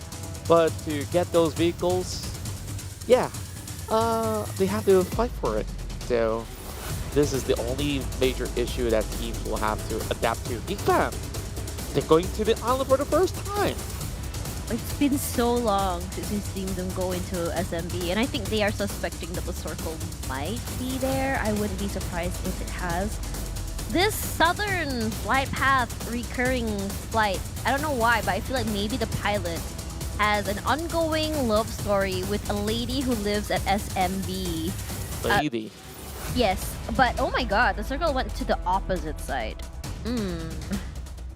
That'll suck. If say Box decides that, oh, maybe we should gatekeep the bridge.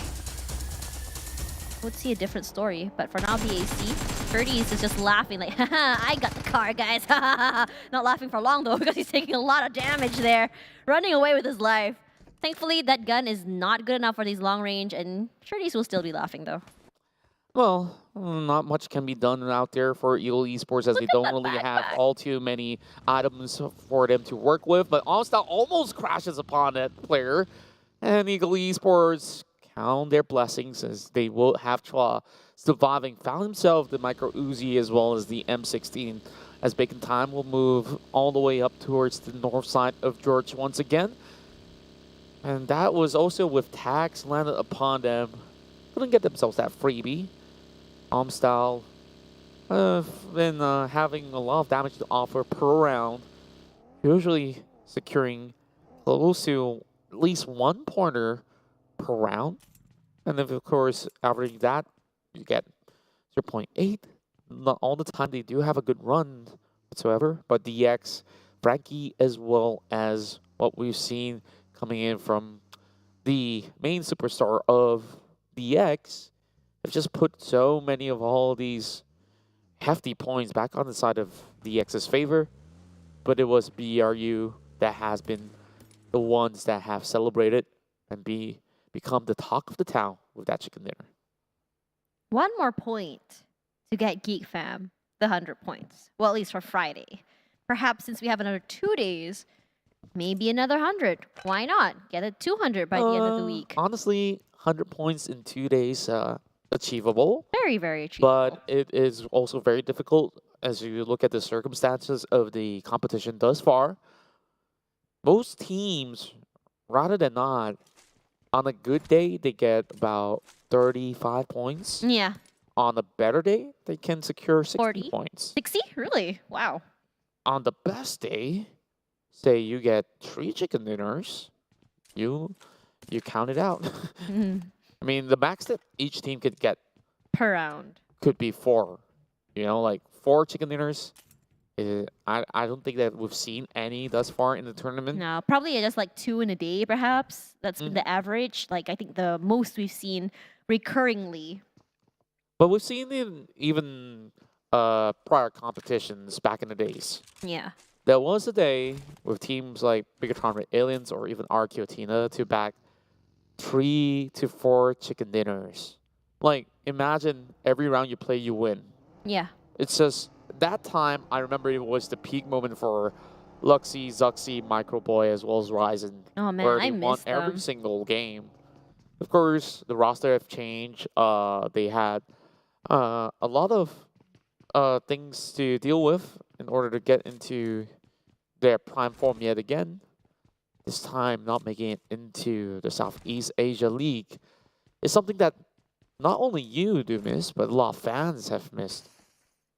I think one thing that's really rough about some of these teams, like sometimes they have great synergy together, but they don't necessarily have the best results. And then when shuffles happen, I think a lot of people like to speculate because in a team organizer's mind, what exactly do they want to take in mind when they want to make this super team of theirs? How do they know that each player would have the synergy? And how long does it take for these teams to actually build a synergy and trust to one another? Of course, it does take a lot of time. Sometimes, no matter how much you try to force it, how much you try to gel the members all together, certain players have different ways of looking at the game, different type of approaches, different types of execution. As a team manager, you're in charge of putting every pieces of the puzzle all together. And if it doesn't work out, you know, like you just got to make changes here. Tony K just wants a little bit of fresh That's the first time seeing that. air. Yeah, first for Tony K on the bike, but I think I've seen a couple of that before on a couple of days ago, where there was like being united by the shorelines where Vampire Esports closed out the match. Oh yeah. Yeah, they were on that bike the other day. I love the bikes. Still very risky play. I mean, no covers, not the vehicle with the most speed, and you just gotta keep tapping, and tapping. So, a little bit impractical for the likes of many. Box Gaming, though, today, see them get quite a significant amount of points, but Sem9 has been able to put more of these numbers back. Their survivability has been a little bit better today for Sem9. I saw it twice in a row, I believe, that they managed to get that top spot. Indeed. It's been really good. It's a good day for them compared to the even rest. Even better for Boom Esports. It really is. Honestly, Yummy, what the heck was that? Like, this team, you know, like, you think they're just at the bottom of the standings, they're down in the gutter, that they're not going to fight, and today is where all the bees claw their way back up. Now sitting at 13 on these standings. Of course, overall is something that we'll have to take a look by the end of the day. NFT Esports have themselves split onto 2. It's still going to take a while before anybody cuts into this section. And I believe this to be over onto the island side. NFT Esports usually waiting around on that Nova Ripnoise station. But there's nothing to catch her. Oh, who's that? Oh. Look, he's doing a little dance. He's doing a little dancey dance. Moves. Come on, little. No. I want one. You play the game enough, you deserve one. Played enough, okay? I should get one. You know, I should tweet out at Boom Esports. They love these kind of like materials for memes.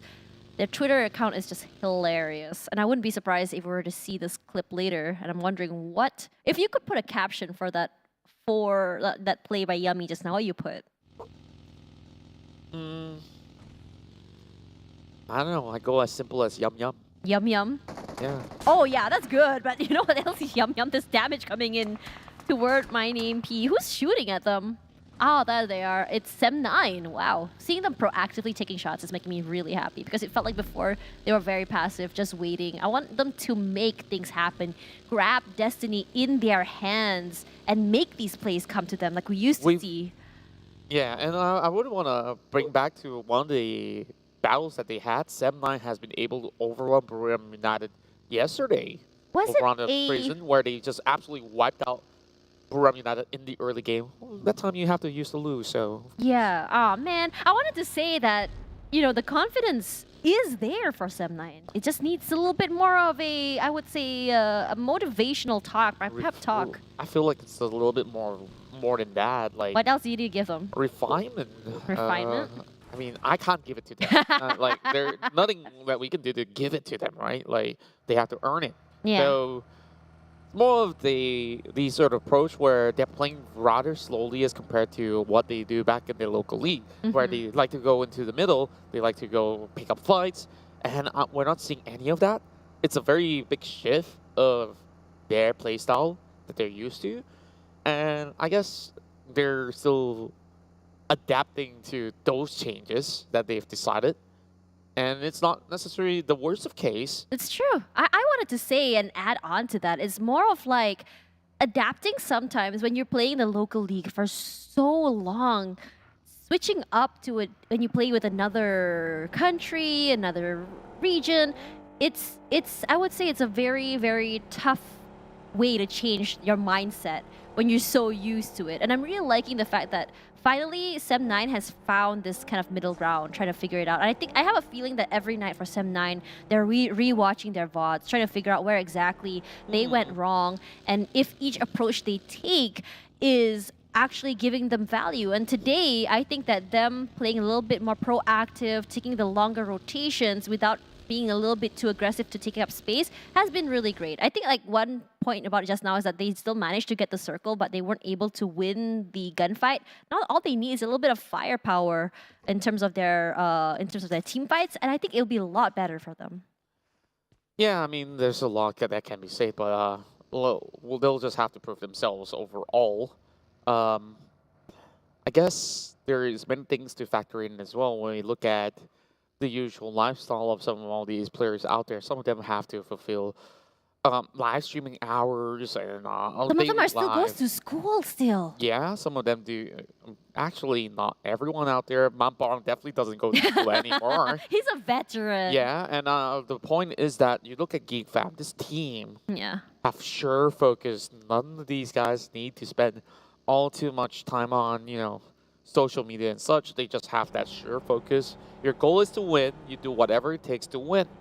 And first, we just want to see those teams with that right set of mentality to basically put it all the way forward. And DX, now, at least in this matchup, they are the #1 team, and they have been able to score sky high in the past couple of rounds. I think like this is one of the best opportunity for them to seize the moment on the very final round. If it was a chicken dinner, then they will be able to basically make the cut to be the best team of the weekdays. TEM as well has had really great run this week. Positioning wise has been so good, but look at this aggression coming in from Sem9. I am absolutely in love with this because look at their positioning. They have to take these fights from the top side to go down southern. And wow, toward hospital side, it will be a problem there, but it's going to be NFT that will be continuing the fight with Sem9, already knocking one out of the way, setting him straight off. And Box Gaming has the best of positioning. Same goes to FaZe Clan that is taking over the top side of Mount Gatka. It could be the battle for the hills, and FaZe Clan immediately books the spot. And one chicken dinner could basically send them back into that #1 spot as well. Remember, the teams that are currently at the top 4 have equal chances here to fight for #1. Sem9 now moves into North George, and this is going to take a while before they decide where exactly will be the best spot. Now they do see a crate over onto the ruin sector. Well, not exactly ruins, but the borders right on the cover. And Ego Esports now getting peppered as Ego Esports will just have all the members focusing on driving into the southern side.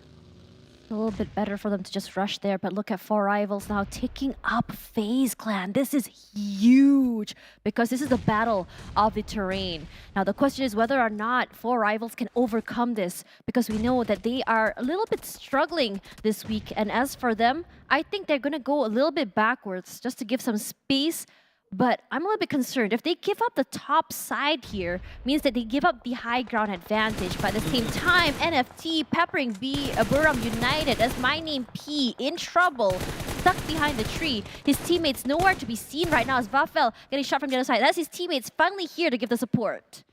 NFT comes in from every single angle to take on Buriram United. My Name P was the one that have been able to back to chicken dinner in the past round. Now stuck in a really precarious situation. Just having only smokes to cover up. The rest of Buriram United is nowhere to be seen to help out. But there is the Tigers that's lending help this time around.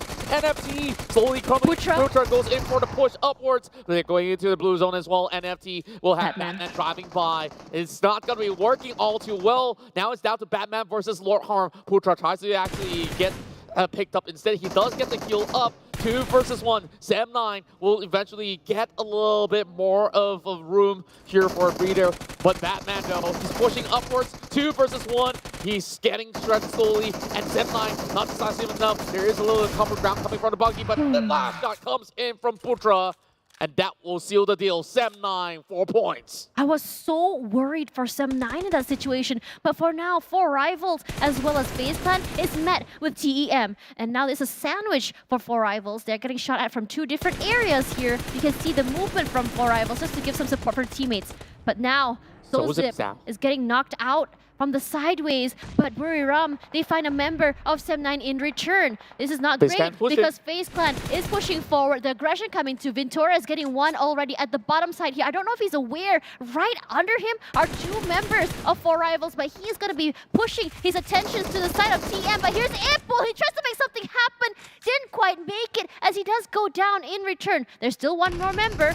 I don't know if he's aware. Here's Impul out and lobbied. Make that 2. Ventura is doing really good. Make it 3 as well as outside the place of used to Lord Ham going down. Now all FaZe has to worry about are just the members from the top side here. But here's Buriram United as well pushing up. This is insane. That's a 4-way as Ventura finally goes down to My Name P. My Name P now getting himself a little bit of advantage. And like it, he throws the grenade. A happenstance for FaZe Clan. And that has left only Tony K alive. Buriram United now with the upper hand. What can he do though? It's Tony K. What a spray. And all the Thai teams are climbing up this hill. Foreman comes in to clean up shop. And Tony K, he still is alive. Prevails with all that aggression. Buriram United, they take the last laugh. Tony K's down, but the nades are falling in. And Buriram United left with 1 as well. Here comes TM. How the tables have turned. TM is just so aggressive, but 4 rivals. Here's Api playing very, very quiet. But Buriram United also goes down just now, as mentioned. Sam9 on the top side here. Clash of Malaysians on one side. Sam9 is the sandwich at this point. But if you see down here, Bevy is pushing up. He is very aware there's more people on this terrain, but no clue where exactly they are. Putra as well as Lord Harm, the last 2 players alive for Sam9. They want to push up, but have no clue where the other members are. It's surprising to see Appy one that was alive and Putra now getting surprise attack from the back. Appy brings 1 back. Lord Harm with so little health. This is gonna be pretty bad for Harm. And he's being forced to even give way. Both sides of the Malaysian squads only left with 1 members apiece. None of them can take out the members of TEM. Speaking of which, Onsense goes in with an erratic spade. 6 times AK? We have not seen that in a while. Oh, damn. This man's absolutely crazy with this sort of equipment. And while we're going back into the side of DX, we see Boom Esport charging right in. Grenade flips. Duo goes down. Octa to bring in the M249 as they defeat the Titans of Vietnam DX. Holy moly, Boom Esports' aggression has been so insane today. It's just doing so well for them. But here we go back to the battle of the terrain here. So Api still very, very much alive. We see Geek Fam meeting up against GIDS earlier. 1 member, ooh, that nade gonna get the damage onto Daybot. He sees him, sprays him, immediately sends him back. But his teammate was ready for the refrag as Alan waits on the outer side, protecting, giving that support. As Damrud, he's playing a little bit further behind, but it's a little bit hard because he can't pick up his teammate in return. It's gonna be just him in the end as Alan saves Daybot and gets the revive. But here's Box as well. His attention is out on the team. He has no clue where exactly Damrud is, but he is very aware that GD is in the area. Box Gaming just having the perfect angles against members of the side of GD. But now we have to focus on the shift of the circle. This may favor those upon a hill, but it's Bacon time to take that slow approach on the foothill alongside with Box Gaming, and therefore Geek Fam. Sure, they only have 1 member. This time, it's GD that will have to run past Damroot as well as Box Gaming. So there's not an easy route for the Indonesian squad. DB, however, will have a lot of room on that southwest corner as well. Ego Esports now climbing upwards. We'd love to see the King of the Hill matchup between some of these teams. 12 more remaining, only 36 more alive. While we have Box Gaming, who have secured themselves a compound of their own. But TEM remains to be unchallenged. That room now receives the nade. That's the last of Geek Fam. That's really unfortunate. Not exactly the outcome they wanted, but look at Boom Esports. This aggression from Okta is looking so good. Now, I wanted to say that those on top of the terrain, you can see that there's a little bit more space compared to the bottom side. They can take their time to really kind of eliminate those on the bottom side. Regardless, SLD, even though he doesn't have the high ground, he still wants to challenge just to give a little bit of pressure to the top side. It's going to be Lord Harm that finds Api in the end. This is really good as they do finally get eliminated. It'll be 4 rivals. And Sem9, they got what? How many? 5 elimination points. So good. Tuan K eats the nade. That's a lot of damage onto him. Reduced to only 50 HP. Wants to re-meet with his teammate.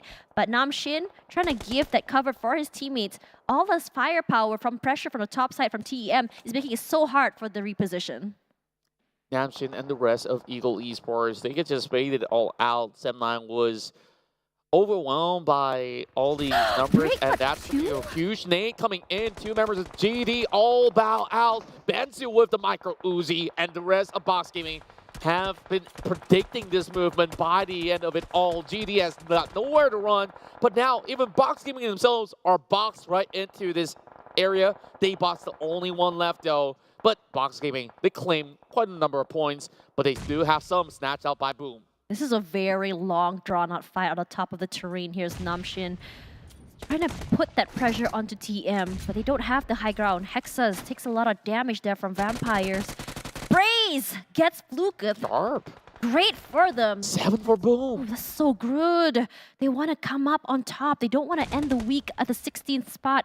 Regardless, Namshin trying to get the revive onto his teammate, but Mormon will be the one who's getting caught out here. Namshin very aggressive, end of the day will go down regardless.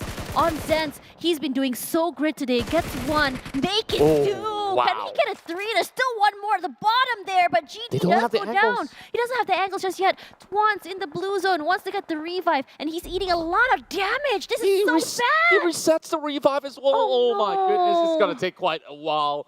And look at SLD, they're just slowly marching up. If they get a tiny pixel of a glimpse, it's over. Oh my goodness. It does hit them. This is not good.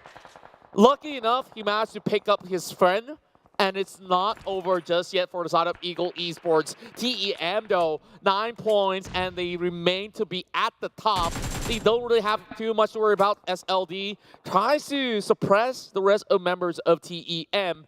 But Boom Esports, remember, they start off the day here with a chicken dinner back in Sanhok. They might even close the night here with a win, so long as they keep themselves healthy and alive. Majority of these teams here have, at the very least, 3 players to work with, and it's all about the calculations. When exactly to push, when exactly to use all these utilities to get into the circle, and Bambi have a lockdown onto the rest of Boom.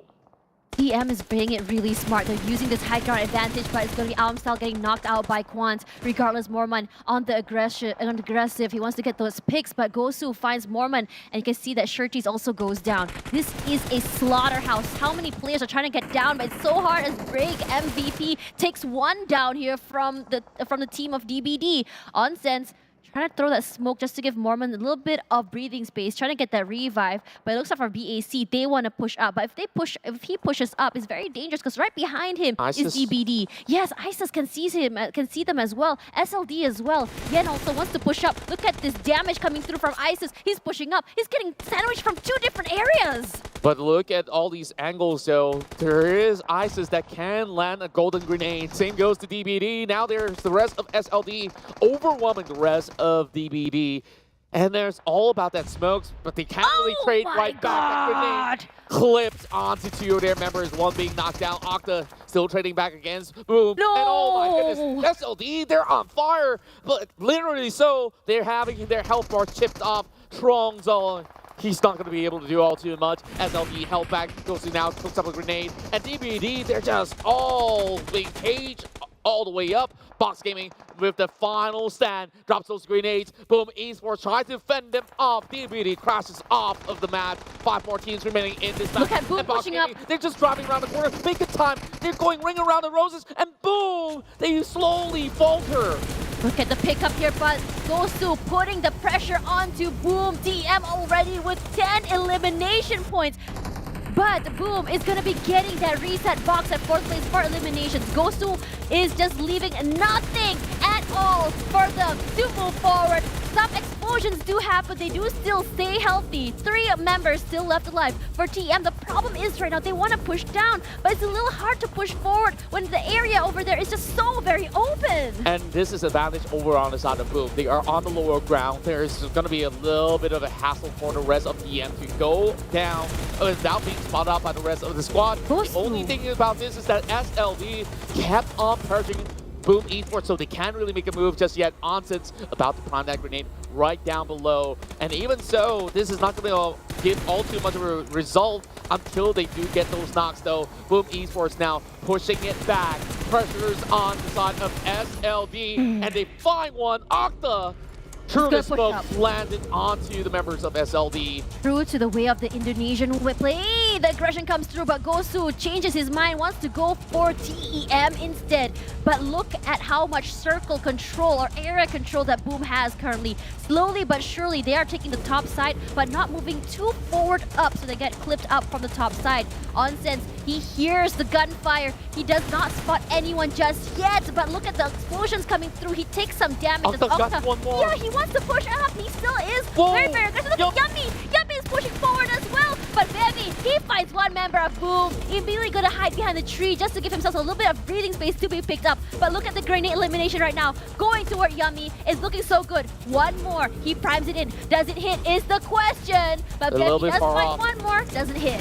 2 versus 2 versus 2 right now. TEM, they have stuff on the kill side. There's not much room left. SLD, they will have members being crushed by Onsens, but there will be shots being fired. Boom Esports, they're doing it. They get the 2 chickenaires by the end of the night. 1 more left. Bevy, he's hiding behind. They finally spot him out, but Yummy, he gets tagged. Octa working in tandem, and that will be it. Boom Esports closes the night.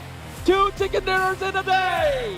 It's looking so good for them. Rough start to the week, but at the end of the day, they finally figured out the Rubik's Cube on how to play this map and how exactly to balance out the aggression as well as positioning. Not overextending and just waiting for their time. They know they don't have an advantage over TM with the high ground, but at the end of the day, what is on the top has to eventually go down. That's right, Boom Esports, with their surgical plays, have been able to not only claw themselves up into their lifeline, but now are basically challenging everybody out there to say, I dare you to look down upon me. I dare you to fight me in this 4 versus 4. JD has crumbled, TEM has fallen, and now 2 chicken dinners in the day is the statement that Boom is giving to everybody else here in Southeast Asia. You know what a statement is? Hello everyone, I'm back guys! You thought you've seen the last of me, but Sim9 as well has been doing some pretty good statement plays. You saw that they had to take FaZe Clan, they had to take BRU, they had to take 4 rivals, and they still managed to come out on top before they got eliminated. If I'm not wrong, they managed to have 5 eliminations before going down, and they even beat Geek Fam in terms of eliminations as well as survivability. Indeed, 4 rivals were one of the early birds towards the Mount Gagto region, but there were so many teams that were pressuring them, at least only Appy behind, and Appy has survived for quite long until it was scouted out by Sim9. Box Gaming had this sort of ongoing pursuit against GD, and that has basically stopped the Indonesian side from moving along. The A-Bot was the last member standing, and after that, even getting scouted out, Box Gaming couldn't really push upwards after having a lot of the pressure coming in from Boom Esports and SLD as well. I think the only team that could have stopped Boom Esports, Boom itself, is SLD, and it's all thanks to Onsens that have annihilated them from this play itself. Onsens is insane. Look at the game sense that he has in terms of his positioning. He knew who exactly to go for and who exactly has the highest chance of bringing him down. Haha, that's funny. You got me. You got me there. But the travel distance for these two teams this time has been pretty long, and I'm really curious to see what exactly it looks like. But for SLD and Box, I feel like for Box, this is one of their best games so far because in terms of survivability and positioning, they finally figured it out. It took them 2 weeks, but it's great to see them up here because Box, as you mentioned before, they're a household name, and we really wanted to see them make a comeback. Yeah, and I would say this week itself, on the weekdays, there's just a lot of Indonesian domination heading into each respective day where they do take turns where we see basically every one of these guys have secured a chicken dinner of their own, right? And now 31 points for Boom Esports. That's really high. I think they're already in the first pager with this performance. This is the highest points we've seen this week, 30. Because Geek Fam managed to get 30 during Sanak on day 1. 31 is the highest so far. But look at how surprising this particular matchup is. BRU, VPE, Geek Fam, NFT, as well as DX, the teams that are out early with barely any points. Shocking. But for now, look at the MVP here on Zens. I'm not surprised. 47% team contribution is insane. He's doing everything it's for almost TEM. almost half the contribution is all him. And again, you look at the performance of TEM today. It's the maintenance out of every individual out there. Like, they have such a great average. Second place, first place, third place, and once again, number 2. This is just what they wanted. They didn't even need to end the game with the chicken dinner. Now, Tony K, Newsy, as well as Stone. I think these are the familiar faces that we've seen for many times already when you talk about the top 3 eliminators. But I believe that there's about to be new challengers ahead because we've seen Rabbids today. He has performed out of his mind in the very first round. Then we have Onsens, who I hope to see eventually on the list. And but Yummy. My oh my. Out of all these names out there, the only non-Thai player that has made the cut is Gosu of SLD. I'm actually really happy to see him up here. You see how aggressive he is today and how much he is very in your face when it comes to those fights. He's not afraid to push up. And I think when you see SLD, if you see a 3-1 formation, it's going to be Gosu all alone. And he's been really on the ball when it comes to these backstabs as well as aggressive pushes. And overall, I mean, there's just so much that we could talk about when it comes down to Tony K, Newsy, Schweppes, as well as Stone. But you could even see, even when Vampire Esports, they're not exactly on the top of the standings. You have noticed that they have high average points, and now TEM will overtake the Infinity, takes that number 1 spot, pushes both Infinity as well as DX down. And my oh my, just take a look at Boom Esports. Boom! From 40 plus. 11 plays. Exactly. Because they need 4 more points to cut bacon time, and they are tied with BN United. It's insane to think that they started off the day, I think, with only 30 plus points. And now with 84. It's crazy. Coming out from the bottom all the way at the top. Literally the song. Now, can I sing the song again? No singing. Boom, boom. No singing. In my room. Boom Esports made a comeback. Let's go, boom, boom, boom. Thank you. That's all.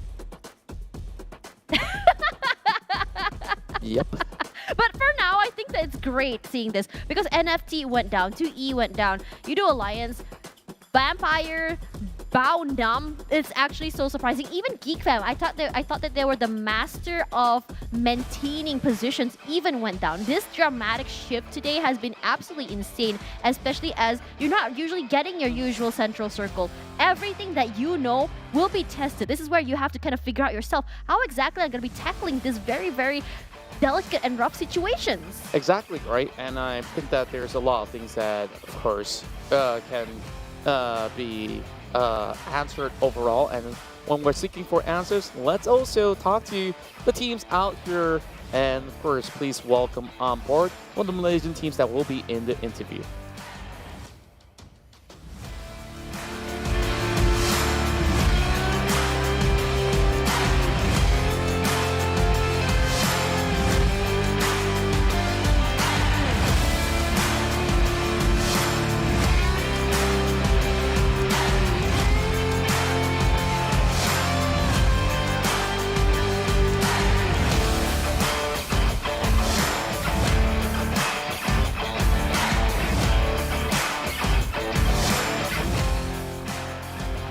With us tonight, we have Sem9, SlideDD. Hello, how are you doing today?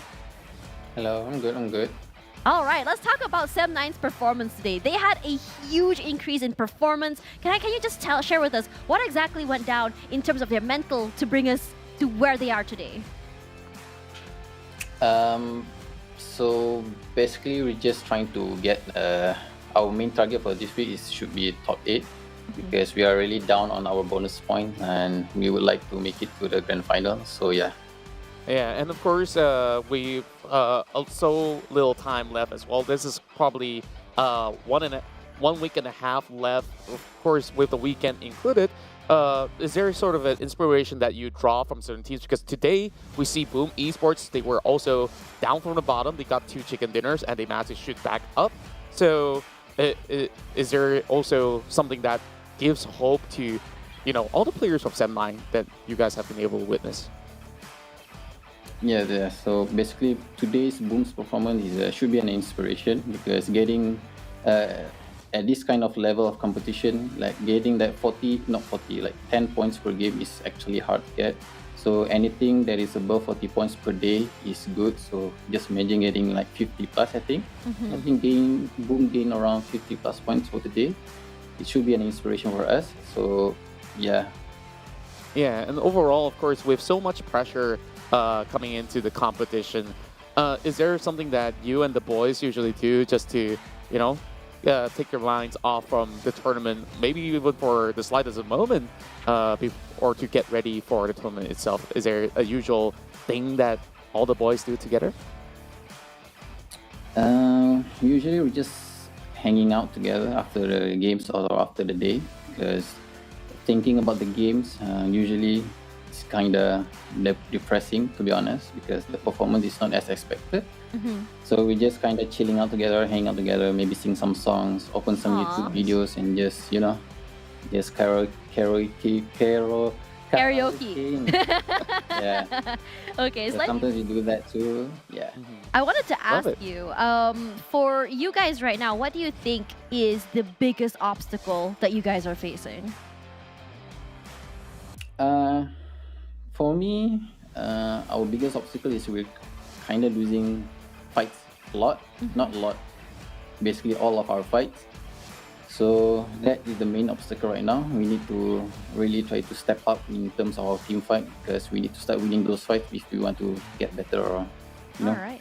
That's fair enough. I'm really excited to see what Sem9 can do coming into this weekend. Thank you so much for taking this interview with us, SlideDD, and we'll see you guys soon. Bye-bye.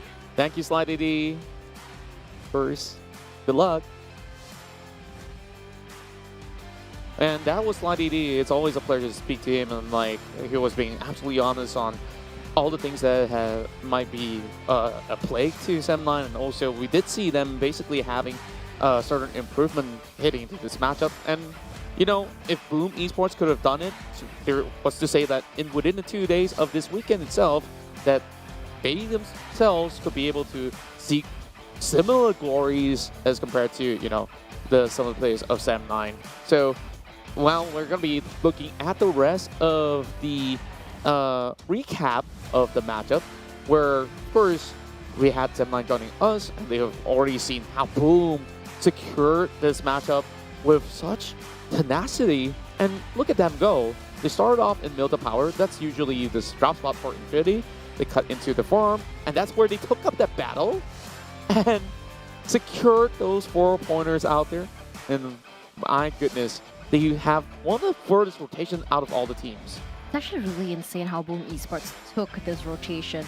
And every time they take a fight, it's just been so dominant from them in terms of how they kind of put teams into a chokehold, having someone to check behind them. The map awareness has been absolutely insane. Now, because of the flight path being so difficult, a lot of the top teams are having trouble trying to loot, trying to find their resources, vehicles. We saw early fights as well happening. Honestly, I'm not surprised. And a long drawn-out fight actually happened on the top of the terrain, which I felt like it lasted about, 8 minutes or so, but we saw it's like first it started off with 2 teams, then 3 teams, then 4 teams, and then the other day maybe 5 teams all the way from the other side. I think what's really done here is that even though TEM had the advantage, Boom stayed away from the area of peripheral from TEM, forcing them to calm down before finally taking the fight to them. And I'm really enjoying seeing this sort of like big brain plays coming in from Boom. We saw that happen from Buriram United as well. I'm really hoping that we see more. That's right, and of course there's going to be more happening tomorrow night as well when you join us for the weekend run of the PMPL SEA Championship Fall 2022. So of course, Tash, I think today we got so many amazing chicken dinners. We did. And I think like we're just looking forward to what we have for the final few matches of the week before we kick off with week 3. So that's all from us, Contra, as well as Tash Bunny, as your casters for tonight. Tomorrow we'll be joined by another pair, so make sure you tune in, and of course we'll see you guys next time. Bye bye everyone!